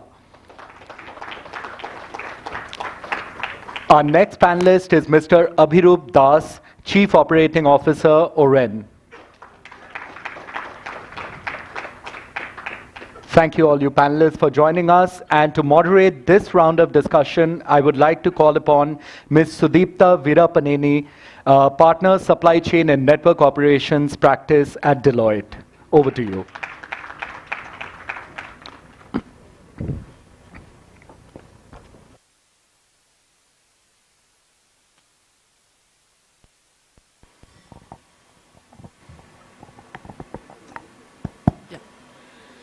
Very warm welcome to the panelists and the delegates over here. What a wonderful evening that we are all gathered here.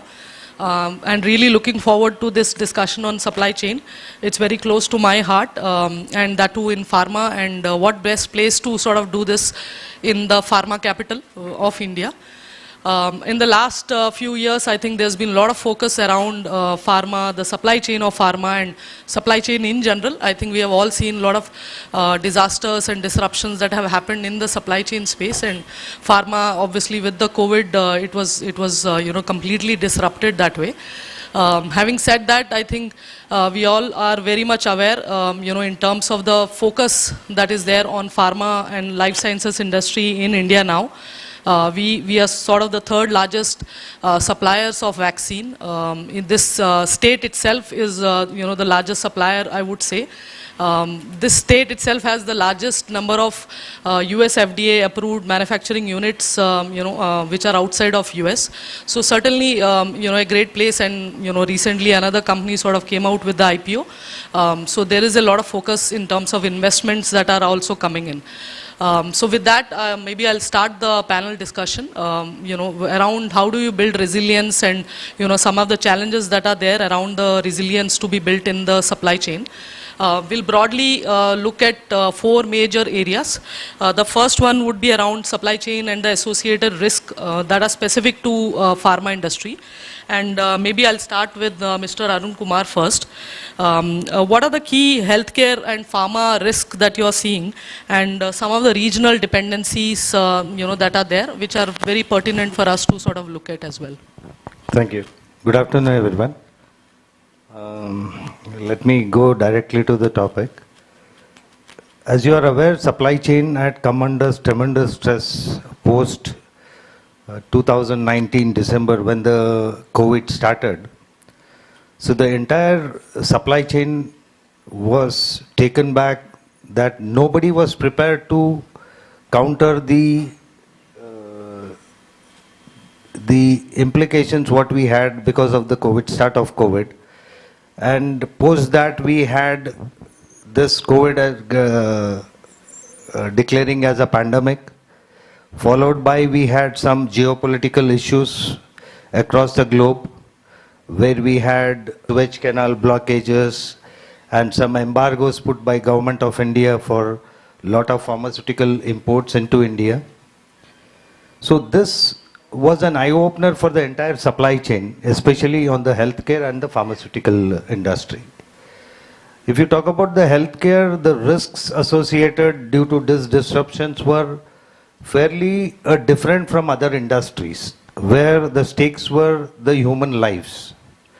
Whereas in the pharma supply chain, we talk about the disruption of supplies, launching of the products, and even some of the pharma studies which has been skipped to bring the drugs into the market. So when you talk about the healthcare supply chain risks, what people have is each healthcare sector should have their own corporate risk management strategies.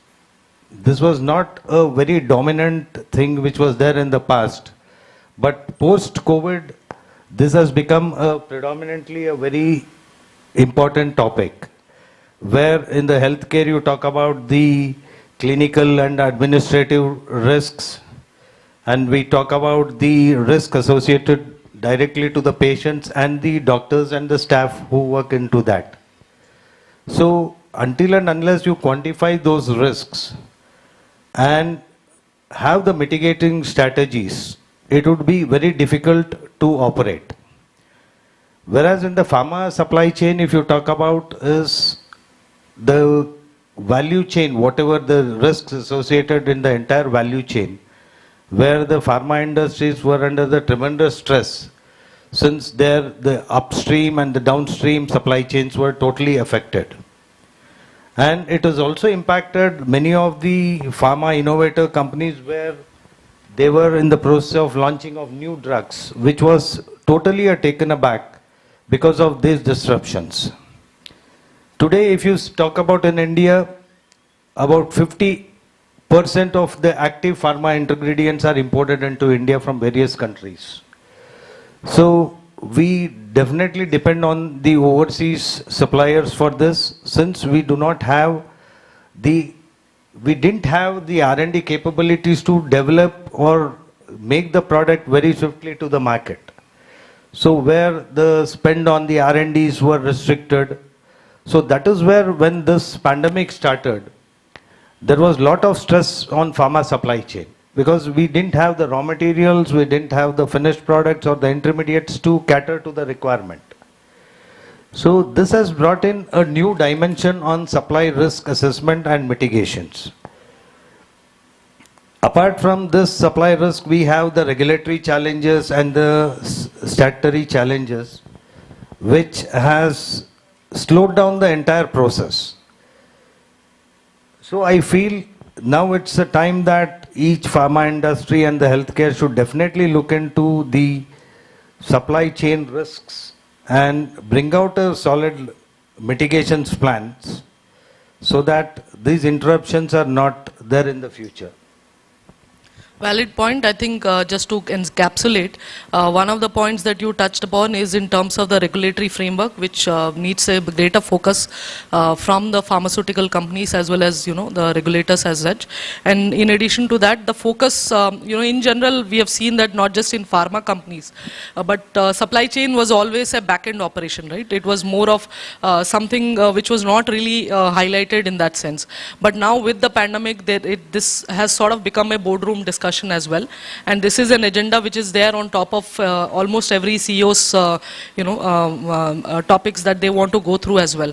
And given this, it is no longer a cost differentiator. Supply chain was always just in time and to making sure you are very cost efficient, but now you're really looking at some of the other elements which are very important for the customer, whether it is you're looking at ESG and some of those aspects. So not really a cost differentiator, but how can you actually differentiate yourself in the market through supply chain is something we can enable. And you touched upon one of the areas is the spend in the, the industry spend itself in this space. So that sort of takes us to the next topic, which is around the PLI scheme, right? So pharma industry, which, in 2020, they received almost 15,000 crores of PLI scheme, and there are certain beneficiaries which came through that as well. And not just large companies, but even small MSME, companies that we are looking at. But having said that, I'll ask both Mr. P.V. Raju and Ram Kumar if you can share your thoughts on how the PLI scheme has panned out, and if that is sufficient for us to really, when we are talking about making India as a manufacturing hub for pharma, is that sufficient enough, or there are other parameters you want to sort of look at as well?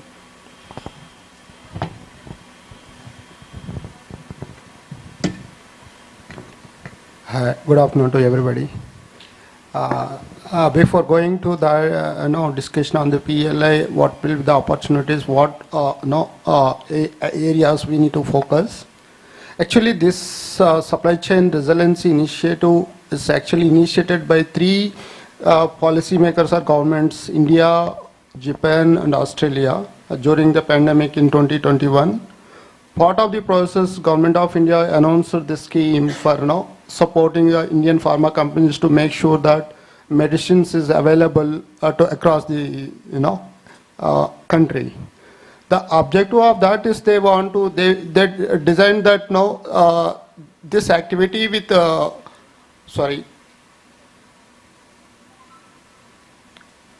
this activity with 5 pillars of the supply chain resiliency. One is vulnerability. A second pillar is that management of culture. Third pillar is procurement. Fourth is the operations, and fifth is the demand and visibility. That's first two is very critical: identifying the risk and assess the alternatives. The balance 3 pillars will support the first 2 pillars. That is the ideology behind that they announced the scheme. Comes to the PLI scheme is concerned. So a lot of product is shortlisted. Everybody say that we are depend on the China for both intermediates and APIs. We want to replace it. You develop a product, government will finance the that kind of product linked incentive scheme. That's what they announce.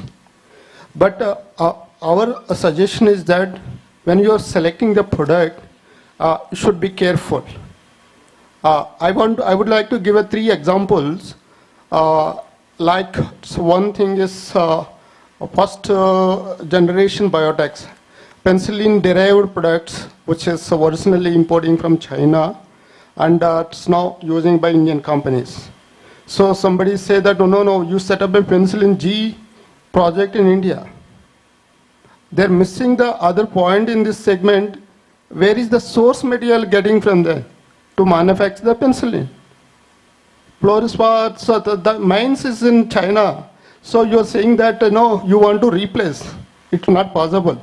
The similar way, the second example you take, metformin, the main intermediate, key intermediate is DCDA.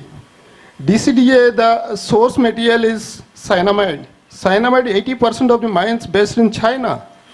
So that's also one of the, you want to replace before you selecting a product, you think very carefully. Are you really creating a sustainable systems for the India to make sure the public, they'll get a sufficient amount of medicines. One more product is like enoxaparin sodium. See, enoxaparin sodium base material is porcine based pig intestine. That's where they're sourcing the raw material. Again, that 90% of that's heparin sodium porcine based in China. So entire global is importing from them. So you are selecting this kind of products. You want to say that we are creating a sustainable approach. That's very wrong methodology. So what we are looking for, we need to focus on that, create alternative APIs to these materials, which can secure that our country and the system, the value part of the PLI scheme also very useful. So my request maybe you need to focus on those instead of copying where the source material is coming from some other country, not only China, somewhere other countries also some of the materials.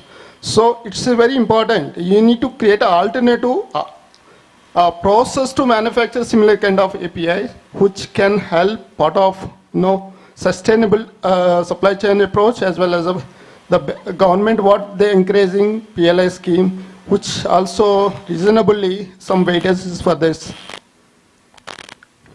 I want to... Yeah, maybe a very valid point. I think just like how we had PLI 1.0 and then we had PLI 2.0, maybe 3.0 should incorporate some of these suggestions as well.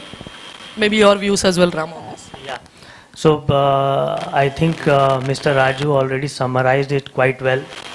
So we are having this production linked incentives, which has definitely helped us in minimizing our reliance on different countries on which we have. But definitely we should keep in mind that even if we are reducing our reliance, if mines are there in countries like China and other places, maybe that may not work because still we may be dependent on those. So the next point which we have to move around is around innovation. So that is what will be helping us in longer term. Because if we have one process, can we think it differently and make it in a different way so that we can cut down complete reliance on these different countries which we have. So I would like to elaborate more on the innovation related, and apart from PLI, which we already have, I think we need to have something called innovation linked incentives, which will help us more in future. And let me try to elaborate on this. So when I talk about innovation, I have in mind about three things. So first, we are number one in generics worldwide. But if we see what is happening is input cost is increasing. And if you see the selling price, that is decreasing because of a lot of pressure from government. So overall, what is happening is the cost is, there's a lot of cost pressure. And to be really competitive in generics, we have to innovate even in our manufacturing, what we are doing currently. So point number one is we have to innovate even with our current manufacturing process. So what we have to do is we have to really reimagine our manufacturing process. And here, there are two things which will help us. First is the push around digitization and artificial intelligence, machine learning. Because what we have seen as part of our digital journey, which we experienced through when we got certification of World Economic Forum, almost there is the reduction of 20% in terms of cost if we implement these tools and technologies related to artificial intelligence, machine learning, because they tend to improve productivity and we are able to do things in a different way. And second is, along with digital and all these initiatives, we have to also think about different manufacturing approaches. For example, new manufacturing approaches like continuous manufacturing, which you can integrate right from API till the end. So you put API and then you get tablet. And what this will do is this will also enable flexible manufacturing. So what will happen is we can really scale up our processes fast. So if I have to run a continuous process, the only parameter which I have is how much time I run. So the longer I run, I get a bigger batch. Shorter I run, I get a smaller batch. So that is where it will help. Second, where I see manufacturers going is really trying to extend the manufacturing value chain. So currently we are mostly working with traditional generic. But if we see next generation of generics, those are around mostly biosimilars and also complex injectables, which are very different from what we have been manufacturing till now. So for doing that, again, will lead a lot of innovation, and there has to be a lot of collaboration between research institute and also manufacturers and also government. And that is how we can ascend this manufacturing value chain. And third innovation which we need is really related to novel manufacturing platform. So if you see what has changed in last few years is we are now able to target diseases which we could not target because of lack of technology or science. So to give you an example, currently there is a therapy called Luxturna which is available, which can cure some form of genetic blindness. So just imagine, that is the possibility which is happening. But problem is, all the innovation which is coming from countries like Europe and US, they are very expensive. So to give an example, a therapy which is there called Zolgensma, which is for spinal muscular atrophy, this is a gene therapy. It costs around 16 crores in India, which is completely unaffordable for our country and also for many other developing countries and countries like Africa, where we will see a lot of population growth happening. So this is third innovation which we have to focus on. And here again, the requirement will be on collaboration between research institutes, manufacturing, and also government setting the right structures and looking at all these three innovations. I think we have done a good job with PLI, but we have to, along with PLI, we have to start involving something called innovation-linked incentives, which can be like ILI or something, or RLI, research-linked incentives. So that is where I see Sudipta. So from PLI to ILI. Great, 2 points which have come. One is definitely around the product-linked incentive schemes, which is to really say that are these products which we are sort of the base product itself, we are importing into India and then sort of exporting. The other which is around the innovation-linked incentives, and India as a country, we are known for a lot of frugal and jugaad innovation, right? We are really looking at, those are also required. You need to have frugal innovation which will give you step improvements, but really looking at R&D and sort of, looking at ways in which we can bring in that, exponential leap that we are looking at, right? And the third aspect which Ram sort of touched upon is the whole digitization and the, the data capturing part of it, right? Which is very important for us to draw any insights that are required and build on top of that. So with that, I'll invite Abhirup as well, to sort of touch upon, I think he deals a lot on data and technology. So let's hear from him. Oren, from Oren Technologies, I believe that's a Hebrew word, which means pine trees, which is sort of linked to greenery. That's how I understood it. So maybe if you want to speak a little bit about how the data capturing process, sort of in this environment, insights on top of that. Thank you. So as we all touched upon multiple aspects of supply chain, again, like we discussed about the risk factor into it, and then kind of like the incentives for the innovation and these practices. All of these things revolves around data. So I'll just narrate it with an example here. And again, I look back into my childhood days when, let's say, if there is anyone visiting our home for that event, like mom and dad, they will be building up an entire chart that these are the things that we need for refreshments and then for the dinner and everything. So what will happen, my mom will give this list to dad to get this thing from the nearby shop, right? And he will go to the shop, go to multiple shops, figure out what will be the lowest pricing, where we'll get the best product, and then get back everything in a single go.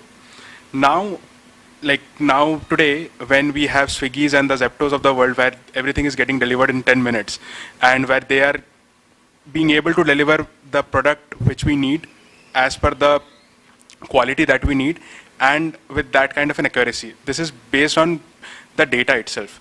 Like right now, based on the locality where you reside, they have the database that what will be the consumption pattern of these area in this locality, and that's why they're able to fulfill at least 80 to 90% of the orders on that delivery time less than 10 minutes, right? So this is the power of the data that we should also implement in the B2B context. If we can transform our buying experience being a consumer, why can't we do it in a business context, right? That is where the digital transformation in the supply chain comes into picture. This is one of the first aspect. Second aspect is that now, as in the last panel also we discussed about the ESG spectrum, and the risk spectrum of the supply chain, which has been stressed upon multiple times in the last few years. So on that front, the end point is not that only getting the product at the right quality at the right price. These are not the only two parameters which we'll be looking at. Going forward, it will be the environmental parameters, the quality parameters, as well as multiple other social parameters as well, which will be looked upon, right? So when we want to do all of these kind of checks and balances and filtration process for our vendors and supply chain partners, we also understand that they will have a different magnitude in terms of their business and scale. So having everything in a standard format, it can only be achieved if there is a regulation. But without the absence of a regulation, it's only the data can give an insight which you can put in to transform. If your supply chain needs some kind of an awareness programs that can be extracted from the product, or let's say the data. Then kind of once you have already known that the people in these supply chain partners or the value chain partners, they are already aware of these programs. That's when the innovation parts comes into picture. If you want to factor in new things, you have to have someone who understands your terminology and language, right? So that's where the second part of this program comes into picture, where you give some KPIs or goals or targets that you can monitor along with your supply chain partners. And that is where this entire ecosystem comes into the picture, because earlier it was more of a B2B, what we used to talk, but now in the last few years, we have seen it has transformed into B4B. It's like business for business. That is how the supply chain has been more and more integrated, more and more ecosystem based, rather than being just a fulfillment activity for whatever the requirements may be. So from our end, what we are doing right now is kind of helping the entire PSCI initiative for the pharmaceutical sector under the ESG key factors, or let's say even the quality or any other aspects that you want to do. So we revolve around the spectrum of data, how you can collect data from so many channel partners. And when I'm talking about data, it is not only limited to the raw material sourcing partners, but also your distribution channel, but also your vendors who are fulfilling your jobs, like environmental clearances and everything. So every services and every product is being every vendor's data put into a system, which will give you an insight that how they're performing in these areas, who can help you to drive your innovation, who can help you to reduce your risk, which are the multiple channels that you can use in terms of any climate catastrophe, in terms of any social unrest, in terms of any political disruption or anything. So all of these factors, when you look into your enterprise risk management framework, that is when the supply chain can be divided into, these are the chunks which can help us get out of this business practice. So yeah, this is what will be the summarization of what we do at Oren and how a supply chain transformation can look like when we have a digital data or a big data coming into the picture. Absolutely. I think great points around capturing of the data and AI, right? But let us address the elephant in the room, which is around compliance, right? All of you have to go through so many compliances and so many regulatory frameworks. So maybe I'll come to you, Arun. In terms of, pharma as such, we know is one of the most regulated environments. Your supply chains are far and wide and sort of dispersed. You have vendors who are, of multiple, diversity within the suppliers that you have. And in addition to that, I think there's a lot of focus on quality, right? You have so many of these good vigilance practices, good manufacturing practices, and then you have the good distribution practices as well. So within that, where do you see the key challenges around compliances, and any thoughts around how some of these can be addressed as we move forward as well? Are you all aware that healthcare and pharma supply chain is very complex and highly regulatory driven business, where when we want to build a resilient and agile supply chain, it is also necessary to strengthen our upstream and the downstream activities. Suppose you talk about the upstream, means how are your sourcing basis, whether we have done all risk analysis, identified the risks, categorized the risks as low, medium or high, and what are all the mitigation plans, and what the modern tools which we will be using for identifying and mitigating this risk. As Ram and Abhirup was telling, the digital platform plays a very vital role for capturing the data, analyzing it and putting it into the right perspective for usage. When the pandemic started, in fact, I was in a pharma, the Sync company, where we approached a digital platform where they were able to create a online survey. This was, I am talking about, in November 2019. That was the start of the COVID. So there we were able to build that platform in 24 hours, and we were able to circulate to the entire supply chain, our sourcing supply chain, when we were able to assess the risks which is going to come.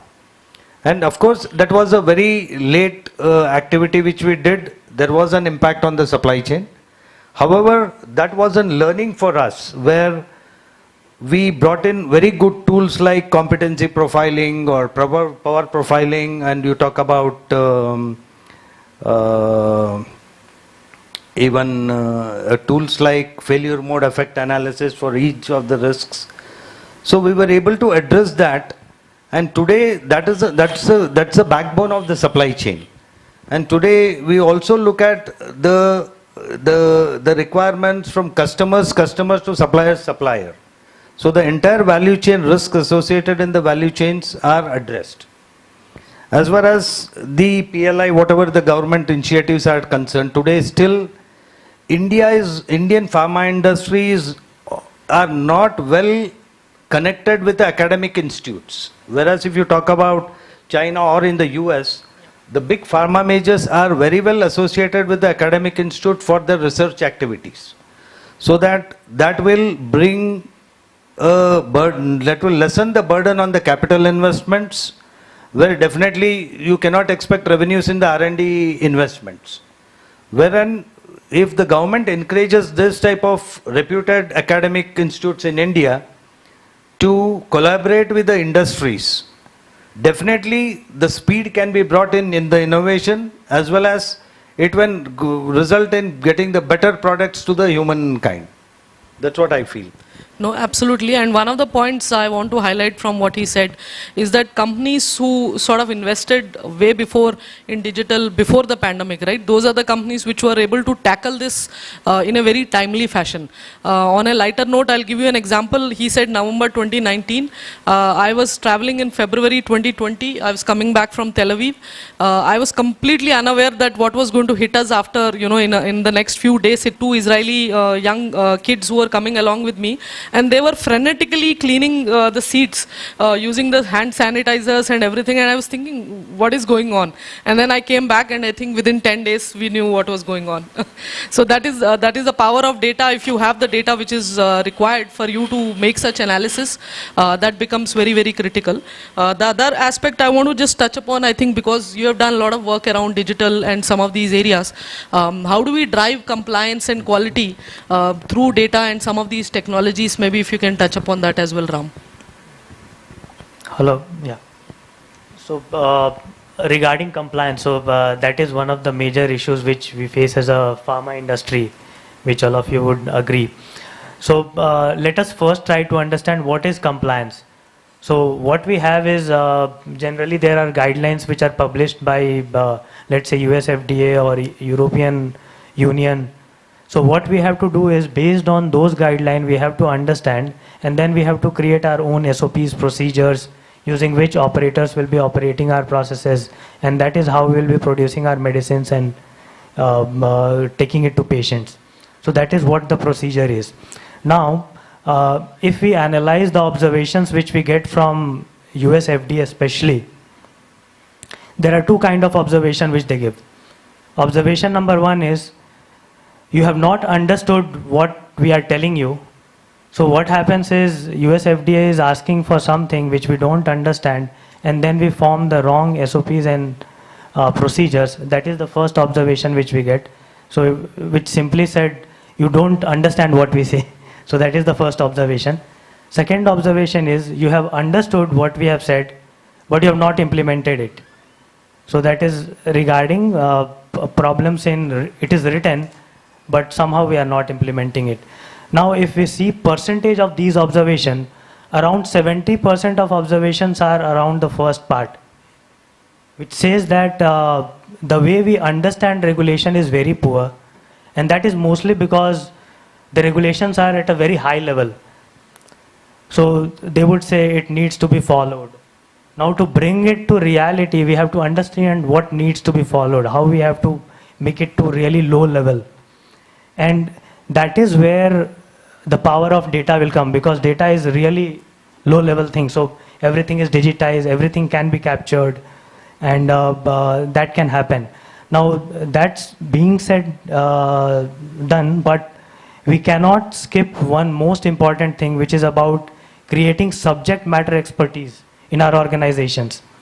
So we really have to take the guidances very seriously, and we have to really put our brain and try to understand what they are trying to say.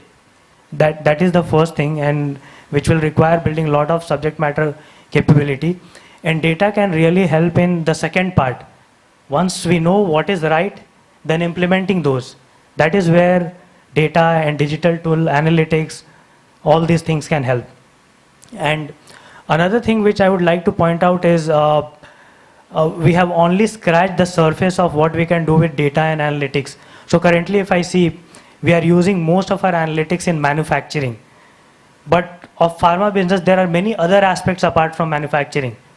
So if you see compliance, it involves training, a lot of facility management and many other things where we have not started implementing power of data. And there we have to be really vigilant about what is coming next. So like we hear a lot about ChatGPT, language models. So these are things which can really help us in compliance, because these models can understand what guidelines say, because they are now very smart and they can understand, and then they, if we have the right model, they can compare with all the SOPs, BMRs which we have, and highlight where we could get a FDA observation. So that is the future which I see, and really important will be to understand where technology is going, evolving, and have the ability to adopt those and really contextualize to pharma. So many things are happening for other industry and it can be contextualized for pharma. So I hope I have answered. No, absolutely. And I think he touched upon the most buzzing word for now, which is chat GPT. Maybe Ram, you can try using chat GPT to see if they can translate any of those SOPs as well. If that works for you. But certainly I think quality is the most important aspect. There's a lot of push around making more, producing more, which is through PLIs. But unless we maintain the quality standards, the sort of proving our competency around that to the global is going to be challenged every step of the way, through data and analytics is what we sort of look at enabling this one. So maybe Abhirup, coming to you, if you can help us explain a little bit about Oren and how it can help through some of these data and analytics, right, in the pharma sector. Yeah. Okay, so like what we do at Oren is primarily looking into the data from a risk viewpoint. So when we talk about risk, it can be categorized into multiple factors, which can be supply chain, it can be environmental risk, which can be again like risk associated with their social part. Again, supply chain is part of that, from employees and everything, right? So today, when we talk about data, as we are talking about the compliances requirement and SOPs and all of these things, everything can be quantified and can be captured. But the problem is that today we don't have any, like in India, again, as digital 4.0, industry 4.0 solutions are getting implemented in the pharma sector predominantly. So that's where digitalization is happening. So to get that data from your manufacturing units, from all your employees, from all your vendors, bringing everything together into a single platform and then making sense out of it. So that is what is the major like work that we do through the platform and the technologies that we have. So again, like we understand that today nobody can have 100% of their technology or the 100% of the data being digitalized, right? So that's where we also have the provision to kind of make it hybrid, where for any data which can't be collected through a sensor-based system or SCADA-based system, we can do it manually. But for rest, everything, wherever, if any company wants to implement that solution in a digital format, that can also be done parallelly, right? So once all this data being collected in a single platform, the next step is that how we can derive some insights out of it. So insights would be on the front of, let's say, like if I want to just reduce down my supply chain risk, as I mentioned earlier also, I can look into multiple factors and see that, yeah, this is what we can be implemented. These are the initiatives that even the system will be throwing out some recommendations based on this industry practices and the like location that we are present in terms of the country. So that recommendations can be used or utilized, and on those initiatives, what has been the progress, that's also something that you can track on the single system itself. So it gives you a complete viewpoint on these are my risks, these are the mitigation plans which are recommended by the system, and that is through the AI. And if you implement that, what will be a rough cost estimation for that, and what are the progress that I'm achieving out of it.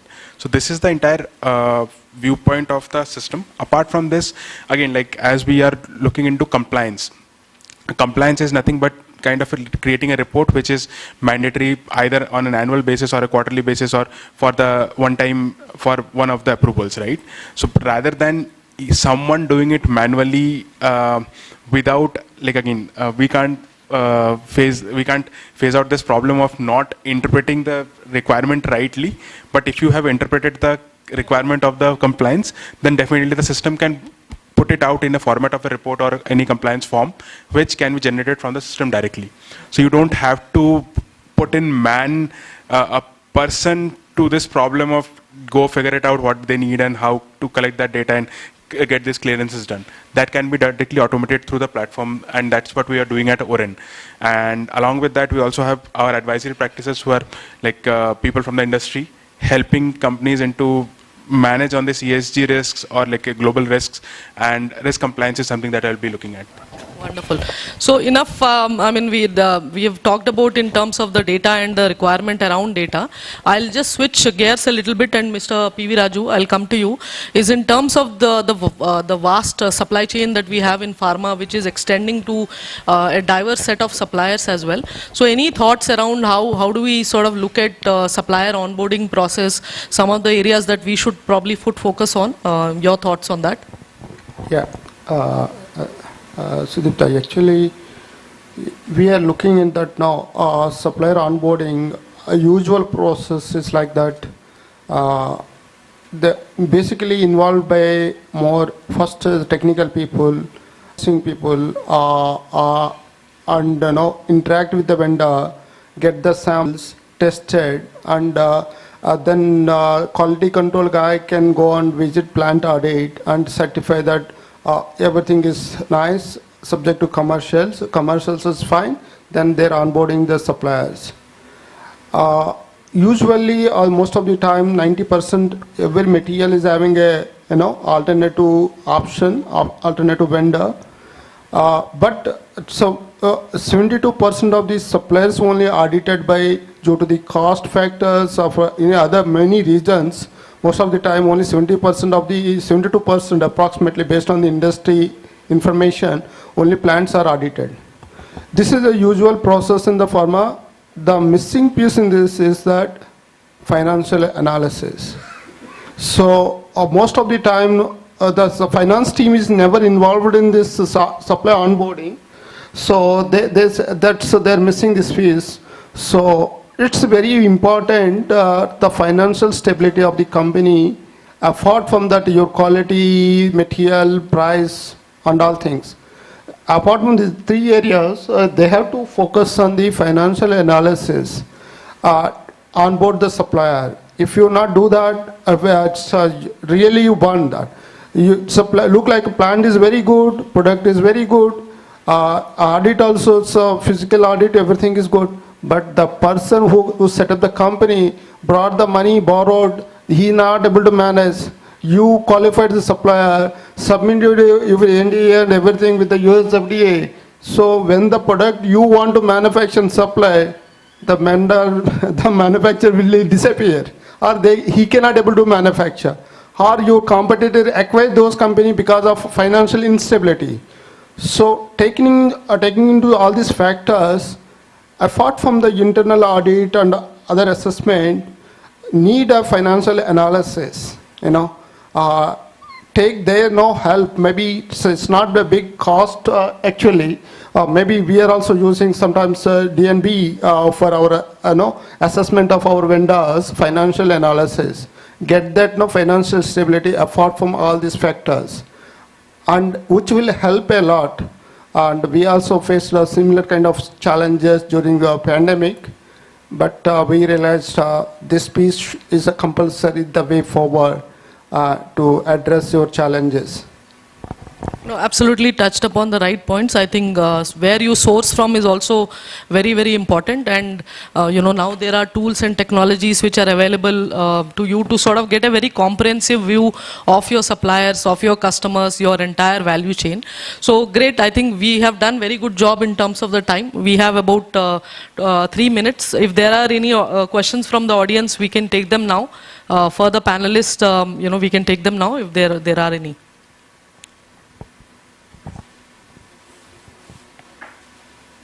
If anyone can give him a mic.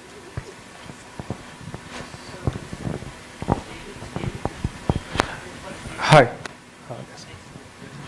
I'm Vipul from Dun and Bradstreet itself. My question was that are we any close to achieving true medicine traceability, which is crucial for patient protection and to counter counterfeiting?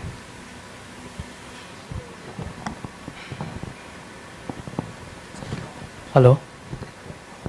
Yeah. So let me try to answer that. So as per the data which is there around, pharma companies lose around $200 billion annually because of counterfeit. And not only it has impact in terms of revenue, but there is around 1 million lives lost yearly because of this. So as you rightly pointed out, it is a very big problem. There have been efforts which have been taken, but still there are problems. And where I see is with blockchain coming in, so it can cover entirely from API till patient and can bring in lot of traceability around that. But still it is at a very nascent stage. There are some companies which have started experimenting.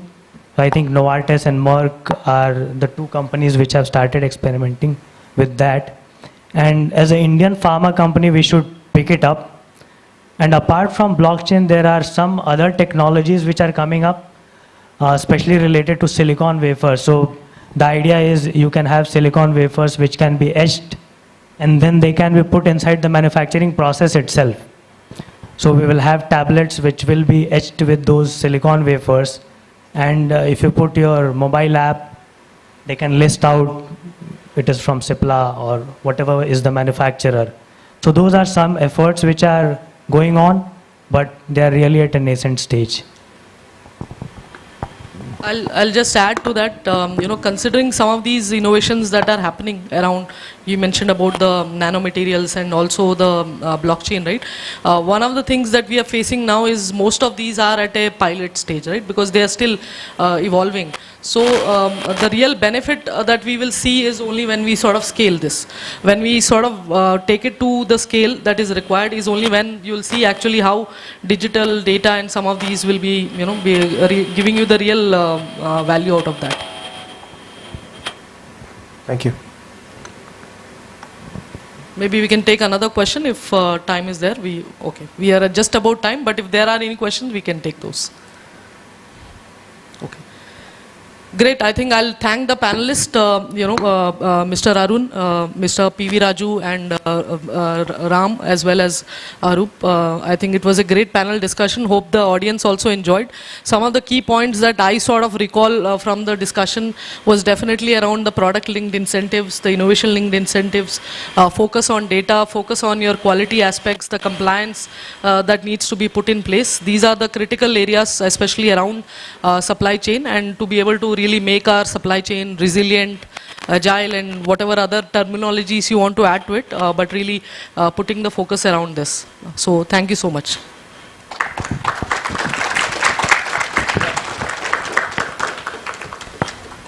Thank you so much, everyone. And I would just request you, as usual, you know the drill now, to just wait for a minute. I'll call upon Mr. Vipul Oberoi, Director of Marketing, CSR and Learning Solutions for Dun & Bradstreet India, to hand over some mementos. First, we have Mr. Arun Kumar.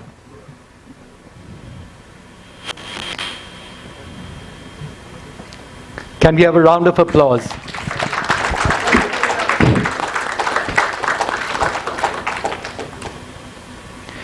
Mr. P.V. Raju.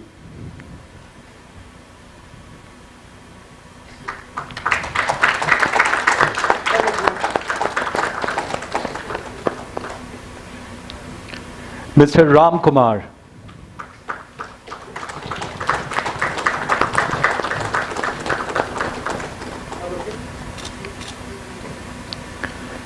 Mr. Abhirup Das.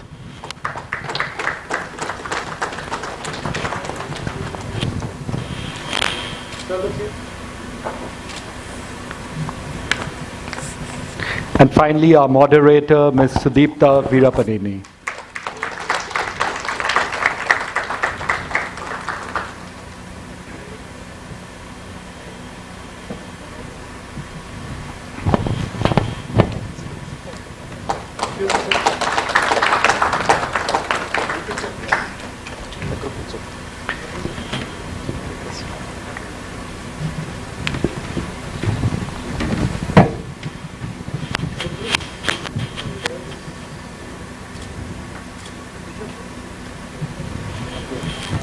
Thank you, panelists. Can we have a huge round of applause for all our panelists here? That was indeed a very, very interesting discussion, wasn't it? Can I hear a yes? Yes. See, that's much better. I feel like I'm talking to people, you know. Then, all right, so just hold your horses for just a little bit, because we have a very, very interesting speech coming on right now from our chief guest, who's just about to reach. We're just waiting for him. And he's just coming in, so we'll just invite him on stage. Yes. So our chief guest for the day, he is Mr. Jayesh Ranjan, Principal Secretary to the Government of Telangana, Industries and Commerce Department and Information Technology, Electronics and Communications Department. I would request him to please come on stage and enlighten us with his thoughts and on affordable healthcare in India. Is it a distant dream or actually a reality? Please, sir. Hand mic.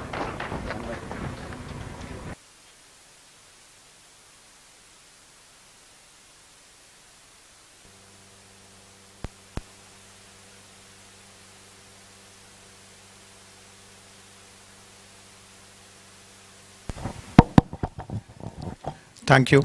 Thank you very much. Good afternoon to all of you. My congratulations to Dun & Bradstreet for organizing this summit focusing on healthcare and pharma. Are you planning to switch it on?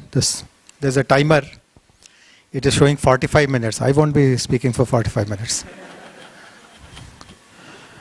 If you keep it for maybe 10 minutes, I would imagine.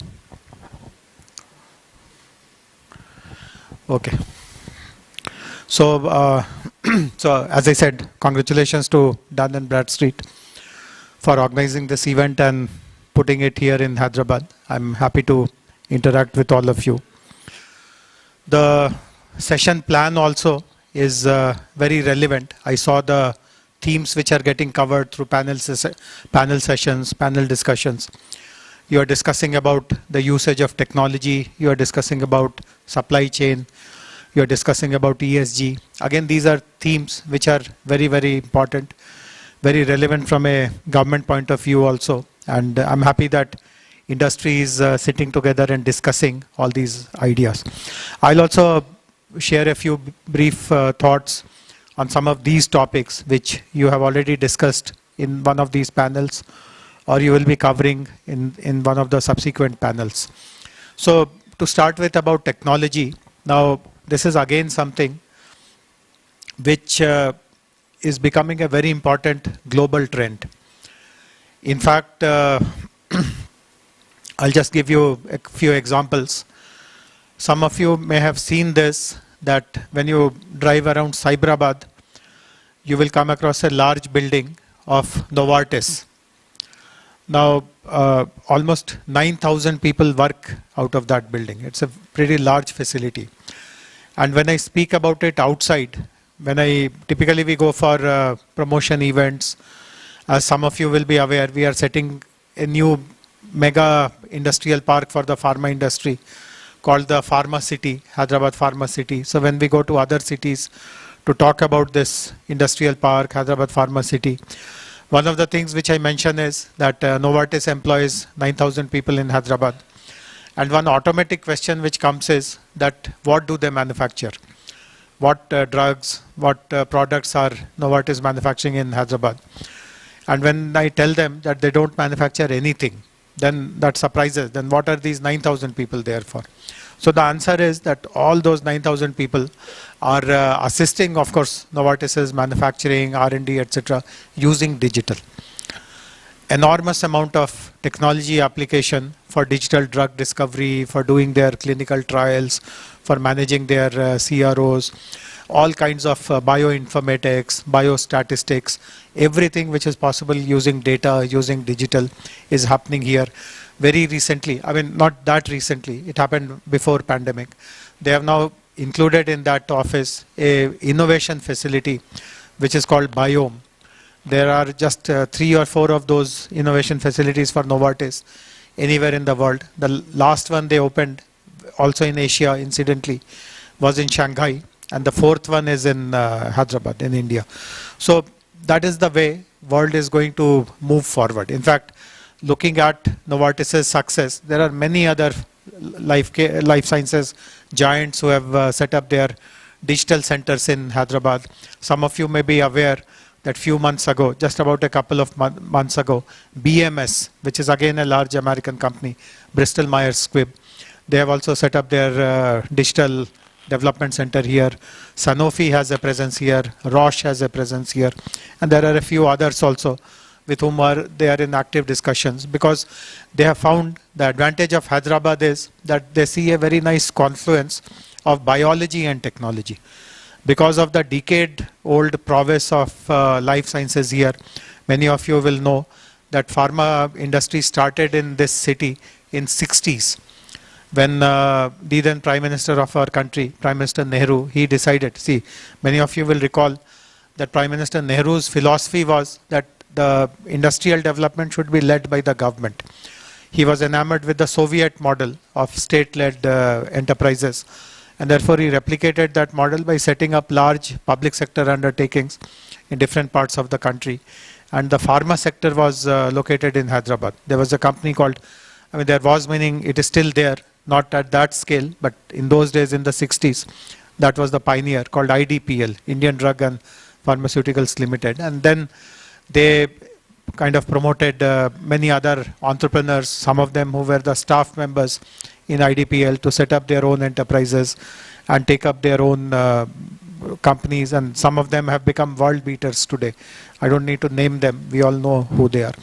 So this is a city where for decades the pharma, the biotech industry has taken deep roots. There is humongous amount of talent in chemistry, in biology, in life sciences, and over the last 2.5 decades, the city has also developed a strong prowess in technology. So this is the right place to marry biology and technology, where data sciences can converge with life sciences. So that is something which is happening at a very rapid pace the world over. But the point which I wish to mention, I know that Dun & Bradstreet also does events which are targeted at mid-scale companies, small companies, what is called the MSME sector. But in Hyderabad in particular, in Telangana I would rather say, that I notice a big gulf between the large pharma players and the mid-scale and small players. So when I gave the example of a Novartis or a BMS or a Roche or a Sanofi, these are all global multinationals. Indian large firms also, life sciences companies, are also doing lots of digital work. But as I said, I see a huge gulf between the MSMEs and the large companies in their adoption of digital. Many times, and I have seen this, I have interacted with many of them myself, and what I notice is that it is more of a mindset issue rather than anything else. Many of the owners or founders of these mid-scale companies, small companies, obviously are from a generation where technology was not really that prominent, that visible, and therefore they have grown up with a kind of a belief that only if you have gone to higher education, you have some kind of a comfort with gadgets, devices, you are tech savvy, only then you will be able to master technology, otherwise it is not for us. And this is a fallacy. In fact, we all know that you don't to be a coder or a programmer yourself to understand what technology is. You should just know the scope of technology, what technology can deliver for you, how can it improve your production, improve your productivity, reduce your cost, improve your efficiencies, and that is good enough. There are enough number of service providers today. And one amazing thing about cities like Hyderabad is that lots of technology breakthroughs are coming from the world of startups also. So it is not to say that unless you have some access to Infosys or TCS, only then you will be able to source your technologies. Technology providers are all over the place. And again, that is an advantage in Hyderabad because our institutions, some of you will be aware of institutions like the T-Hub, etc. We help people to source the right kind of startup in a very, very easy and seamless way. So that is one key message that I would like to share, that if you are serious about long-term continuing in the business, earning good revenues out of what you do, you just cannot ignore or avoid getting into technology. And whatever generation you are from, whatever is your educational background, whatever is the scale of your operations, there are easily available and easily affordable technology providers who are there in Hyderabad. So that is one point which I would also like to mention this from our side. And as a government, I personally feel that this is the biggest support that we can provide.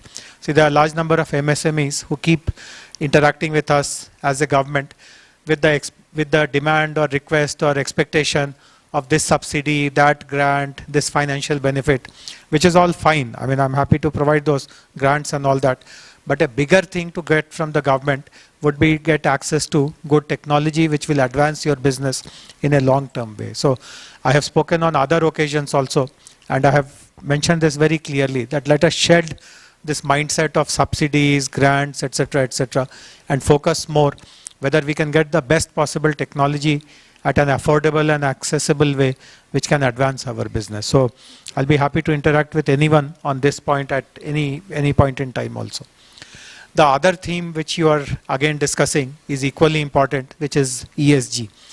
Typically, as many of us know this, the pharma industry, the healthcare industry, the public perception about this industry is not very positive. In fact, there is a very strong, deeply entrenched belief that pharma industry destroys the environment, destroys the groundwater, causes pollution, people develop diseases because of the pharma industry and so on. And I'm not saying that these are all far-fetched beliefs. There could be some truth. But science has advanced quite a lot. I mean, when pharma industry started in 60s, the knowledge about pollution control, pollution remediation was limited. But in the last 6-7 decades, this subject has witnessed lots of important breakthroughs. Now, some of the companies, pharma companies, which use very intensive chemicals which are hazardous, which are harmful, have also found amazing technologies to absolutely reduce the pollution to zero through ZLDs, through other kind of technologies where air pollution is controlled, discharges are controlled, discharges are treated. Everything that is treated is also reused, recycled. So advancement of knowledge is pretty high, but the public perception remains like this. In fact, I mentioned a while ago about the new industrial park that we are setting up called the Hyderabad Pharma City. We have been working on it for almost 5+ years now, but we have still not been able to make it a reality. Of course, we are literally at the last stages. It is only a matter of few months before we launch the Pharma City. But one of the reasons why it has taken so long is the public perception about pollution and the great pushback that we face from communities. And it has taken lots of efforts to convince the community also. And therefore, ESG in that aspect becomes very, very important. First of all, how do you ensure that we cause no damage? But not only do we cause no damage, how do you on the other hand show that we are responsible, we are caring, we take care of our environment, we have good governance practices, we are inclusive, we care for the community. So again, this is something which I would like the industry to really take up as a mission. And as a government, we will be extremely supportive if any ESG measures are taken by the industry as a whole. In the new Pharma City also that we are setting up, we have created a set of practices which are non-negotiable.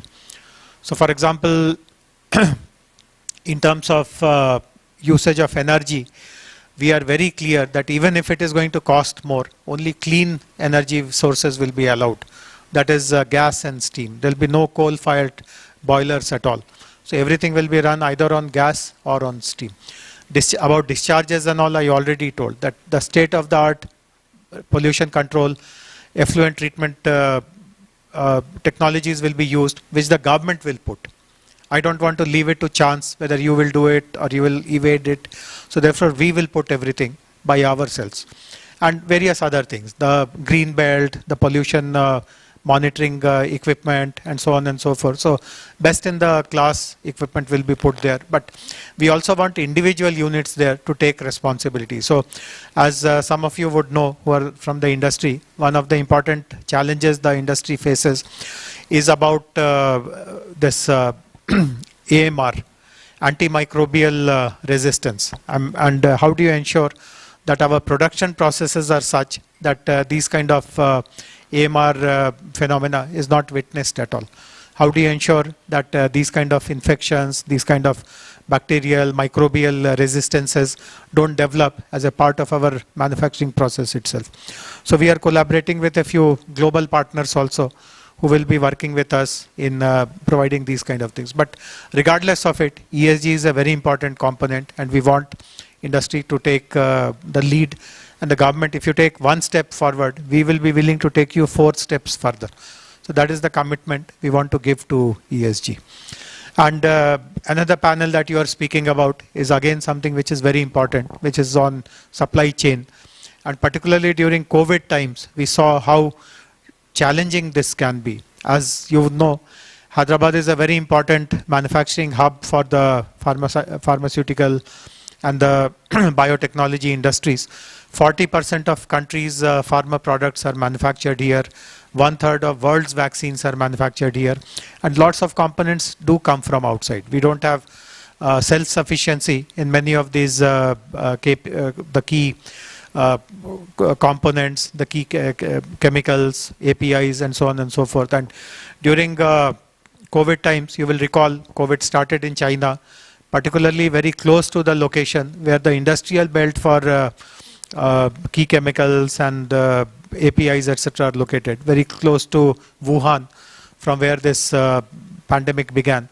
And there was a risk, because the ports and all in China were shut, there was a risk that almost 90% of the Hyderabad-based manufacturers will run out of raw materials in a matter of few weeks. And it is only a matter of luck, nothing else, that just in time shipping and port activities became normal in China, and things began to come back to our manufacturers. Of course, cost has gone up quite heavily, and today people believe that the pharma industry is minting money because of this COVID and all that. The reality is that because of high input costs, high cost of logistics, shipping, the profits are very, very meager. I mean, they would have done much better in a regular year than in COVID years, and this is the reason. So supply chain has become very important. You will be aware that under this Atmanirbhar Bharat campaign, the KCMs and APIs are given importance as a part of the self-sufficient India, Atmanirbhar India. The pharma sector also has been encouraged to set up indigenous manufacturing facilities. Government of India schemes have been announced for about 38 or 36 components, KCMs and APIs. If anyone manufactures them indigenously, you will be given production-linked incentives, etc. Dedicated industrial parks have been announced. We have not benefited from that scheme of Government of India about dedicated industrial park, but the new pharma city that I spoke about, we ourselves want to promote indigenous manufacturing of some of these components which were imported hitherto, and ensure that the entire supply chain comes literally within our backyard. So that will be a very good example for the whole country to emulate what we'll be doing in our pharma city. But definitely it's a concern for this industry. If another pandemic happens or any other challenge happens, it is not just the pandemic. We also know about the geopolitical dynamics which is happening between China, America, Ukraine, Russia, and so on and so forth. So there are uncertainties ahead, and the earlier we set up our supply chain systems indigenously, the better we will be. And as I said, this is again something which is a very important priority for us. So these are some of the thoughts which I wanted to share with you. And I'm again thankful for DNB to have invited experts to share their own perspectives, guide the rest of the industry. I'll be happy to. I know that typically at the end of every such event, you bring out a report, bring out a publication. So please do share that with me. I'll be happy to look at the recommendations, good ideas, and make all that a part of our own policy, our own approach here in Telangana. So once again, thank you very much for inviting me. Have a wonderful rest of the sessions ahead. Thank you. Thank you so much, sir. Can I request you to just be on stage with us for a couple of minutes so that we can launch the publication? And for that, I would also like to call upon Mr. Vipul Oberoi and Dr. Arun Singh on stage to launch the first ever edition of India's Leading Healthcare and Pharma Companies 2023.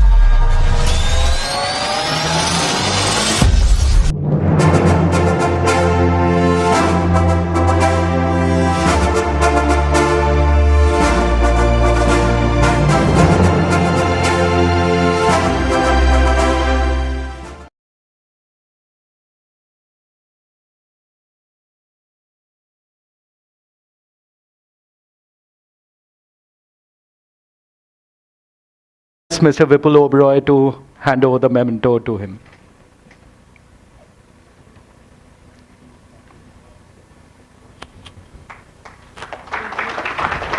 A huge round of applause.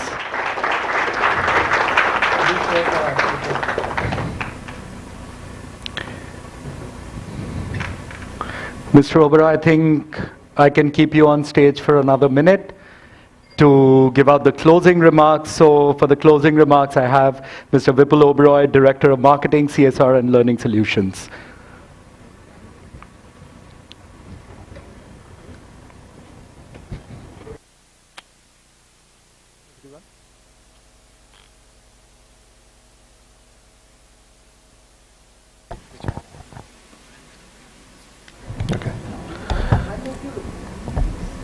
Good evening, everyone.